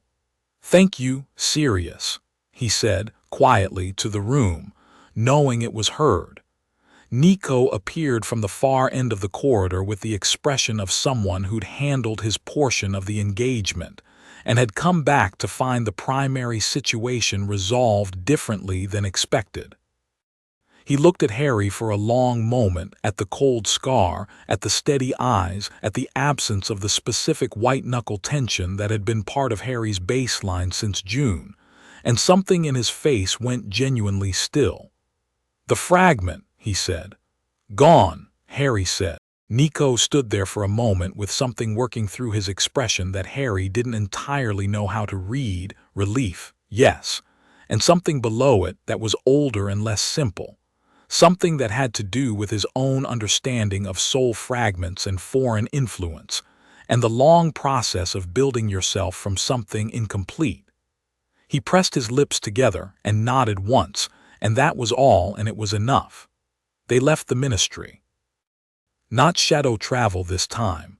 Hermione was too tired, and Harry's shoulder was making fine movement difficult, and Ron needed to have his arm seen to before the shadow cold made it worse. They used the ministry's flu network from the basement level, which Zoe had told them was unmonitored between 2 and 5 in the morning due to a staff rotation gap. They arrived at Hogsmeade in the early dark and walked back to the castle with the specific silence of people who'd been somewhere significant and needed the walk to become themselves again. The castle was warm when they came in, the portraits still sleeping, the torches at their overnight level. Everything ordinary and ancient and known. Harry stood in the entrance hall for a moment and felt the castle know him back, the vibration in the stones that had been there since October, the recognition in the walls, and felt it run warmer than usual, as if the castle was noting the changed quality of him. The scar, cold. The soul's sight, clear. The current running in its formal channel with the clean certainty of something that knew its purpose. Madame Pomfrey was going to have many opinions about the shoulder. Hermione would write the night's events into the most detailed account possible within 24 hours, cross-referenced with existing research, annotated. Ron would sleep for 10 hours and wake up annoyed about the arm and quietly proud of the shield. Neville would not speak much about the night in any of their immediate conversations, but something in his posture would be different from this point forward, the specific posture of someone who'd confirmed something about themselves that they'd been hoping was true. Harry thought about all of this and stood in the entrance hall with the dawn light beginning to show in the high windows and the network of thin places running their warm map under his feet. And he thought about 6 Horcruxes that now knew the structure was fallible, and about the specific fear in red eyes that had never shown fear before, and about the cold, clean absence behind his scar, and he thought, this is not over. It's not nearly over. But it was different now. The ground had shifted. The war that everyone was waiting to start had, in a ministry basement, already changed its shape. Voldemort had walked away from Harry Potter tonight. That had never happened before, and in whatever room he was in, whatever cold and deliberate place, he was revising everything he believed about the boy he'd made his equal by accident, and discovering for the first time in 70 years that revision was something that could be forced on him. In the Underworld, at the river's edge, Persephone felt the fragments burning like a bell struck at great distance, clear and specific and final, and closed her eyes, and the sound of it was the best thing she'd heard in 15 years. And somewhere in the dark, far from the river, in the quiet place where finished things rested, Sirius Black sat in the sun that the Underworld kept for its own purposes, and was not in a doorway. Chapter 7. The Queen's bargain. The shoulder healed in 3 days. Madame Pomfrey, who had opinions about the shoulder exactly as Harry had predicted, expressed them thoroughly and without pause while applying Dittany and a bone-knitting salve that smelled like copper and pine. And Harry accepted all of this with the patience of someone who understood that her thoroughness was care expressed in a specific practical dialect. He did not tell her about the Department of Mysteries. Nobody in the hospital wing told her about the Department of Mysteries. By unspoken agreement, the story offered to the castle's authority figures was a late-night training exercise gone slightly wrong, which was technically accurate in the way statements were accurate when they omitted the involvement of 12 Death Eaters and the Dark Lord himself. Dumbledore would need to know. That conversation was coming. Harry had been thinking about the shape of it for 3 days and had decided that the shape mattered less than the timing, and the timing was when he was ready. What he was not expecting was for Dumbledore to know already. The headmaster's office was warm when Harry arrived at 8 o'clock on a Sunday morning, which Dumbledore had requested via a note delivered to the common room by a school owl that gave no information about how he'd arranged the timing. The office was full of its usual organized complexity, the instruments on their tables, the portraits of former headmasters monitoring from their frames with the benign interest of people who'd seen enough extraordinary things that nothing surprised them anymore. And Dumbledore sat behind the desk with his hands folded and his blue eyes doing the thing they did, which was carry an enormous amount of thought in a very still face.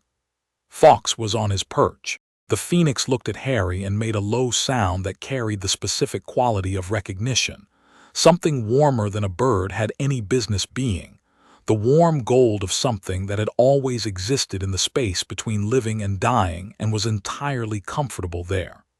"Sit down, Harry," Dumbledore said, and in his voice was something that Harry had not heard there in over a year, the absence of management. He wasn't managing this conversation before it started. He was just having it. Harry sat. "The Department of Mysteries," Dumbledore said, "you know. I know considerably more than you've yet told me, and I suspect considerably less than what actually occurred." He looked at Harry over his half-moon glasses. "You expelled the Horcrux fragment." "Yes." A pause. Dumbledore was looking at him with the expression of someone revising a model they'd spent a long time building, not painfully, not defensively, but with the specific quality of someone who valued accuracy more than they valued being right, and who had encountered a correction they hadn't anticipated and were genuinely processing it. "I believed," he said carefully, "that the fragment's removal required your death. I had been working toward understanding whether this was avoidable and had not as yet found a satisfactory answer." "It doesn't require my death," Harry said. "The fragment was attached, not fused. The soul sight could see the join clearly. With sufficient underworld authority, the anchor could be broken directly." He held Dumbledore's gaze. "You didn't have the soul sight. Your reading wasn't wrong given your information. It was incomplete." Dumbledore was quiet for a moment. Fawkes made another sound, low and warm, and in the silence the instruments on the tables turned at their various steady rates. "I owe you an apology," Dumbledore said. "Not for the reading, you're generous about that and you're probably correct, but for other things." He paused. "For making decisions about your protection and your preparation that should have involved you. For managing the information as though it were mine to manage." He looked at Harry directly. "You are not a weapon to be maintained. You never were." Harry sat with that. It was not a small thing, coming from Albus Dumbledore in his own office on a Sunday morning. It had the quality of something that had been said the way true things were said, not performed, not strategic, just the statement of a fact that had become unavoidable. "I know," Harry said, "and I know you. I know it came from trying to protect me. I'm not," he stopped, started again. "I've been angry about it. I'll probably still be angry about it sometimes, but I understand it." He looked at the headmaster. "I need you to stop. From here forward, I need the information." "Yes," Dumbledore said. "You do." They talked for an hour. Really talked, the kind of conversation Harry had wanted since fourth year, direct and honest and mutual, with no preamble and no careful deflection. Dumbledore laid out what he knew of the Horcrux network: the locket, the cup, the diadem, the snake, the ring, and the fragment now gone. 5 remaining. He described his research into each with the specificity of someone who'd been working the problem for years, and Harry listened and cross-referenced against the Soul Sight's map of the network. The map he'd felt in the Department of Mysteries when the fragment burned and the network shuddered, and twice corrected details that Dumbledore had assessed incorrectly, and twice confirmed things Dumbledore had been uncertain about. And by the end of the hour they had, between them, a better picture of the Horcrux network than either had possessed alone. This was how it should have been from the beginning. Harry said so at the end, not as an accusation, and Dumbledore accepted it as the plain truth it was. Walking back down the spiral staircase, Harry felt the conversation settle into him alongside everything else that had settled in this year: the ritual, the Soul Sight, the Department of Mysteries, the burning of the fragment, and thought about what it meant to be here in this castle, 15 years old, carrying what he carried, knowing what he knew about the 5 Horcruxes that still existed, and the war that hadn't fully started, and the Titan rising in the east and Luke Castellan on the road, and all the things that were still unresolved, and would require everything he had to resolve them. He thought about all of this and felt, underneath it, the current running steady in its channel, the inheritance formal and settled and his.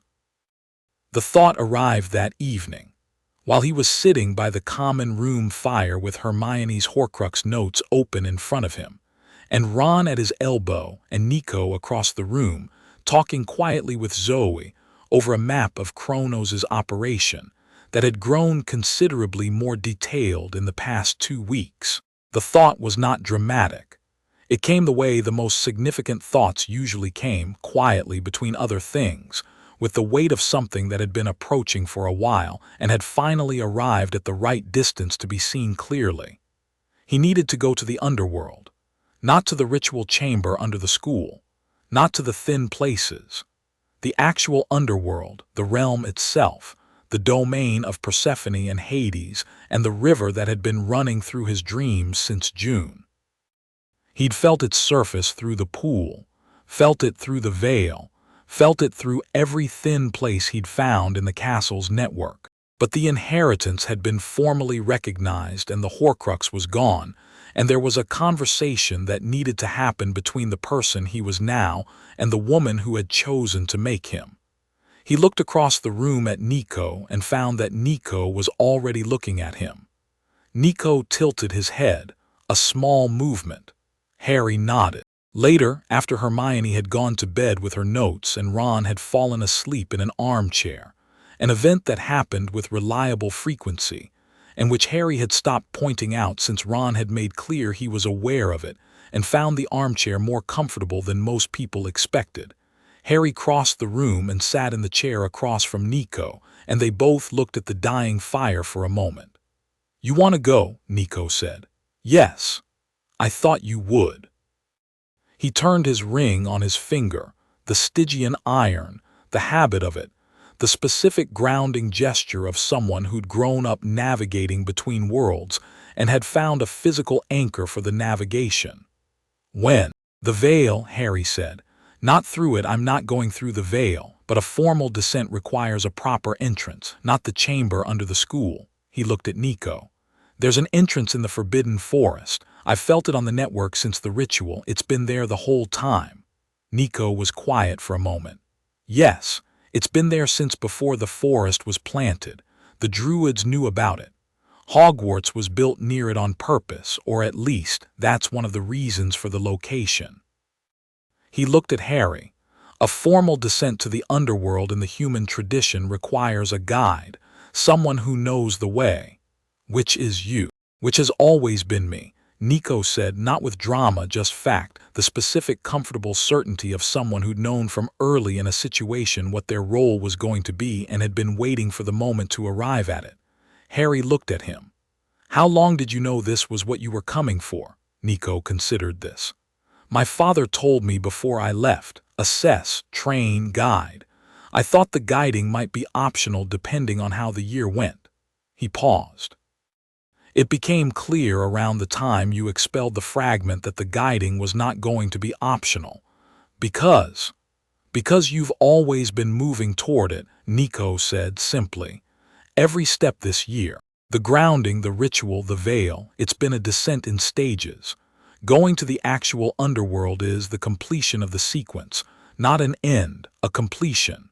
He met Harry's eyes. It's where you find out who you are in the full picture, not the parts you've claimed incrementally, the whole thing. Harry was quiet for a moment. What's it like, the actual underworld? Nico was quiet for a longer moment. The fire settled into its last red phase. Outside the tower windows the grounds were dark and the forest darker, and somewhere in the forest's depth the entrance held its permanent invitation. It's nothing like what you've been taught to fear, Nico said finally. It's not punishment, it's not horror, it's finished. Everything there is finished in the specific sense of being complete. The way a piece of music is complete when it ends on the right note. He paused. It's also very large and very old and very honest. You can't be anything in the underworld except what you are. There's no performance and no pretense. He looked at the fire. That's terrifying for some people. For you, I think. For me, it'll feel like home, Harry said. Nico looked at him sideways.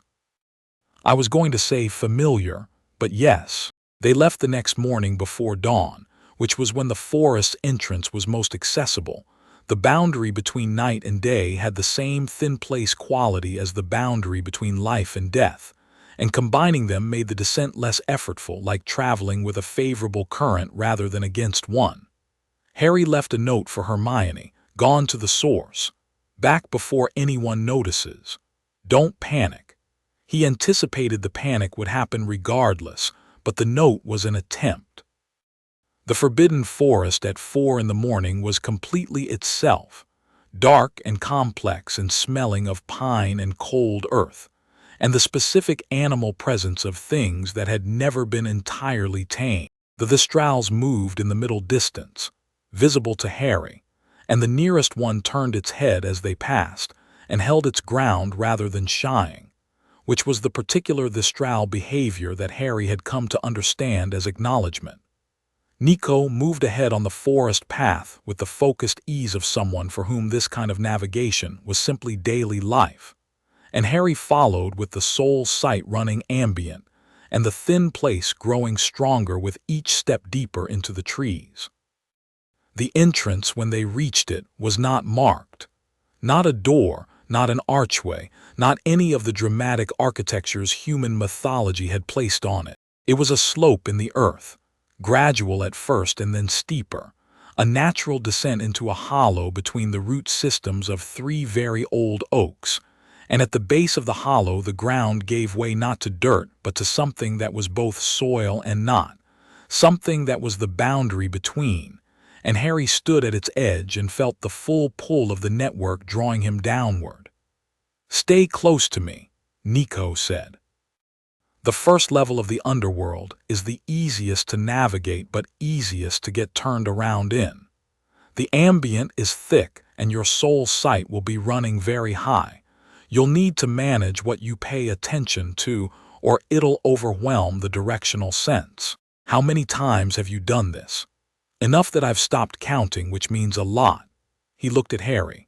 Ready? Harry looked at the descent, felt the inheritance run deep and sure, thought about his mother who'd carried this same blood down into an ordinary English house where she died protecting her child. Thought about Persephone in the bath water, those green eyes, the controlled expression with layers underneath. Thought about Sirius in the sun the underworld kept for its own purposes, not in a doorway.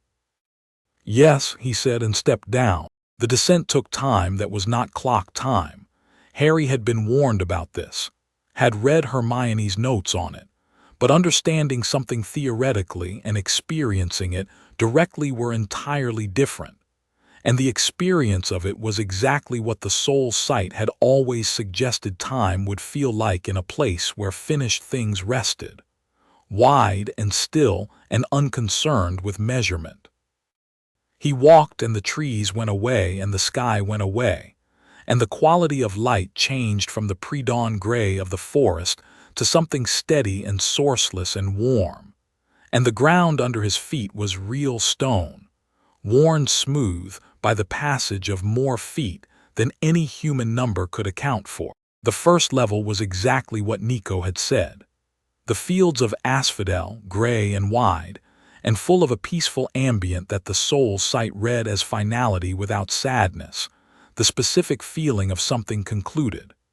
Souls moved through it at the unhurried pace of things with no remaining urgency, and Harry kept the soul's sight at tight focus, the way he'd learned to keep it in the great hall, a narrow aperture rather than the full open perception. Even narrow, it was extraordinary, the quality of every soul here, the completeness of them, the specific finished warmth. He kept walking. Nico led with the quiet authority of someone who knew this landscape the way Harry knew the corridors of Hogwarts, not because it was charted, but because it was his, bone-deep and permanent. They moved through the first level and the second, through the places Harry recognized from the network's map, and from the river dreams, the geography of it clicking into place against the internal map he'd been building since June. The Elysian fields were different from asphodel in a quality that was hard to name, not brighter, not louder, just more specific, the warmth of them more individual, souls that carried in their completed state something that was still recognizably themselves rather than having fully dissolved into the ambient. Harry looked for a moment, one moment, with the full soul's sight. He didn't look for Sirius specifically because looking for specific people wasn't how the soul's sight worked in the Underworld. It worked by recognition, not search, and recognition required proximity. But he noted the quality of the Elysian fields and thought, yes, here, and let it rest. The palace was deeper than the fields. It emerged from the rock of the Underworld with the specific architecture of something that had been grown rather than constructed, not organic exactly, but responsive, the walls carrying the quality of the deep earth's own structure shaped by a presence rather than cut by tools. It was large without being grandiose, imposing without performing it.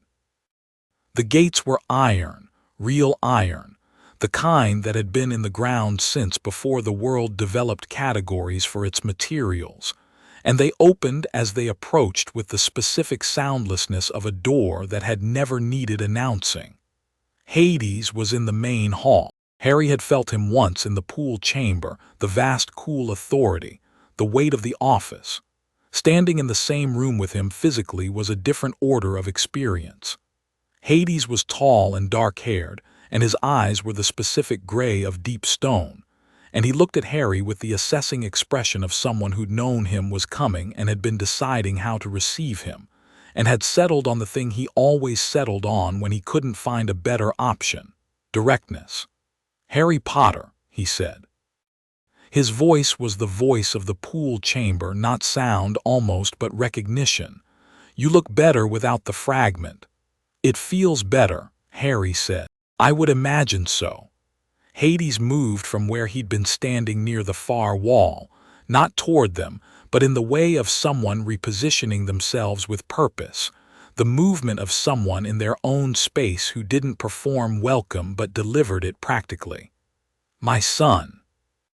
He looked at Nico with the specific quality Harry had tried to prepare himself for, but had not quite managed to fully anticipate. A father looking at his child, complicated and unsimple, with the layers of a relationship that had been difficult in specific ways and was still being navigated. Nico looked back at him with the controlled expression that Harry knew now was not armor but management, not hiding from the emotion but handling it with the precision of someone who'd learned that his emotions, like his power, needed intention rather than suppression. "Father," he said. The word was careful and real and carried its full weight. Hades nodded once. Something in the gray eyes settled. Harry had the distinct impression of two people communicating efficiently, in a frequency that most conversations couldn't access, and he looked away to give it privacy, because some things were not meant for observers even when they happened in front of one. "She's in the garden," Hades said, which was apparently also addressed to Harry. "She asked to see you when you arrived. She's been asking since the fragment burned." "I know," Harry said. "That's why I came." Hades looked at him for a long moment. The soul sight ran ambient, and the quality it returned from the god of the dead was exactly what it had returned in the pool chamber. The vast, cool authority, the enormous patience of someone responsible for every soul that had ever concluded, and underneath it, specific and small and completely human, the concern of someone who'd been watching a situation from a great distance and was glad it had arrived at this point rather than several darker alternatives. "You handled yourself well at the Veil," Hades said. Harry thought about Sirius, thought about the 3 seconds at the curtain's edge. "I didn't save him," he said, with the plain directness of stating a fact. "No," Hades agreed. "You couldn't, he was already finished. You did what could be done, you heard him, you let him know he was found." The gray eyes held steady. "That is not nothing. In this realm it is not nothing." Harry held that. It didn't make the grief smaller, but it made it more precisely shaped, which was sometimes the best thing grief allowed. He went to find the garden. It was behind the palace, through a corridor that opened into a space that should not have existed underground and did. A garden of late-season flowers in colors that didn't fully correspond to above-ground botanical knowledge, pomegranate trees with fruit that was both past and present ripe, the smell of it complex and sweet, and with the specific quality of something at the ending of a cycle rather than the death of it. Spring here was not a season in the calendar sense. It was a state of being, the potential held inside completion, the warmth that waited in finished things for whatever came next. Persephone was at the center of it. She was smaller than the water image had suggested. Not small, but present in a way that dimensionality changed from the flat surface of a reflection. She was standing among the pomegranate trees with her hands in the soil, which was so mundane and specific a thing for the queen of the underworld to be doing that Harry stopped walking for a moment and simply registered it. She looked up when she heard him. The green eyes, his eyes, in the same way his eyes had been Lily's eyes, found him and held. She stood, wiped her hands on the dark fabric of her dress in a gesture so human that something in Harry's chest did something complicated about it. "You came," she said. "You asked. You didn't have to come because I asked." "No," he said, "I didn't." He looked at her across the garden. "I came because I needed to. There's a difference." She looked at him for a moment. Then she moved through the garden toward him with the particular grace of someone who'd existed in 2 worlds for so long that their body had stopped distinguishing between them.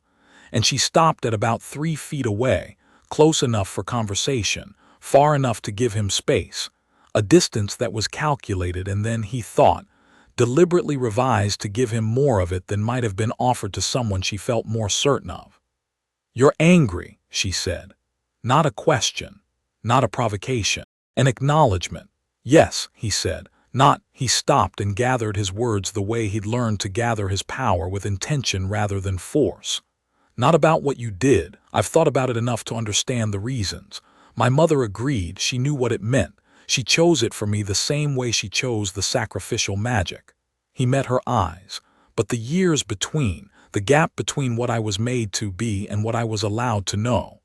His jaw tightened once and released. "I grew up not knowing what I was. I grew up carrying something I couldn't understand in a house that didn't want me. I would have." He stopped. "I know," Persephone said. Her voice was steady, but it cost something, which the soul sight confirmed clearly, the quality of someone absorbing something difficult without deflecting it. "I know what those years were. I watched. I watched from here, and I could feel the bloodline dormant and the situation pressing on you, and there are things I could not do from this domain that I might have." She paused. There are actions I did not take that would have helped you that I justified as necessary restraint. Some of that justification was sound. Some of it was, a longer pause, comfort. It was easier not to intervene than to face the complication of intervening. Harry looked at her. This was not what he'd expected. He'd expected explanation. He'd expected the long, patient justification of divine decisions made from a height that human experience couldn't adequately question. He had not expected her to look him in the eyes in her own garden and acknowledge that she'd taken the easier option when the harder one was available. "Thank you for saying that," he said. She nodded once. "My mother," he said. "What was she like? Not Lily Potter the magical legend. Lily Evans. What was she like when you knew her?" Something changed in Persephone's face. Not softening exactly, she didn't do that kind of softening Harry was learning. It wasn't her register. But opening. A door moving inward rather than outward. "Furious," she said with the specificity of memory. "About almost everything, a significant proportion of the time. About injustice particularly. She had an absolute intolerance for it. She could see it operating in situations where others hadn't noticed it yet, and she could not sit with it quietly." A pause. She was funny. Dry. The kind of funny that arrives unexpectedly because it's completely honest. She was wrong about some people initially and right about most people eventually. Harry thought about his father. "James Potter," he said. "Wrong initially," Persephone said with the particular precision of someone who'd watched the situation from outside. "Right eventually. By a considerable margin." Harry's mouth curved. He hadn't expected that either. The garden held its warm, complicated smell around them, and above, impossibly above, underground, a sky that was neither day nor night but something in between held its steady, sourceless light. And it was very quiet in the way that finished places were quiet, not empty but complete. "She was brave," Persephone continued. "Not the performed kind. The kind that lived next to her grief and her anger and her love and didn't try to rank them in order of propriety. She carried all of them at once." She looked at Harry. "She carried you the same way. All of what you were from the beginning, including what I gave her, without trying to separate the pieces into categories." She paused.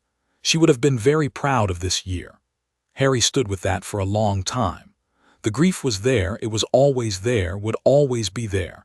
And that was right, because Lily Potter had been real and her absence was real, and no amount of inheritance or soul sight or formal recognition changed the plain fact of her not being here. But the grief had company now. He knew more of her, the fury, the humor, the absolute intolerance for injustice. And knowing more of her made the absence specific in a way that was both harder and better than the abstract loss he'd carried before. "The bargain," he said, when the moment had run its full length. Persephone looked at him. Something in her expression shifted to the specific quality it had worn in the bathroom mirror, prepared, deliberate, working hard not to perform. "You know what it offers," she said. "I know what you told me." He looked at her steadily. "Tell me the rest, what you didn't say in October." A pause, long enough that he knew what was coming was real rather than rehearsed. "The full claiming," she said, "does more than formalize the inheritance. It opens the complete domain. The soul sight you have now, it's the surface of it. The full claiming gives you access to the depth. The ability to speak with the concluded dead with full clarity, not just ambient presence. The ability to interact directly with the Horcrux network in ways that would make finding and destroying the remaining 5 significantly less difficult." She paused. "The ability, in extreme circumstances, to compel a soul, not to harm, to compel, to move a soul from one state to another by authority rather than by force." Harry heard all of this. "And the cost. The full claiming ties you to the underworld cycles. You'll feel every death that occurs in your presence, not painfully, not debilitatingly, but you'll know. You'll carry a partial responsibility for what happens in the liminal spaces you're in. The weight of that is significant over a lifetime. The soul sight already does some of that. Yes, this is more, and she looked at him. There are other costs. The mortal-divine balance shifts. Things that should feel ordinary will sometimes feel thin. The human world will always be slightly more transparent to you than it is to others. Most people find that isolating. Harry thought about the Thestrals in the carriage, and the warmth of the network under his feet, and the river's familiar quality, and Nick saying, "You look at me and I feel found." He thought about whether he'd found the soul's sight isolating or clarifying, and the answer was clarifying, which told him something. "What else?" he said. "What are you not saying?" She looked at him for a moment. The green eyes, so specific, so exactly like looking in a mirror with a different frame, held something that was working hard at a decision. "It shortens nothing," she said. "You will live a full mortal life. But the end of it, when it comes, whenever it comes, you will not pass through the boundary the way ordinary mortals do. You will arrive in the underworld with full authority intact, with all of it." She paused. "You will not go to the fields. You will go," she gestured at the palace behind her, at the domain around them. "Here. You will take a place in the governance of this realm. That is what heirs of the underworld do eventually. That is what the inheritance points toward." Harry stood with that. The full picture of it. Not an ending, a different kind of continuing. The domain of the dead, governed by someone who'd grown up among the living, who'd known loss from the inside, who understood what the finished things had been before they finished. He thought about Nick, 400 years in the corridors of a school, and thought, number not that, the full completion, the specific rightness of something occupying its correct place in the order of things. "Is Lily here?" he asked, quietly. "Yes," Persephone said. "She passed through correctly with everything she chose. She paused. "She's not in the fields the way ordinary souls are. The green eyes held something that might have been the Persephone equivalent of warmth, direct and unperformed. "She's closer than that," Harry breathed. "I'm not ready to see her," he said. "Not yet. He stopped. "I need to finish the things she gave me the tools to finish, and then—" "Yes," Persephone said softly, "when you're ready." He stood in the garden of the underworld, with the inheritance running its deep, steady current, and the soul's sight reading the finished warmth of everything around him, and the domain of his mother's bloodline spread in every direction to every horizon, and he made the choice. Not because it was required. Not because the ritual had locked him into a direction. Because he stood here now in the full picture of it, and the full picture was right in the way that he'd learned to recognize rightness this year. Not comfortable, not easy, but genuine, the specific quality of something occupying its correct place. "Yes," he said. Persephone looked at him. Her expression was doing something he hadn't seen from her yet in the bathroom mirror or the garden's first minutes. It was uncomplicated. All the layers that were usually moving, the queenly composure, the strategic intelligence, the guilt she managed so precisely, they were still. What was underneath them was simple and complete and didn't have a name that translated well out of the underworld's language. She reached out and placed her hand against his scar. The scar was cold since the fragments burning, had been cold for days, clean and specific. Under her touch it warmed, not to the old burning but to something else. She said something in a language older than Greek that Harry felt rather than heard, and the inheritance, already formal and settled, completed the final step of its claiming, something clicking into place at the deepest level, the full depth of the domain opening to him with the quiet certainty of a door he'd always been meant to walk through. The soul's sight expanded. He felt every thin place in Britain simultaneously, a network so complete and warm it was like standing in a room full of lit candles after a year in the dark. He felt the underworld's surface everywhere the earth was old enough to have thinned, under Hogwarts, in the forbidden forest, in the moorlands and the ancient stone circles, and the river bends that hadn't changed in 1,000 years.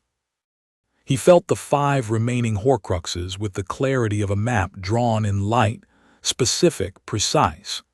Each one carrying the specific quality of its location and its vessel, and the fracture lines in its structure. He felt the river beyond the garden, the fields, the palace, and at the palace's center the slow, deep pulse of the underworld's governance, patient and vast and waiting for the person who would eventually hold it. Not yet. A lifetime away. But present as a direction, the way north was present as a direction even when you weren't facing it. And at the edge of the expanded awareness, very briefly, very clearly, like a voice in the back of a room when the front of it goes quiet, he felt his mother. Not her soul in the field's ambient, her, Lily Potter Evans, specific and individual, and the quality of her exactly what the small pieces of her that had come through the year, the fury, the humor, the love that was also power, had suggested she would be. Warm and fierce and present and finished in the specific way of someone who had done everything they set out to do and set it down without regret. He didn't speak to her. She didn't speak to him. It was just contact, the knowledge of her presence close and the knowledge that she knew he was here. The way 2 people in the same room could be aware of each other without speaking, and the awareness was enough. He breathed. "Okay," he said. Persephone lowered her hand. Her expression was still uncomplicated, which was the rarest thing he'd seen from her, and he held it in his memory carefully. "She's proud," Persephone said quietly, "if you were wondering." "I know," Harry said. "I could feel it." They went back through the palace. Hades was in the main hall still, and Nico was with him. And the specific quality of what was happening in that conversation was visible from the doorway. Not dramatic, not resolved into something neat. Just 2 people being honest with each other in the domain of no pretense, where honest was the only option, and both of them were learning what that meant for them specifically. Harry and Persephone came through, and neither of them interrupted. Just moved to the far side of the hall and waited with the particular patience of the underworld's ambient. When Nico came to join them, his face had the expression Harry had only seen twice. The one where the control was still there, but the thing underneath it was visible, genuinely visible, without the armor, because the armor had been put down on purpose. His eyes were slightly red-rimmed, which Nico would not acknowledge and Harry would not mention. "You claimed it," Nico said, looking at Harry's face. "The full claiming," Harry said. Nico looked at him for a long time with those dark eyes that had been cataloging him since September, reading the quality of the change. Whatever he saw confirmed something, because he nodded once with the specific nod of completed assessment. "You'll need to sleep for approximately 12 hours when we get back," he said. "The full claiming has a physical cost the ritual doesn't. It's not dangerous. You'll just need to sleep. Ron will think I'm dying. You can tell him you're not. He'll believe Hermione before me. Then tell Hermione to tell him." "That's actually a good system," Harry said. They ascended. The path back through the underworld was shorter than the descent. "It always was," Nico said, without explaining why. And Harry felt the explanation in the physics of it anyway. Coming from the finished world back to the unfinished one, the current of the living world pulled rather than requiring effort.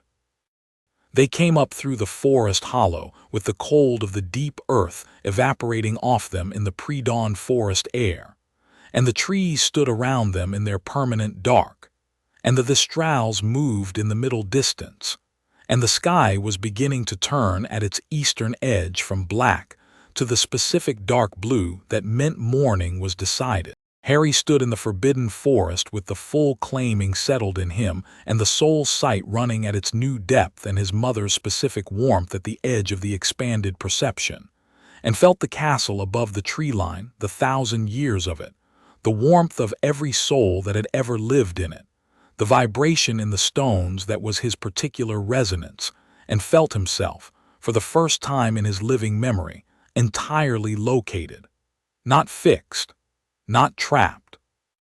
located in the specific sense of knowing exactly where you were and finding the where correct. He looked at Nico. Nico was looking at the castle with an expression that had something new in it, something that the conversation with Hades had put there, something that was still settling into its final form. "What happens to you now?" Harry asked. Nico looked at him. "What do you mean?" "The mission was assess, train, guide. You've done all three." He held Nico's gaze. "What do you do after the mission?" A pause. The forest settled around them with its pre-dawn quiet. "My father asked me," Nico said carefully, "whether I wanted to return to the American camp after this year." He turned the ring on his finger. "I told him I needed to think about it. And I'm still thinking." He looked at Harry. "There are things here that aren't finished." He said it with the neutrality of someone letting a statement rest at exactly its own weight, not adding more and not taking away, which was Nico D'Angelo's specific mode of saying something that meant more than it appeared to, and being honest about the fact that it meant more without explaining the more until he was ready. Harry looked at him. The soul's sight ran warm and clear. "I think there are things here that aren't finished." He agreed in the same register, same weight, same honesty. Nico held his gaze for a moment. Then the almost smile arrived, the real one, the rare one, the 3-second flash that transformed his face entirely and was always better than any smile that announced itself. "We should go back," he said. "You need to sleep." "You said 12 hours. I undersold it, 14. Hermione is genuinely going to think I'm dying. Write her a note before you go to bed. Reference the Codex, page 42, section on post-claiming physiological response. She'll understand immediately and stop worrying within 30 seconds. That's the most specific good advice I've been given all year." Nico looked at the castle again. "Go," he said. "I'll follow." Harry walked out of the forest's edge and up the slope toward the school. The sky was turning properly now, the blue going lighter and the first suggestion of gold at the horizon, and the castle above him was beginning to catch it, the towers going warm in the early light. He walked through the gates with the soul sight reading the warmth of the castle's accumulated 1,000 years, and the expanded network humming in its complete picture, and the Horcrux map sitting in his peripheral awareness, like a list of things that would be attended to in order and managed properly. He thought about the 5 remaining Horcruxes. He thought about Voldemort in retreat, revising his model, the fear in those red eyes. He thought about Luke Castellan on the road and Chrono still waking, and the war that was coming in whatever form it came. He thought about the DA, 14 people in the room of requirement learning to hold their ground, and about Neville's face when the wisps came and Ron's shield holding through 3 direct engagements and Ginny's silver horse running the length of the room. He thought about all the things that were unfinished, which were many, and about all the things that were now different, which were also many, and about the specific difference between carrying a burden and choosing a responsibility, which was not the same thing, and which he finally understood from the inside.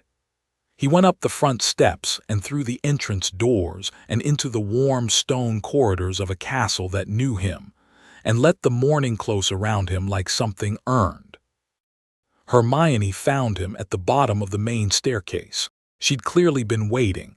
She had her notes under her arm and her wand in her hand and the expression of someone who'd read the note and understood it and worried anyway and was now trying to assess whether the worry had been warranted. She looked at him. Read his face the way she always read it, thoroughly, specifically, with the focused honesty of someone who knew him well enough to see the actual thing rather than the presented version. "You went," she said. "Yes." The full claiming. "Yes."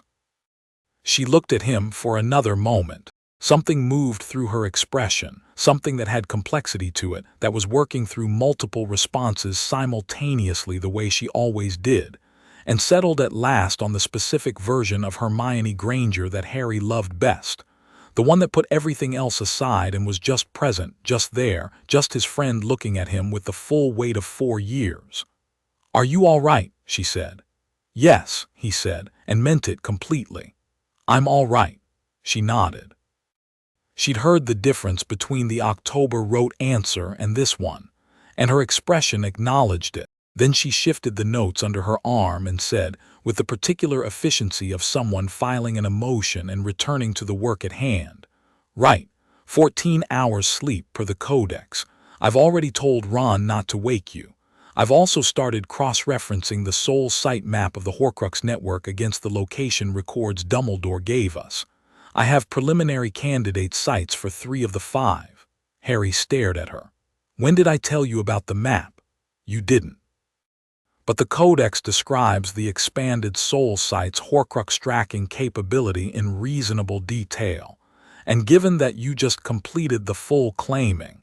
She handed him a page of notes. "The locket is likely a seaside cave on the English coast based on the ambient signature. The cup is almost certainly in a vault. The diadem, Hermione," Harry said. She looked at him. "Thank you," he said, "for all of it, the whole year." She was quiet for a moment. The entrance hall held its morning quiet around them, the portraits beginning to stir in the early light, the torches burning in their wall brackets at the bright morning level. Then she said, simply and completely, "Always," and turned for the staircase. Harry watched her go. Then he went to bed. He slept for 14 hours. He did not dream about the river, because the river was his, and the things that belonged to you didn't need to announce themselves while you slept. He woke in the evening to find a plate of food on his bedside table that had been kept warm by a charm, and a note from Ron that said, "Hermione told me not to wake you. I nearly woke you twice." "I didn't." "You're welcome. Also, the shoulder looked better this morning, which is good because Madame Pomfrey would have come up here herself." He read it twice, briefly, and felt the specific warm satisfaction of being known by people who chose to know you. He got up, ate the food, and went to the common room. It was full and ordinary and warm. The fire was high. Several DA members were doing homework in the natural cluster they developed since September, the cluster of people who'd chosen something real together, and found that it had made them a group in the genuine sense, not the proximity sense. Neville was correcting a herbology S with the focused authority of someone who no longer doubted which subject was his. Ginny was playing chess with a Ravenclaw Harry recognized from DA meetings, arguing affectionately about a peace position. Luna sat in the corner with her magazine upside down, reading it with complete equanimity, and when she looked up she gave Harry the specific Luna Lovegood look that said, "I see you, and what I see is correct." Ron and Hermione were at the fire. Ron was eating the last of something. Hermione was writing notes that were probably already the best record of the year's events that would ever exist. Harry sat down between them. Ron handed him the last chocolate frog without looking up from whatever he was reading, which was the chess guide he'd been meaning to read since 3rd year, and had apparently finally begun. Hermione continued writing without pause, but her shoulder pressed against his briefly, a quick honest contact, and he felt the soul sight read the warmth of both of them and the room and the fire and the castle above and below and around, and he closed the soul sight down to its resting level and just sat there. Present, located, certain of his ground. The year had a few months remaining. The war had its shape still to be fully revealed. 5 Horcruxes existed in the world, mapped and findable. Voldemort was revising his strategy in whatever cold, deliberate room he occupied. Luke Castellan was on the road with his sincere and tragic conviction. Kronos turned in his half-sleeping state. Umbridge had one more decree in her before the Ministry recalled her.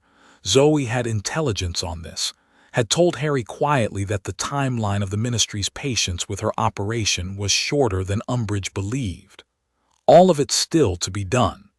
All of it different now than it would have been in June, than it would have been last year, than it would have been if the graveyard had been the end of the story rather than the moment the other story began. Harry looked at the fire. The current ran warm and deep and certain in its channel. The network hummed under the castle floor. The underworld was everywhere the earth was old enough to have thinned, and at its heart, a garden bloomed with late flowers, and his mother was closer than the fields. He was 15 years old and the son of Persephone and the heir of a domain that predated everything and the person who had stood at the edge of the veil and heard his godfather say, "You did well."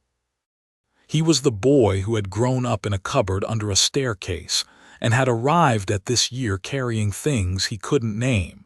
And he had named all of them, finally, properly, in the correct language. He picked up Hermione's spare quill from the table, moved the chocolate frog wrapper aside, found a piece of blank parchment and wrote across the top of it in clean, deliberate letters, 5 Horcruxes, full soul site active, network mapped, underlined it once, set the quill down, looked at the fire.